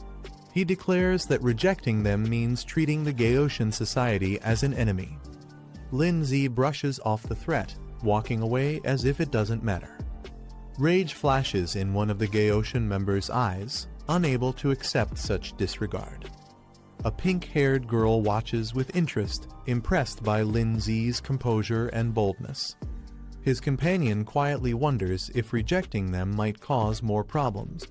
Lindsay, however, thinks joining a club would only bring unnecessary trouble, challenging them to prove otherwise through strength. The vast hall fills with students, each preparing for the upcoming trial. Looking around, one notes how many participants have gathered. Lindsay takes his position, calmly sitting as the platform activates, signaling the start. A girl clenches her fists with determination, vowing to keep up with Lindsay's pace no matter what. Lindsay closes his eyes, centering himself before the trial begins. He opens them with sharp focus, determination flashing within. The scene shifts into a vast, glowing virtual space where the simulation is about to start. His personal stats appear, showing a low rank of 570-620.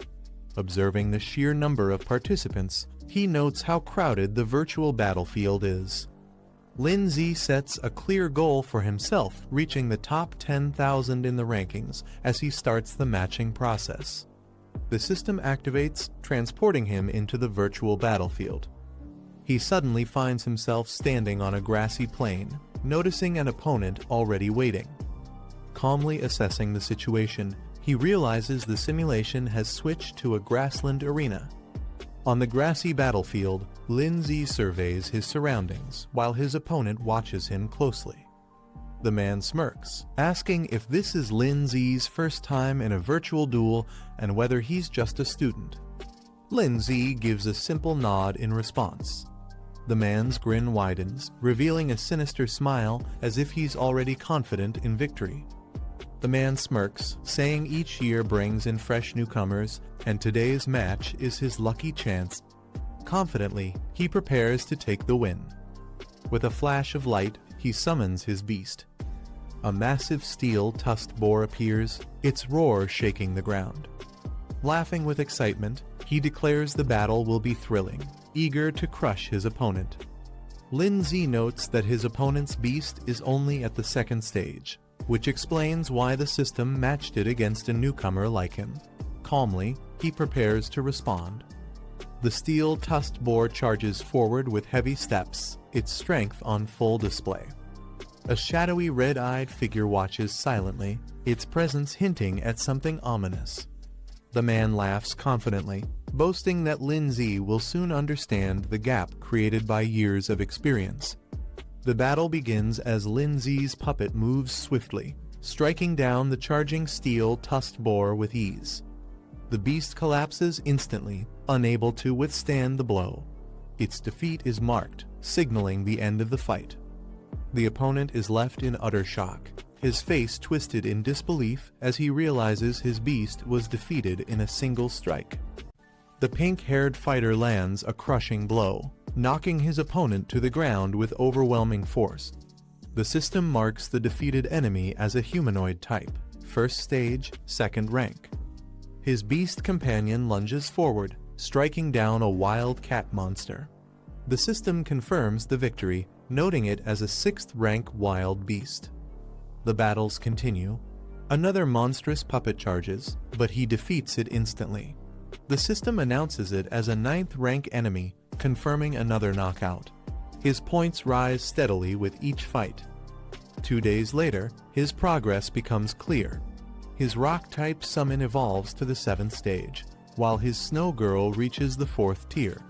The system rewards him with additional achievement points for breaking into the top 100,000 rankings. He pauses to reflect. The constant high-level battles over the last 2 days have boosted his growth rapidly. Deciding to rest, he concludes today's training and leaves the area behind. Meanwhile, news of his rise spreads quickly. Many are surprised, calling him a newcomer with explosive potential. Others question his background, and some already view him as a dangerous target that must be eliminated. His sudden climb puts him under the spotlight across the rankings. The boy speaks with his companion, casually asking about the timing of his arrival. She looks surprised by his sudden appearance. A white-haired man steps in, recognizing him instantly and addressing him with confidence. Another character comments that he seems to be the freshman representative, pointing out his late arrival. They remind him not to underestimate the challenges ahead. In a chibai form, the boy is asked if he has already withdrawn from studies, highlighting doubts about his persistence. The white-haired man raises 3 fingers, proudly declaring that he reached the top 150,000 ranking in just 3 days, showcasing his rapid progress. The girl is left shocked, staring wide-eyed at the revelation. She holds her device tightly, unable to believe what she just heard. The girl checks her device and is surprised to see that her brother has already broken into the top 100,000 rankings. Another character reacts in complete shock, unable to believe the sudden rise in rank. A boy explains that his own ranking has been stuck around the 180,000 mark, no matter how much effort he puts in. He wonders aloud if contracting another beast might help and asks for advice. Another boy interrupts with curiosity, asking when he will qualify to contract his second beast. The girl reminds him that he was the only one in their class who chose the highest difficulty path, hinting that this may be why his growth is slower. He laughs it off, acknowledging her words but dismissing it as just a joke, showing his carefree attitude despite the situation. While walking together, the girl asks if he has decided on his second beast contract. He replies that he hasn't, explaining that growth rate, compatibility, and synergy with his current beast all need to be considered. He reassures her not to worry, smiling as he says he'll help her with beast selection when the time comes. She happily clings to him, suggesting that they should go together to the beast market over the weekend. He looks back calmly, quietly agreeing to her idea. Later that evening, they return to the academy. Other students watch from a distance, noticing how close the two appear.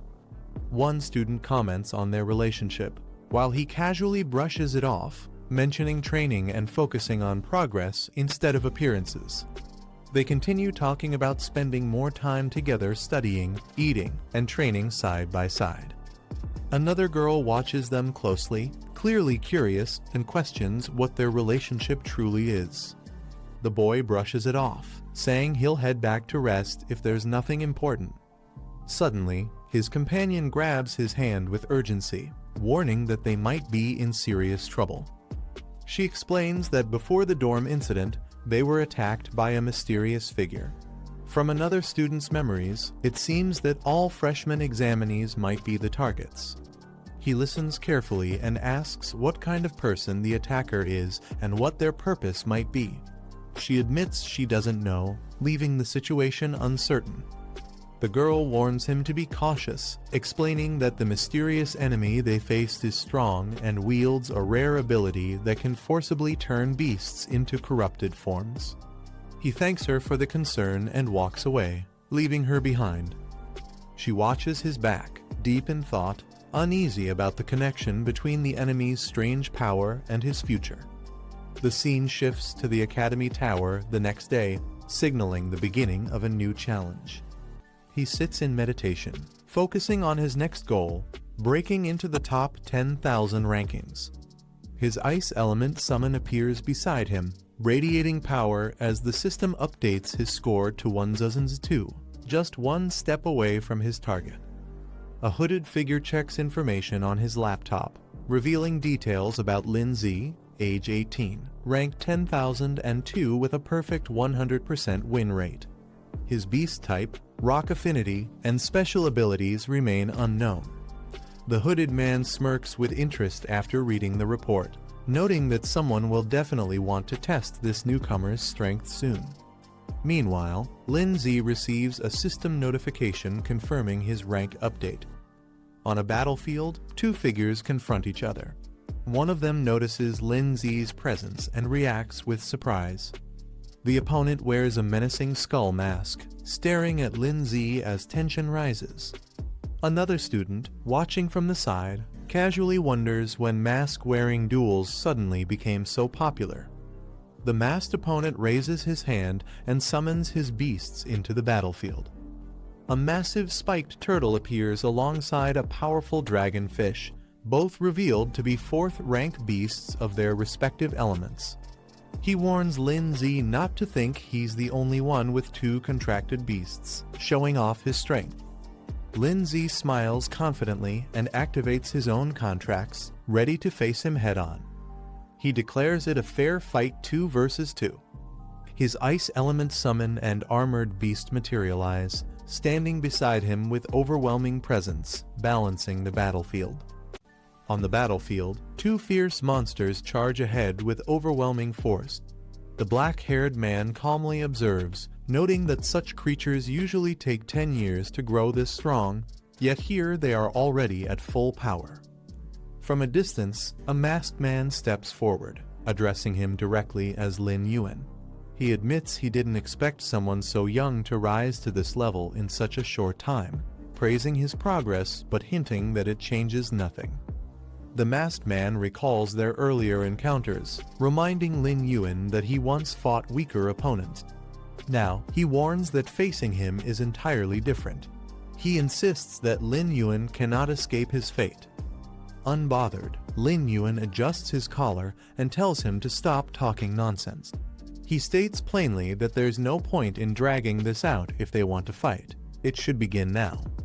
The masked man laughs at his confidence, saying he'll give Lin Yuan a lesson he won't forget. With arrogance, he claims that today will prove the gap between their strengths. Before he can act, a surge of power interrupts. A mighty figure appears, radiating energy that shocks everyone present. Even the masked man is caught off guard as the new arrival declares that beyond every sky, there is always someone stronger.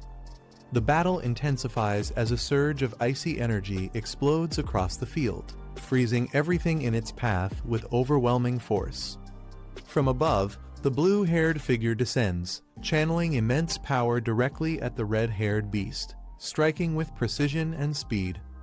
The ground trembles as fiery spikes erupt upward, countering the attack with explosive force. The armored creature charges forward like a cannonball, breaking through the air with unstoppable momentum. Amid the chaos, a shadowy figure with glowing red eyes emerges, its terrifying presence shifting the atmosphere instantly. Unleashing its true demonic form, the figure lands with a devastating impact, shattering the ground beneath and sending shockwaves across the battlefield. A massive spiked boulder is launched forward with devastating force, tearing through the air like a cannonball. The horned girl raises her hand, summoning a frozen shield of ice that solidifies instantly in front of her. The impact strikes hard, but the shield deflects the attack, shattering into fragments that scatter across the battlefield. Her eyes flicker with sharp awareness as she senses the threat hasn't ended yet. She quickly calls forth the power of water, forming a spiraling torrent that surges around her, supported by a massive aquatic beast. Despite her defenses, the colossal projectile crashes down once more, smashing into the ground with explosive force near her position. The red-haired warrior stomps the ground, sending sharp spikes erupting upward with brutal force. A massive spiked boulder follows, launched into the air and crashing down with deadly precision. The horned girl looks up, her gaze sharp and unwavering as the attack descends toward her. With calm control, she channels her icy powers, preparing a counterstrike. A blinding burst of blue energy erupts from her hand, releasing a devastating ice and lightning blast.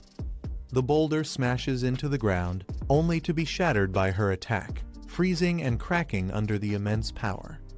The icy phoenix spreads across the battlefield, its chilling presence stunning the surroundings with sheer power. The masked man watches closely, nodding with a sinister grin, admitting that the display isn't bad at all. He remarks that his opponent does have some real skill, though his tone makes it sound more like mockery than praise.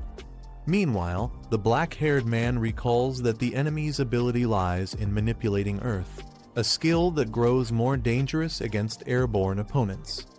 With a wave of his hand, the masked man activates his ability, transforming the ground into mud, swallowing everything into its trap. The dragon companion spits a stream of water in defiance, but the shifting earth begins to close in, pulling everything deeper underground. The masked man unleashes a new technique, molding the battlefield with a towering wave of mud and rock. Lin Yuan quickly realizes that this ability is far more dangerous than it first appeared, its destructive power capable of reshaping the fight. A massive spiked boulder is launched from the earth, crashing down toward the horned girl with unstoppable force. The red-haired beast lunges forward to add pressure, its monstrous presence filling the field with chaos. The deadly boulder twists through the air, but Lin Yuan's sharp eyes catch the danger, his body tensing for a counterattack. He summons his strength, activating the icy domain of absolute frost, preparing to unleash its freezing power against the overwhelming assault. The horned girl stands tall, releasing a surge of ice that towers upward, freezing the ground in an instant. Lin Yuan braces behind the frozen shield, blocking the incoming force. The ice barrier holds firm, leaving him unharmed. The masked man laughs mockingly, saying that such defenses are only temporary and won't last long against his power. He commands his beast to unleash high-temperature water bombs, boiling streams that crash violently against the ice. The dragon roars as scalding blasts shatter parts of the frozen wall, proving the masked man's attack is still dangerous. Lin Yuan realizes with concern that his ultimate skill cannot be used again in such a short time, just as another massive boulder hurtles toward him and the horned girl. Lin Yuan shields his ally, commanding her to retreat as he blocks the enemy's crushing attack head-on. The impact explodes violently, shards flying everywhere, but he withstands it, standing firm against the force. The masked man folds his arms, amused, and declares that Lin Yuan has finally proven himself worthy. The horned girl's eyes flash with determination, her power resonating as she readies herself for the next exchange. Despite the momentary success, Lin Yuan realizes they are far from safe. The battle has only just begun, and the enemy still holds the advantage.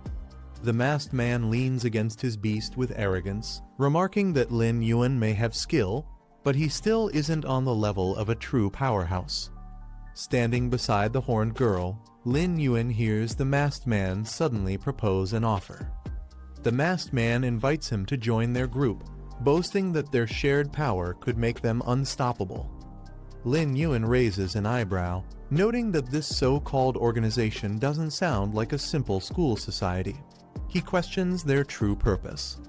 The masked man dismisses the concern, pressing him for a clear answer yes or no. With a confident smile, Lin Yuan refuses, declaring that he only wishes to fight and defeat the masked man himself. Amused, the masked man accepts his decision, grinning as he tells Lin Yuan that he'll be waiting right here for their battle. Onlookers begin mocking the boy, saying he was too arrogant and it was only a matter of time before he failed. Some laugh, claiming he just got taught a harsh lesson, while another person curiously asks if anyone knows more about him. A white-haired man enters the hall, facing Lin Zi. He directly asks if Lin Zi has also run into the mysterious group. Lin Zi doesn't deny it and instead questions if the man has already joined them, testing his intentions. The man smirks coldly, telling Lin Zi not to underestimate him. He declares that anyone who dares act arrogantly in front of him will be forced to pay a heavy price. His words carry both confidence and hostility, making his stance clear. Lin Zi studies him carefully and responds with a calm but sharp question, asking if he truly understands their background. His tone suggests doubt, as if warning that recklessness without knowledge could lead to disaster.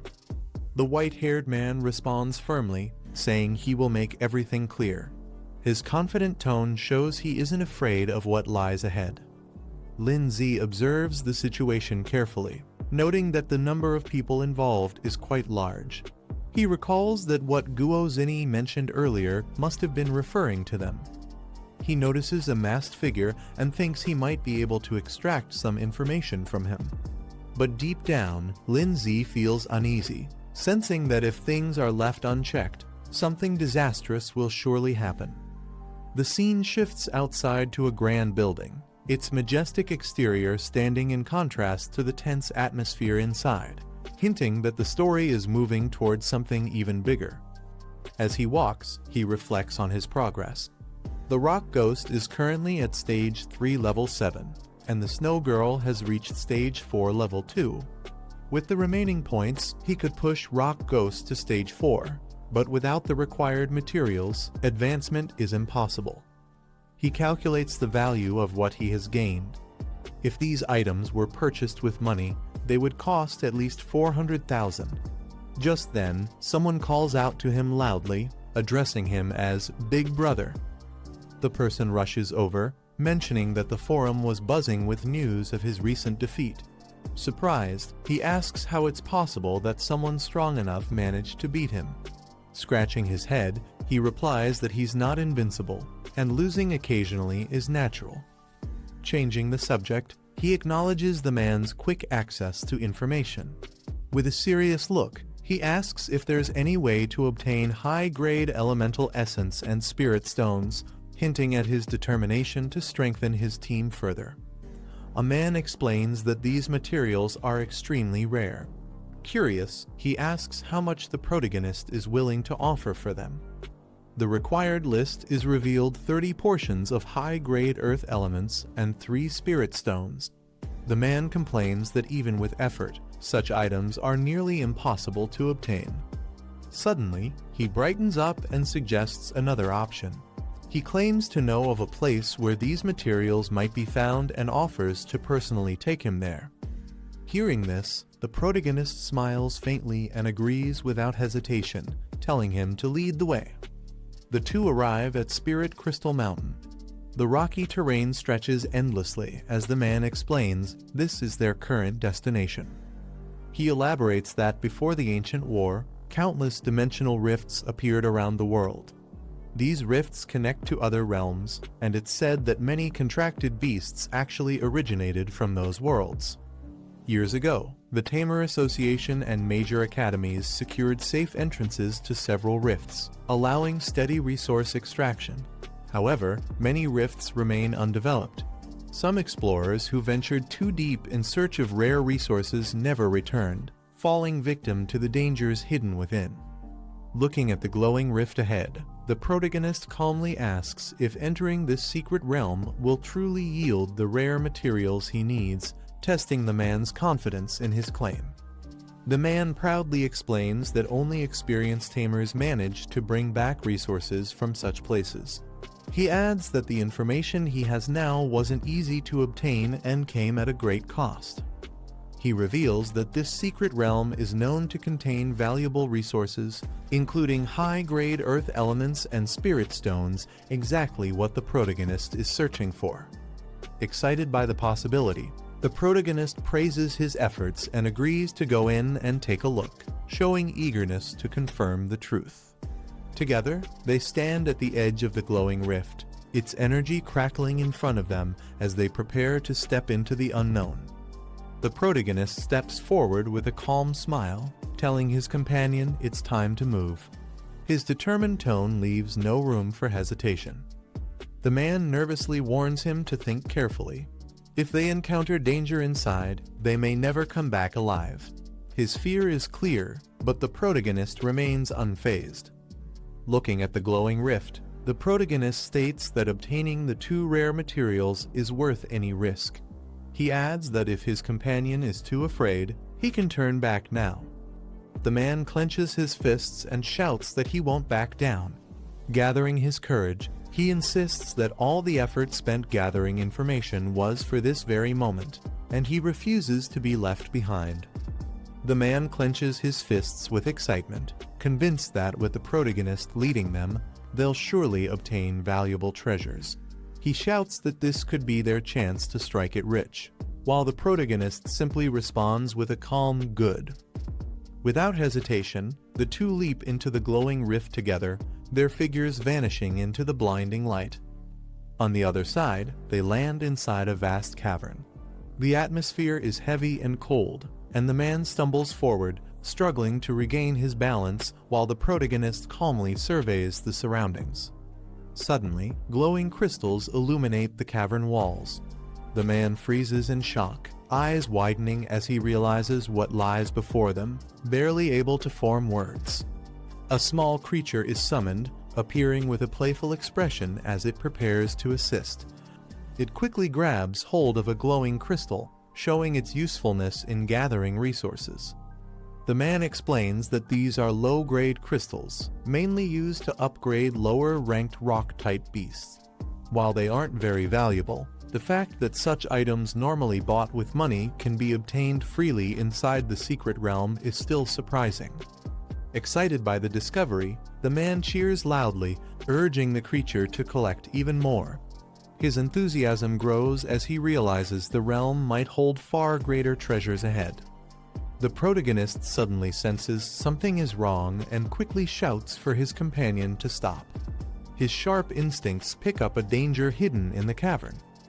From the shadows above, a creature covered in glowing crystals leaps down, startling them both. Its sudden appearance halts their excitement instantly.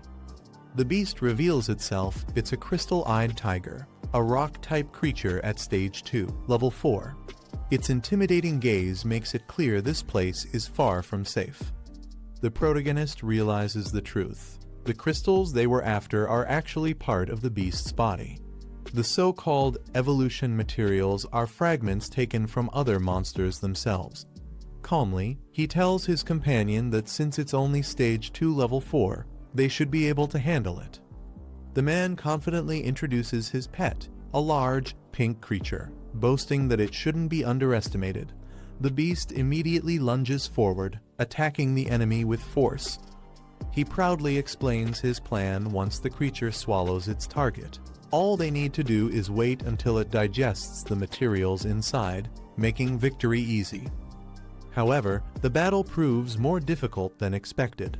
The pink creature slams into the crystal beast, but struggles, unable to overpower it as easily as the man had hoped. Panting, the man realizes the problem. His creature indicates that the enemy's body is too hard to consume, leaving it at a disadvantage against such a solid opponent. The protagonist notices something unusual. His companion seems able to understand the language of beasts, an ability that surprises him. The crystal-eyed tiger lets out a loud roar, its voice echoing through the cavern as its body glows with power. The protagonist remains calm despite the noise, while his companion and the pink creature stay alert, realizing the situation might escalate further. Suddenly, multiple glowing creatures emerge from the darkness, surrounding them on all sides. The ambush makes it clear that this battle has only just begun. The black-haired boy warns that his monster isn't fit for group battles. His companion quickly orders him to fall back. A fierce blizzard is unleashed, filling the icy cave with destructive force. The red-haired beast smashes through the frozen shards, charging ahead with brute strength. Meanwhile, the man with the headband picks up glowing crystals, thrilled that they've finally struck fortune. The headband man excitedly tries to collect crystals, but the pink creature takes them away to store. He complains, saying everything is gone. Shocked, he he argues that these crystals are still valuable, even if they aren't worth much individually, since there are so many of them. The black-haired boy explains that the creature's space is limited, so there's no need to keep low-grade materials. He reassures that deeper inside, there will be better treasures waiting. Realizing it makes sense, the man finally agrees. The group then continues moving deeper into the cave. Glowing beetles crawl along the cave walls as the group advances deeper.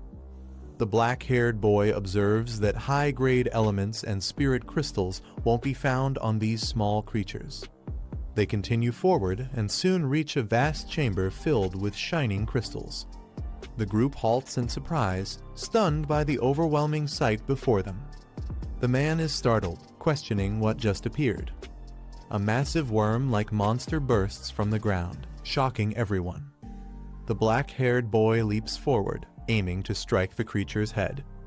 The red-haired beast clashes with the monster, its sharp claws meeting the worm's attack head-on. The group identifies the enemy as a rock serpent, a Stage 3, Rank 4 beast. Its hit-and-run tactics make defense difficult.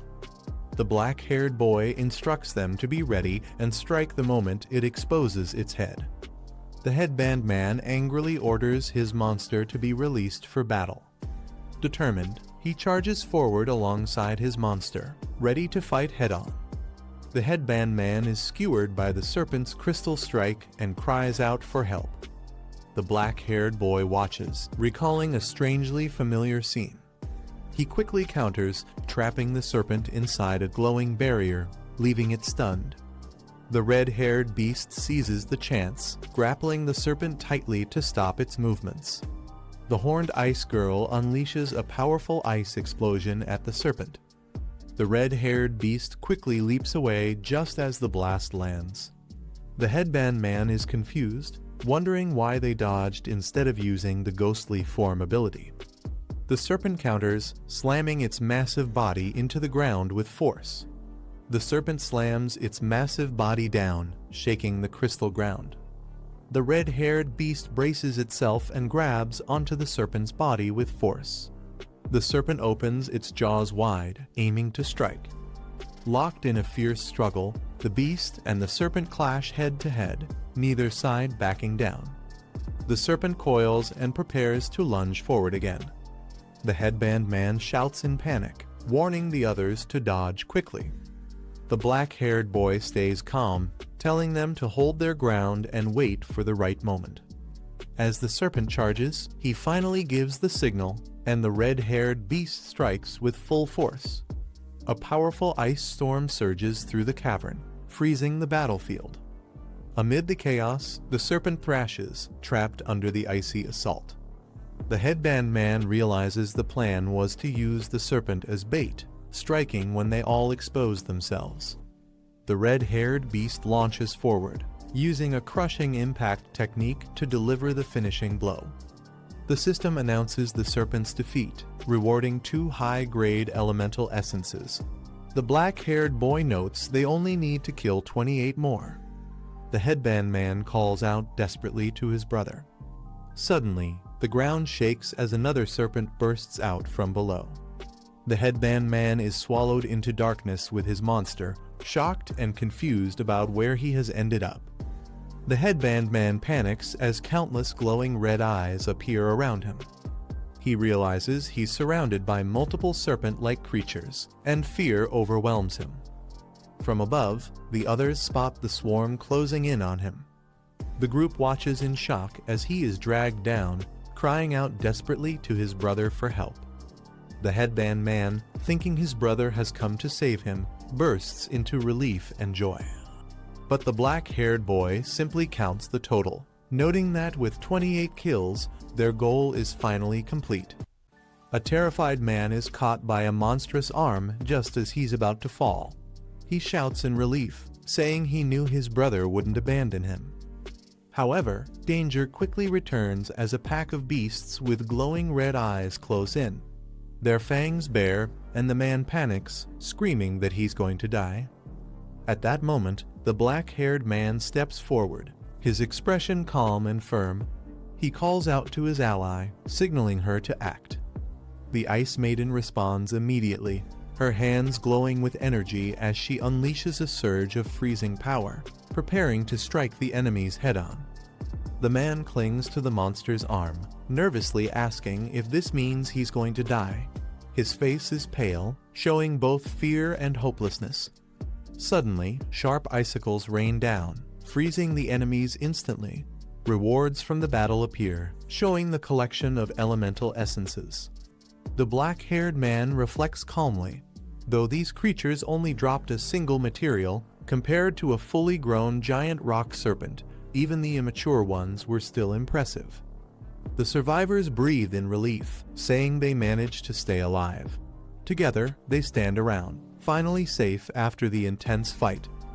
The man looks touched, smiling with teary eyes as he calls Lin Zi his true brother, expressing deep gratitude. But suddenly, a serpent-like creature bursts out from the ground, catching him off guard. He screams in despair, panicking about why he's always the one in danger. Meanwhile, Lin Zi remains composed and commands the rock ghost to rescue him without hesitation. The man falls helplessly from above, while the red-haired rock creature leaps forward, moving to intercept. With a heavy strike, the creature smashes into the enemy, sending shockwaves across the ground as the man barely escapes injury. The creature turns its head sharply, eyes glowing red, showing a fierce determination to protect. On the battlefield, another rock beast rises, its body glowing with power as it prepares to confront the red-haired defender. Lin Zi smirks, his sharp gaze fixed on the battlefield. He mocks the enemy, amused at how easily they lose control and show anger. He then calls out to the Ice Maiden and the Rock Ghost, commanding them to step forward. Both move with determination, prepared to unleash the results of their training under his lead. From above, a massive serpent dives at terrifying speed. Its red eyes glow menacingly as it plummets, aiming to crush everything in its path. The Ice Maiden and Rock Ghost respond in unison. She rushes forward with icy elegance, while the Rock Ghost braces with strength. Their coordinated assault meets the serpent head-on, escalating the intensity of the battle. The Ice Maiden channels her icy power, her hands glowing with brilliant blue light. She unleashes a powerful spell, aiming directly at the massive serpent. The beast is struck and instantly bound by jagged ice chains. Its body stiffens as the cold spreads, locking it into place despite its violent thrashing. Seizing the moment, the Rock Ghost charges forward with unstoppable strength. Its heavy frame smashes ahead, prepared to deliver a devastating blow to the immobilized serpent. Lin Zi shouts with authority, commanding his allies to push forward. His sharp gaze and powerful voice drive the attack, signaling the turning point of the battle. The Rock Ghost's eyes glow fiercely red as its form shifts, revealing its battle state. Its aura flares, radiating raw destructive power. With explosive speed, it launches forward in a lightning-fast charge. The impact collides against the frozen serpent, shattering the battlefield with overwhelming force. The transformation deepens as the Rock Ghost's body crackles with energy, its growth advancing rapidly. Notifications appear, marking its level rising with each strike. The serpent is crushed completely, and system prompts announce the rewards points earned, high-grade elemental essences collected, and even a rare spirit stone secured. Victory has been sealed. Lin Zi checks the system prompts and smiles. They've secured 30 upgrade materials, and the Rock Ghost has advanced another stage in strength. With just a little more experience, it will meet the breakthrough conditions. His companion cheers loudly, praising him as incredible. Excited, he suggests they continue exploring deeper into the cave, convinced there are even more treasures hidden inside. Elsewhere, slow clapping echoes in the shadows. A cloaked figure steps forward, acknowledging the fight and calling it an impressive display.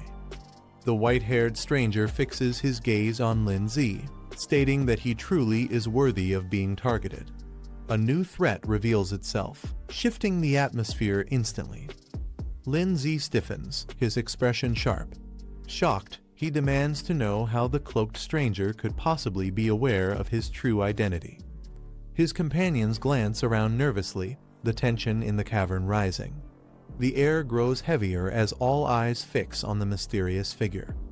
The white-haired man smirks under his hood, dismissing the question. He asks rhetorically, "Who am I?" as if the answer should already be known. Spreading his arms wide, the cloaked figure declares that surely Lindsay must have heard of him before. His presence looms larger, signaling that a dangerous reveal is about to unfold. Lindsay narrows his eyes, recognizing the name immediately. The enemy is connected to the parasitic organization, the same group that has crossed his path before. His companion reacts with shock, demanding if the cloaked figure truly belongs to that organization. The tension rises as everyone processes the revelation. Lindsay confirms he knows about them, his voice calm but steady. The enemy's affiliation only makes the situation more serious. A flashback surfaces. Just days ago, their boss had ordered an investigation into this very group.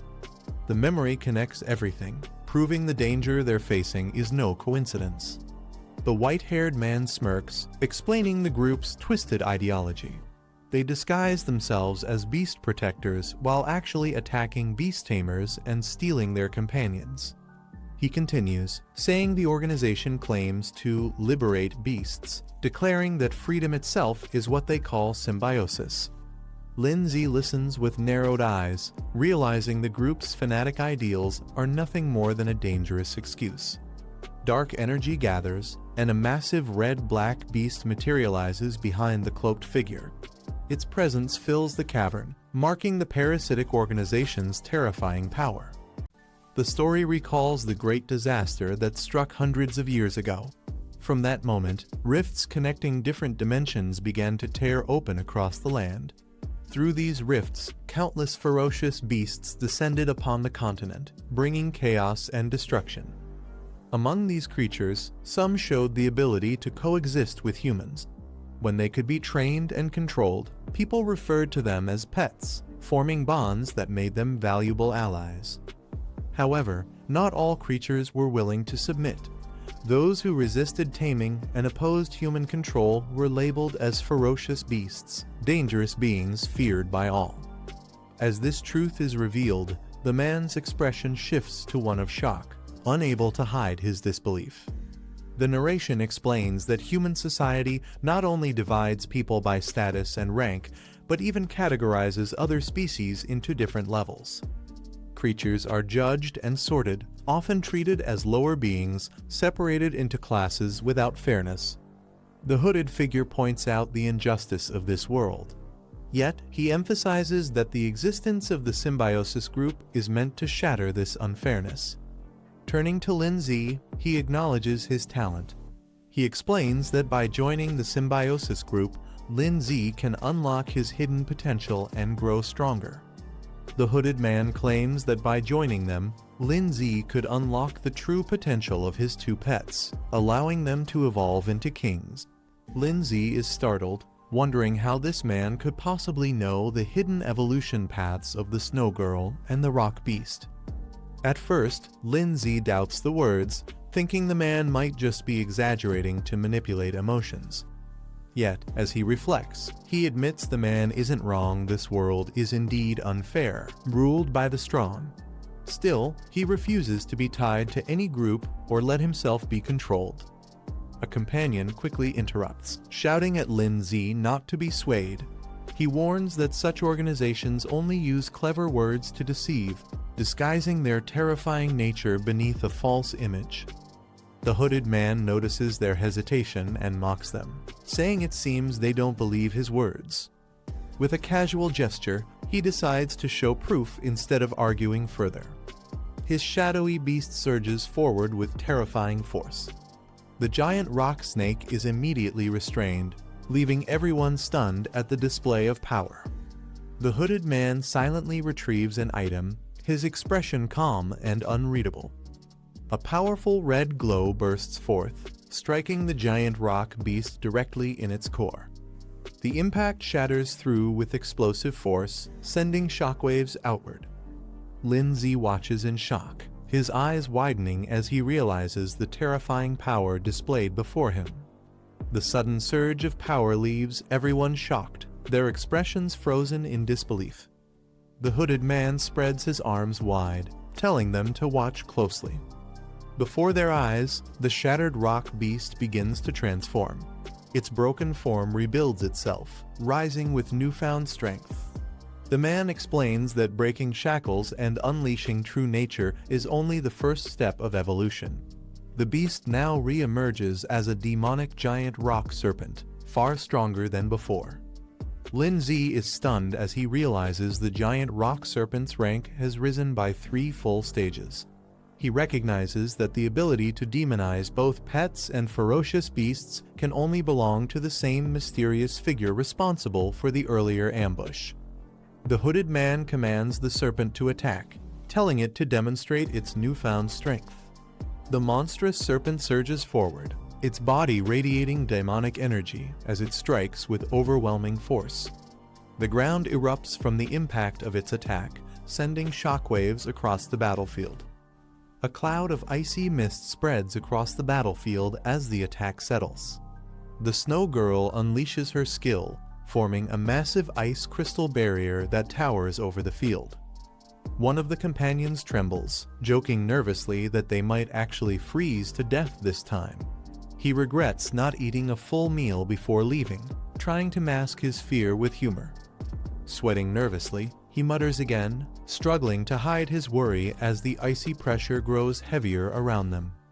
The demonic rock serpent groans in agony, its body writhing as it cries out in pain and suffering. One of the companions relays its words, saying the beast is in unbearable pain. Lin Zi is stunned by the revelation. Furious, Lin Zi realizes the truth these people speak of fairness, yet their actions only exploit the weak for their own gain. He questions if this is the justice they claim to uphold. The serpent thrashes violently, its torment manifesting in destructive bursts across the battlefield. Lin Zi quickly issues commands. Snow Girl is told to freeze the serpent with her blizzard, while the rock beast is instructed to search for its weak point. Snow Girl's eyes flash as she unleashes her icy power, summoning a wave of frost. The serpent crashes against the frozen barrier, but Lin Zi notes the difference in strength. Snow Girl is only at 4th rank 2nd stage, while the demonized serpent has already reached 5th rank 1st stage. Despite ice being strong against earth, there's no complete elemental advantage here, making the battle far from simple. Lin Zi analyzes the situation, realizing that under normal circumstances, defeating an opponent a full rank higher would be nearly impossible without extraordinary means. The demonized rock serpent snarls, its power surging violently. But Lin Zi notices something: this beast isn't a true 5th rank creature. Its strength comes from a forced soul technique that amplifies potential, which must also bring severe backlash. Meanwhile, the rock beast undergoes a sudden transformation, its form igniting as it evolves into the powerful Oni General form, radiating overwhelming energy. The Oni General charges with explosive force, clashing fiercely against the demonized rock serpent. The serpent is slammed into an ice barrier, its body colliding with a thunderous impact. Lin Zi explains that while the Oni form boosts the rock beast's speed by 300%, it also drastically lowers its defense, leaving it as fragile as glass. He quickly calls on Snow Girl to support. Snow Girl responds immediately, casting her icy power to synchronize her attack with the rock beast. Explosions erupt across the battlefield as ice and flames collide, shaking the ground violently. The Oni General and Snow Girl glance at each other, their powers resonating in sync. Lin Zi realizes what is happening together. They are unleashing a combined technique, something far stronger than either could manage alone. Shocked, he exclaims in disbelief, recognizing it as a fusion skill. A massive blue crystal floated in mid-air, surrounded by arcs of icy lightning. The system identified it as the Ice Core Bomb, a high-level offensive skill. It infused ice energy into a rock core, filling it with explosive cold power. Once it struck the enemy, it would detonate instantly, freezing and shattering everything nearby. The man stared at the system interface, deep in thought. After a moment, the screen flashed he had successfully unlocked the fusion skill panel. He realized this wasn't an ordinary upgrade. To fully activate the fusion soul technique, both the Ice Queen and the Rock Ghost had to reach the same strength level. But that wasn't enough.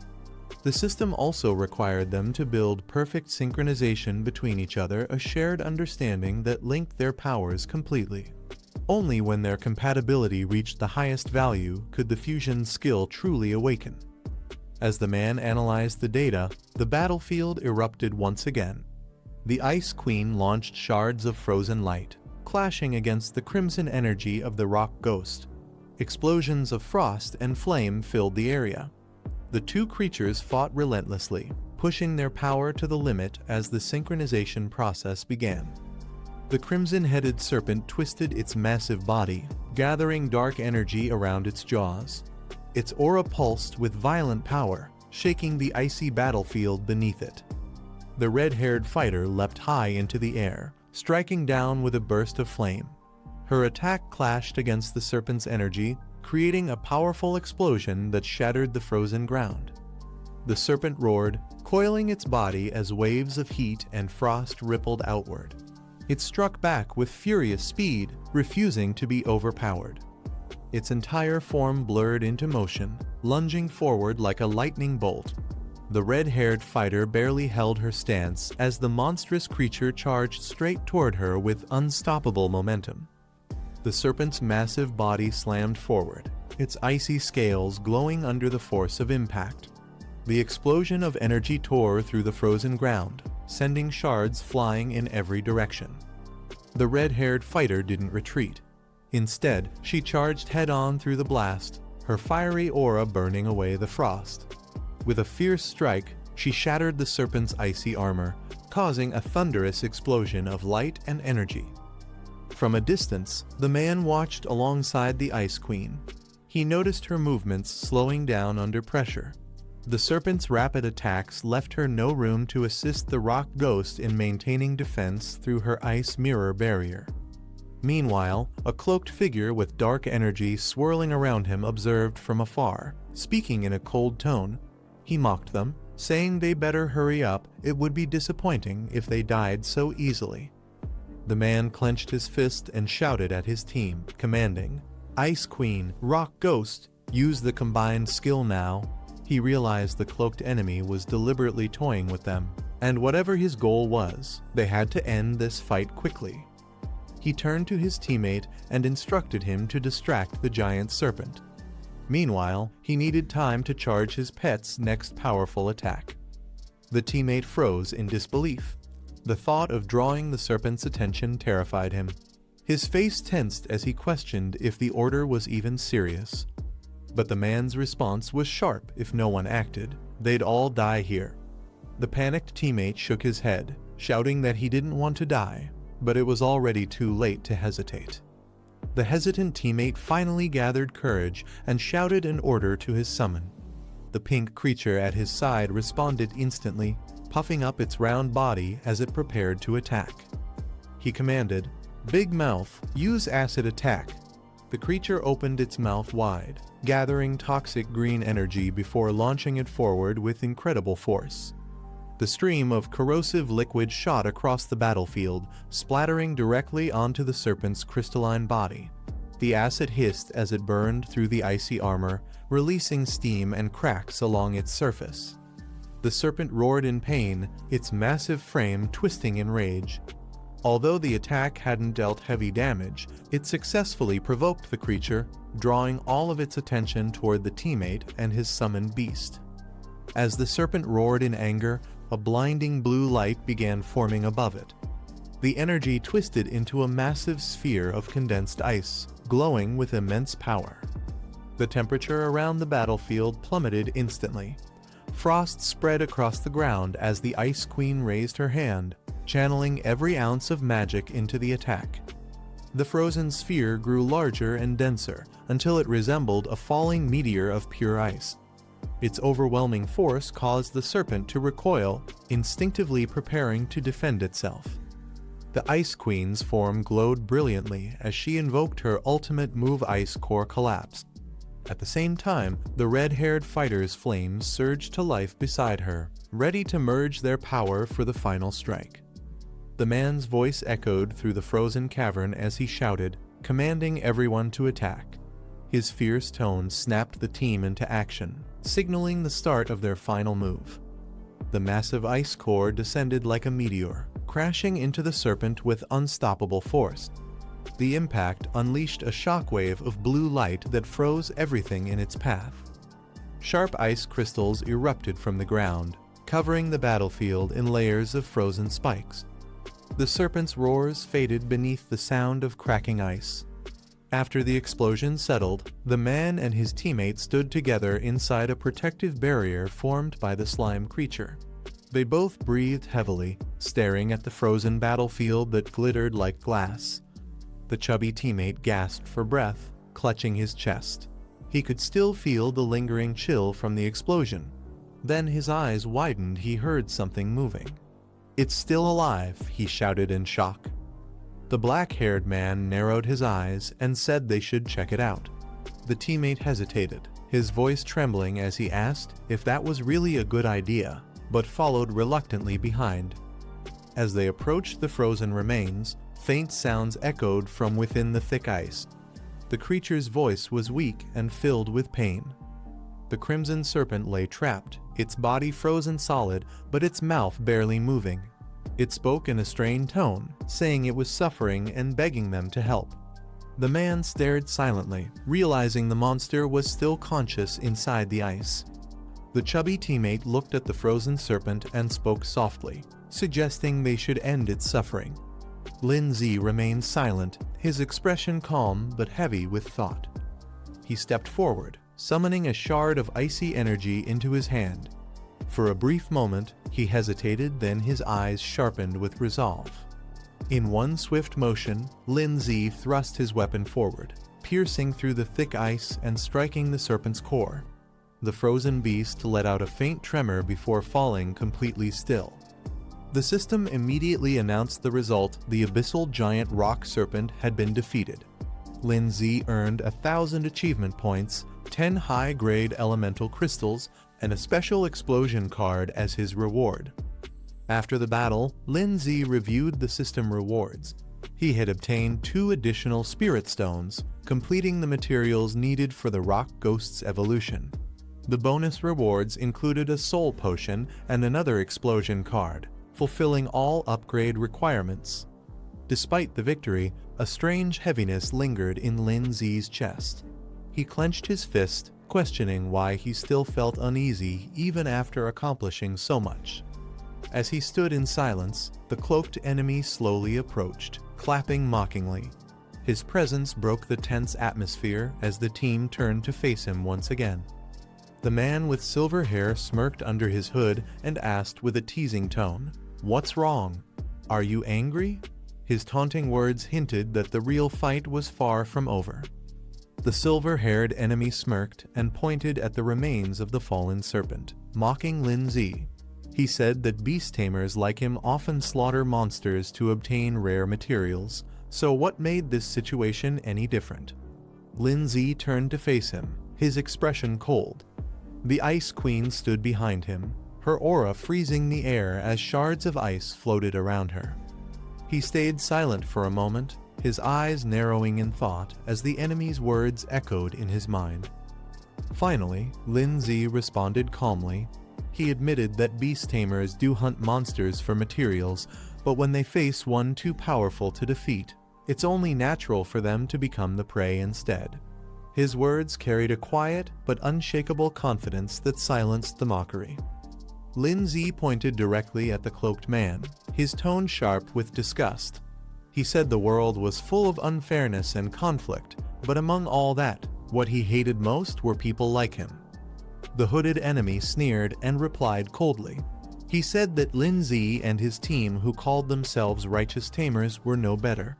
They spoke of equality and freedom while controlling beasts to fight and die for them. He accused them of using their beliefs to manipulate others and exploiting creatures weaker than themselves. His voice echoed with contempt as he called them hypocrites hiding behind the illusion of justice. Lin Zi stayed silent, watching his opponent with narrowed eyes. The man gave a mocking smile and said, "Looks like our little talk is over," as the tension between them thickened once more. As tension filled the cave, a small pink-haired girl appeared beside the cloaked man. Her expression was calm but carried an unsettling confidence. The black-haired boy steps forward, fury burning in his eyes as he faces the hooded stranger. He demands to know what the man is planning, his voice echoing through the cave. In that tense moment, he realizes something isn't right. His instincts scream that someone close to him is in danger. The hooded man pauses, then slowly turns around with a faint, mocking tone. His calmness only adds to the tension, as if he already knows the chaos that's about to unfold. The eerie glow of the cave reflects off his cloak, creating an unsettling silence between them. Without wasting another second, the boy raises his hand, summoning a burst of blue energy that swirls around him. He calls upon his spirit ally, commanding her to restrain the enemy before it's too late. The air crackles with frost as his attack charges forward. A blinding flash erupts when their powers collide, shaking the ground and filling the cave with shockwaves of ice and fire. The explosion sends light spilling in every direction, marking the start of an intense battle neither side can walk away from easily. The entire cave freezes over as the icy explosion settles. Mist fills the air, and silence takes over. The aftermath leaves behind only shards of frost and traces of the vanished enemy.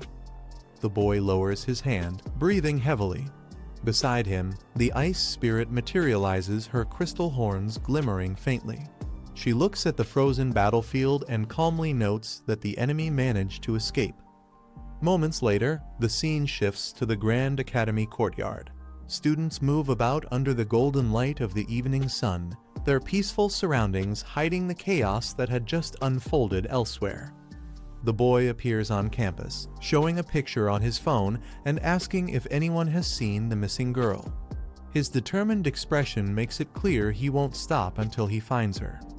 Still searching across the academy grounds, the boy holds out a photo, asking passers-by if they've seen the missing girl. His urgency draws attention from nearby students. From a distance, a pink-haired girl notices him and murmurs his name, Lin Zi. She can tell he's in a rush and looks worried. Her tall companion frowns, asking why she's so concerned about him. Ignoring the question, she decides to find out what's going on and sprints toward Lin Zi before he disappears into the crowd. As she reaches him, she calls out his name, asking what happened.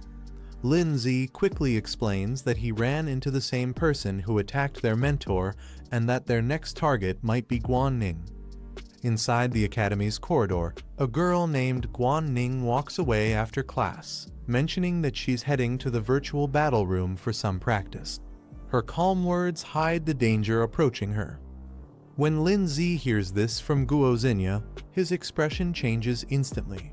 He rushes toward the training area, telling her to come along, there's no time to waste. Back near the courtyard, her muscular friend scratches his head, completely lost about what's happening. He mutters in confusion, trying to understand the situation.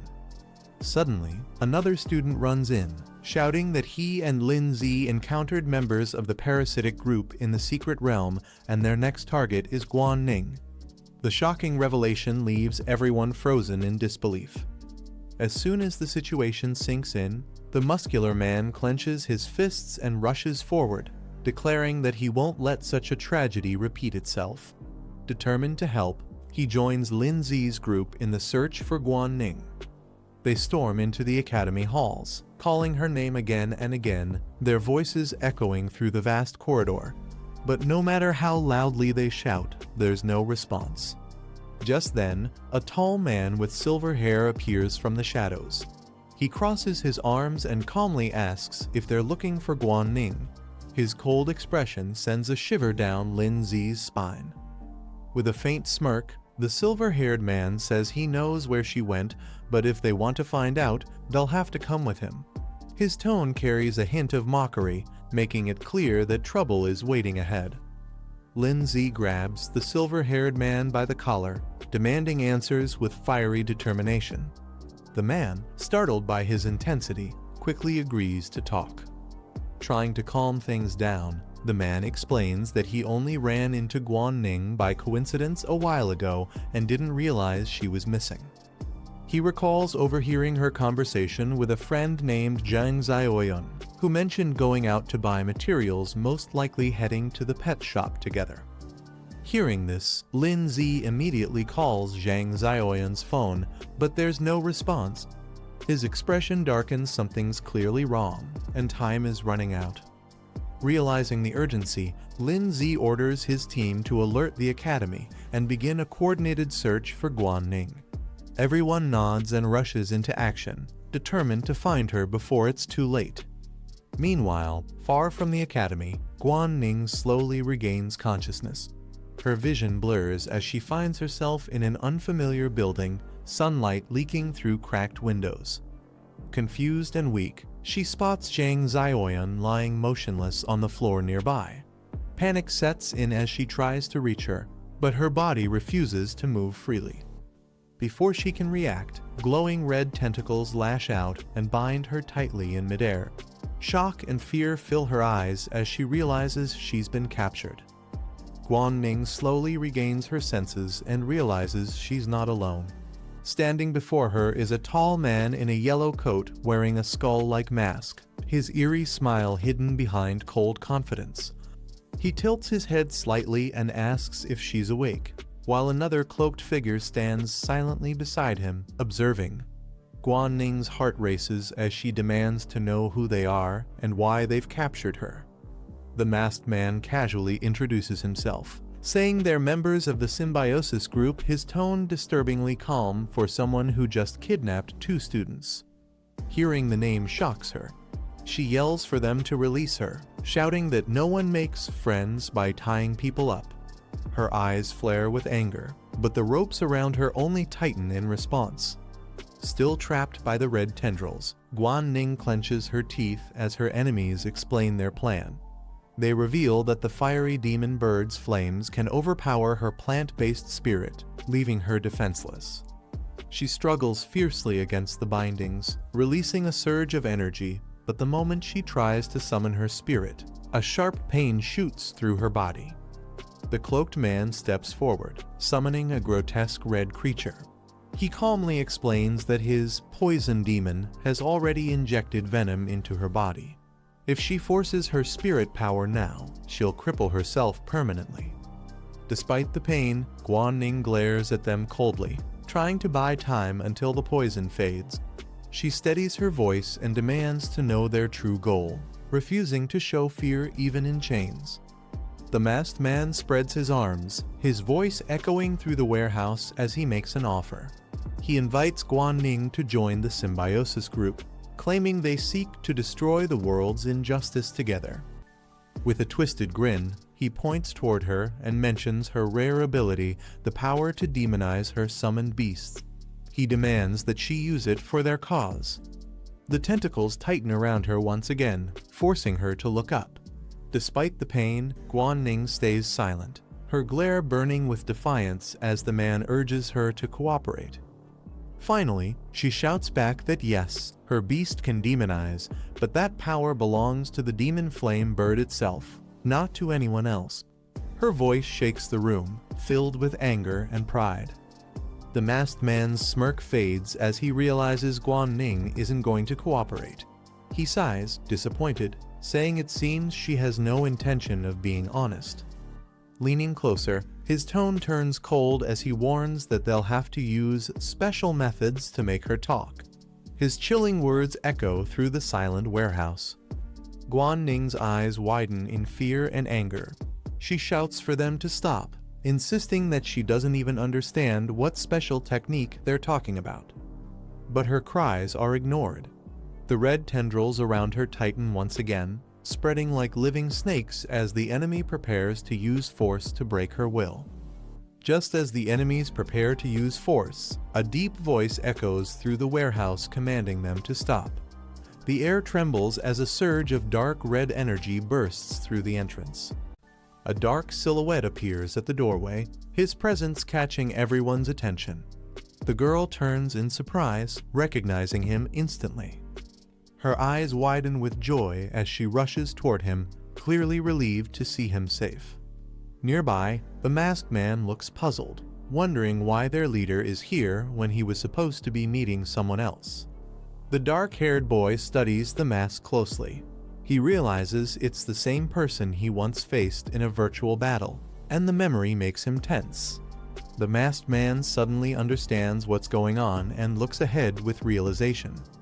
A small spirit beast appears, growling softly. It seems to be the creature that tracked them down.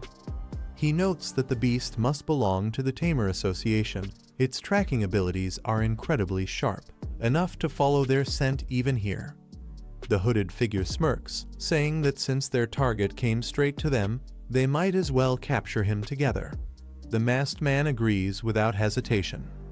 A monstrous creature suddenly lets out a piercing roar, its glowing green eyes fixed on the group. The pink-haired girl shouts a warning to her brother, explaining that the enemy's poison can disrupt soul energy.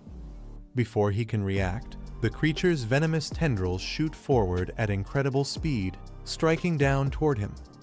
The impact sends him crashing backward across the floor, the attack's force shaking the entire room. A red-haired beast roars as a small ice spirit appears above it, ready to attack. The masked man quickly summons his own creature, a spiked, armored beast with glowing eyes. He warns Lin Z that this isn't a simulation anymore. Every hit will cause real damage, and death here means death for real. Combining water and earth attributes, his summoned beasts merge into one powerful form. With a confident grin, he orders them to strike. The molten creature crawls across the floor, its body bubbling and reshaping as heat fills the room. It lets out a fiery roar, unleashing waves of scorching energy that melt everything in its path. The masked man grins confidently, boasting that both his summoned beasts are 4th tier and far beyond his opponent's level. The white-haired girl stands firm, sweat on her face but determination in her eyes, warning him to surrender before he regrets it. Lin Z observes the battlefield and realizes the intense heat is weakening Xiaoxu's power. He decides to let the rock spirit take the lead instead. He opens his hand, revealing a glowing crystal. Before arriving, his rock spirit had already met the conditions to evolve it, only needed this last spirit stone to complete the process. As the masked man boasts that his beasts are both 4th tier, Lin Z's calm expression doesn't change. The moment the rock spirit absorbs the crystal, its body erupts with blinding light, signaling its long-awaited evolution has begun. As the crystal's energy surges, Lin Z's rock spirit undergoes a massive transformation. Its body hardens, glowing with a powerful purple aura. The spirit of Earth has awakened. The pink-haired girl watches in shock, realizing her brother's summoned beast evolved again, and much faster than before. Even the red-haired enemy seems stunned. His molten beast suddenly falters, as if feeling an overwhelming pressure from Lin Z's creature. The masked man clenches his jaw, confused by what he's witnessing. He mutters that beasts of the same type shouldn't have this kind of dominance over each other, yet Lin Z's power completely defies that logic. Lin Z calmly remarks that beasts of the same element shouldn't overpower each other. However, his evolved spirit of Earth proves otherwise. A massive aura erupts behind the creature, divine and overwhelming. The enemy's molten beast trembles under the sheer pressure. A new skill activates Earth's divine authority. The ground itself seems to respond, suppressing all enemies within range. Realizing the situation is out of control, the masked man panics and orders his ally to retreat immediately, taking the girl with them before it's too late. The red tendrils tighten around the girl, lifting her off the ground as she struggles to break free. She clenches her teeth, forcing herself to stay conscious even as the poison weakens her body. Determined not to become a burden to her brother, she gathers her remaining strength and channels her power. With a fierce cry, she summons her flaming companion, the Fire Phoenix, which bursts out in a blaze of heat, cutting through the red restraints. The Fire Phoenix collides with the red tendrils in a powerful explosion, filling the entire hall with flames and smoke.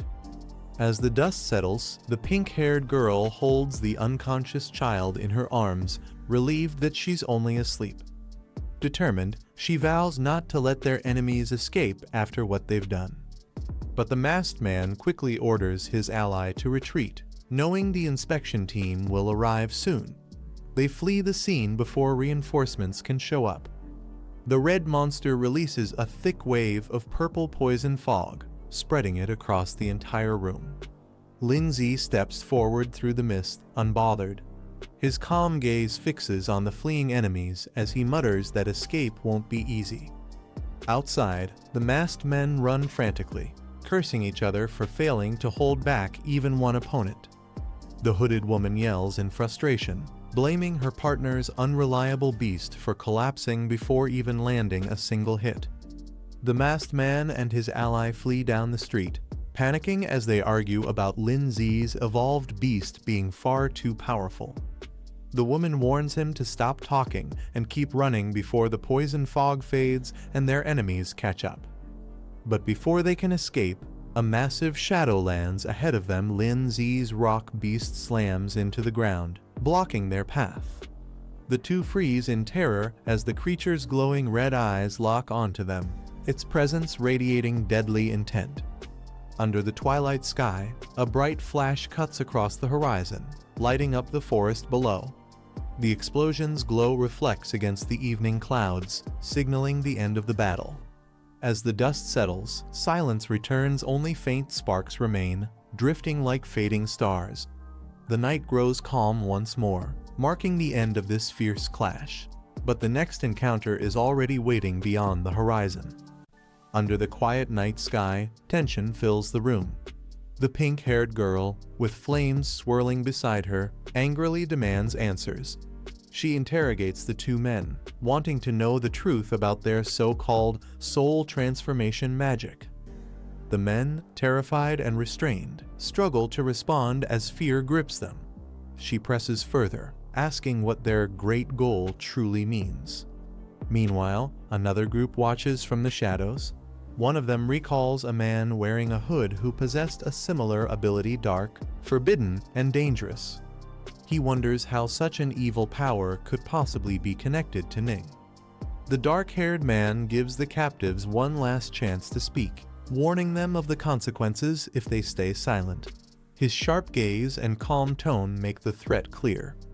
Terrified, one of the men breaks down and hurriedly explains everything. He admits that their group, known as the Symbiosis Organization, mainly recruits weak beast tamers and those with crippled beasts. He adds that they joined because someone spread rumors about powerful new students at Zhongning Academy, potential targets for their plans. With desperation in his voice, he screams that to gain more strength, their group believes they must gather as much power as possible, no matter how dark the method. The girl's eyes widen as she listens to the prisoner's confession. He explains that her ability to demonize her beast during the exam is exactly what their organization is after. To them, that soul technique holds great value. She's taken aback, realizing how dangerous this information is. The dark-haired man steps forward, questioning why they still need Ning if they already possess the demonization technique. One of the captives hesitates, then admits the truth: they don't actually control soul arts. Their power comes from a mysterious artifact that imitates demonization. The revelation shocks everyone, leaving the room tense and silent once again. The captive trembles as he mentions a strange artifact being the source of their power. Trying to bargain, he promises to hand it over if they let him go. Before he can finish, the girl beside them strikes him across the face, cutting his words short. The dark-haired man coldly reminds him that he's in no position to negotiate. He then commands the ice-haired girl to search him. Without hesitation, she presses her icy hand against the prisoner, freezing him in fear. Panicking, he blurts out that the artifact is hidden in his pocket and begs her to stop searching. As the ice-haired girl searches the prisoner, she pulls out a glowing purple shard. The others watch closely, sensing something strange about it. The pink-haired girl tilts her head, asking what it could be. Even her fiery beast companion admits it has never seen anything like that before. The dark-haired man examines the shard in silence, recognizing it as something unnatural. He explains that such artifacts, known as mystic relics, possess extraordinary power beyond normal comprehension. These relics were born during a great catastrophe, the result of another dimension colliding with their world. The shard's energy flickers softly as the man studies it. He explains that relics like this one have different uses. Some act as massive storage tools, while others enhance the strength of both tamers and their beasts. According to his system, this crystal serves mainly as an evolution material, which might explain why it was mistaken for a mystic relic. The fiery bird seems especially drawn to it, reacting with curiosity and excitement. Its interest suggests the shard could be connected to its evolution path. Realizing its value, the man hands it to Ning, telling her to keep it safe. She nods, holding it carefully as the light from the crystal reflects in her eyes. As the interrogation ends, the man questions the captives one last time about the demon flame bird's ability. Before they can answer, someone suddenly calls out his name from behind. Two new figures rush into the room, worried but relieved to see everyone safe. They quickly ask if anyone's hurt. The dark-haired man assures them the situation is under control and that the culprits have been captured. The captives, however, look completely drained, realizing that their plan has failed and escape is no longer possible. After the fight, the black-haired man checks on his team. Zhang Xiaoyan is safe, only unconscious from the poison mist released by the enemy's pet. The antidote will wear off soon. A small blue beast appears, scanning the area cautiously as footsteps echo from outside. Moments later, a squad from the Beast Tamer Association storms in to secure the scene. Their captain, Yu Yan, orders his team to seal the perimeter and check for injuries. He then approaches the black-haired man. Confirming his identity, Yu Yan asks, "You're Lin Zi, right?" The man nods calmly, replying, "And you are?" The officer introduces himself as Yu Yan, captain of the A23 investigation team from the Ningyang Beast Tamer Association. He mentions that the academy principal had spoken highly of Lin Zi, praising him as one of the most promising new students. Yu Yan thanks Lin Zi for providing valuable intel on the symbiosis group and promises to recommend him for a reward. Lin Zi nods with a calm smile. The captain takes charge of the scene, saying his team will handle the follow-up investigation but might need their cooperation later. Lin Zi agrees without hesitation. Before leaving, Yu Yan arranges for Lin Zi and his team to be taken to the medical center for a full checkup, ensuring none of them are secretly injured after the battle. As the officers escort the captured members away, one of them cries dramatically about losing his mask. The group can't help but feel a brief moment of relief after the chaos. Later that night, the scene shifts to the medical center. Inside, the injured are being treated under the soft glow of the hospital lights. The black-haired girl slowly regains consciousness, surprised to hear everything that happened while she was out. She listens quietly as the others explain the situation. Smiling weakly, she thanks Lin Zi for noticing something was wrong in time. His quick action saved all of them from disaster. Later at the hospital, the pink-haired girl apologizes, blaming herself for dragging everyone into danger. But her friends reassure her that it wasn't her fault. The symbiosis group targeted them all for a reason. They remind her that both Tanyong and Lin Zi were attacked as well, so no one holds her responsible. The mood lightens slightly as everyone prepares to move on. Meanwhile, Lindsay recalls what the captives mentioned earlier, that the symbiosis group sought Ning because of her connection to the demonization soul art. He quietly wonders if this mysterious art could be linked to the strange vision he once saw, a world filled with demonic shadows rising under a crimson sky. As things settle down, the pink-haired woman asks to speak privately with Lindsay and Ning. The others quietly leave, sensing the seriousness in her tone. They walk down the quiet hospital hallway, the tension growing with each step. Lindsay finally asks what's wrong. She turns to them, her expression firm, and asks if they remember when she helped analyze their soul power potential. Both Lindsay and Ning are caught off guard, realizing she's about to reveal something important connected to their past investigation. The group stops as the pink-haired girl apologizes, saying the scene they just saw was too disturbing.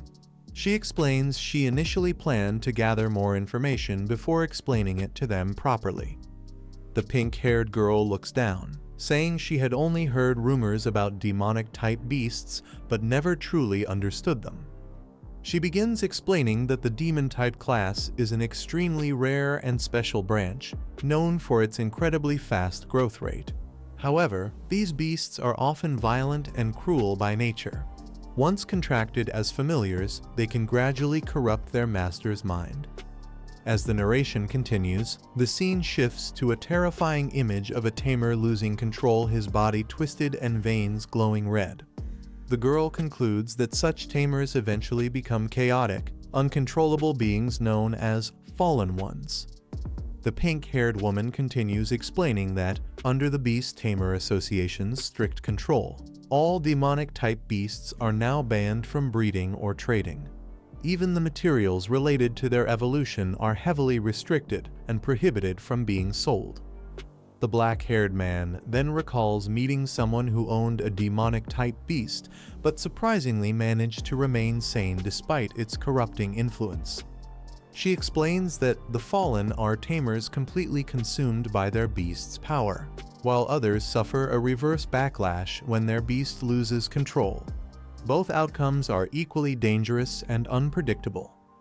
Curious, the pink-haired girl turns to him and asks how he managed to demonize his flame bird. Calmly, he explains that after evolving, his fierce flame bird naturally gained this new ability. The man explains that his flame bird is currently at Stage 2, Level 7. After demonization, it can temporarily reach Stage 3, Level 2, but only for about a minute. With his current soul power, he can only use that ability once per day. He recalls seeing others attempt to demonize their beasts through symbiosis, but their results were unstable and often led to severe backlash. He assumes the authorities banned the practice to prevent uncontrollable disasters. The pink-haired woman remarks that the world is full of mysteries and humanity has only begun to scratch the surface of soul arts. There's still so much unknown potential waiting to be uncovered. Teasingly, she tells the girl beside her not to overthink things.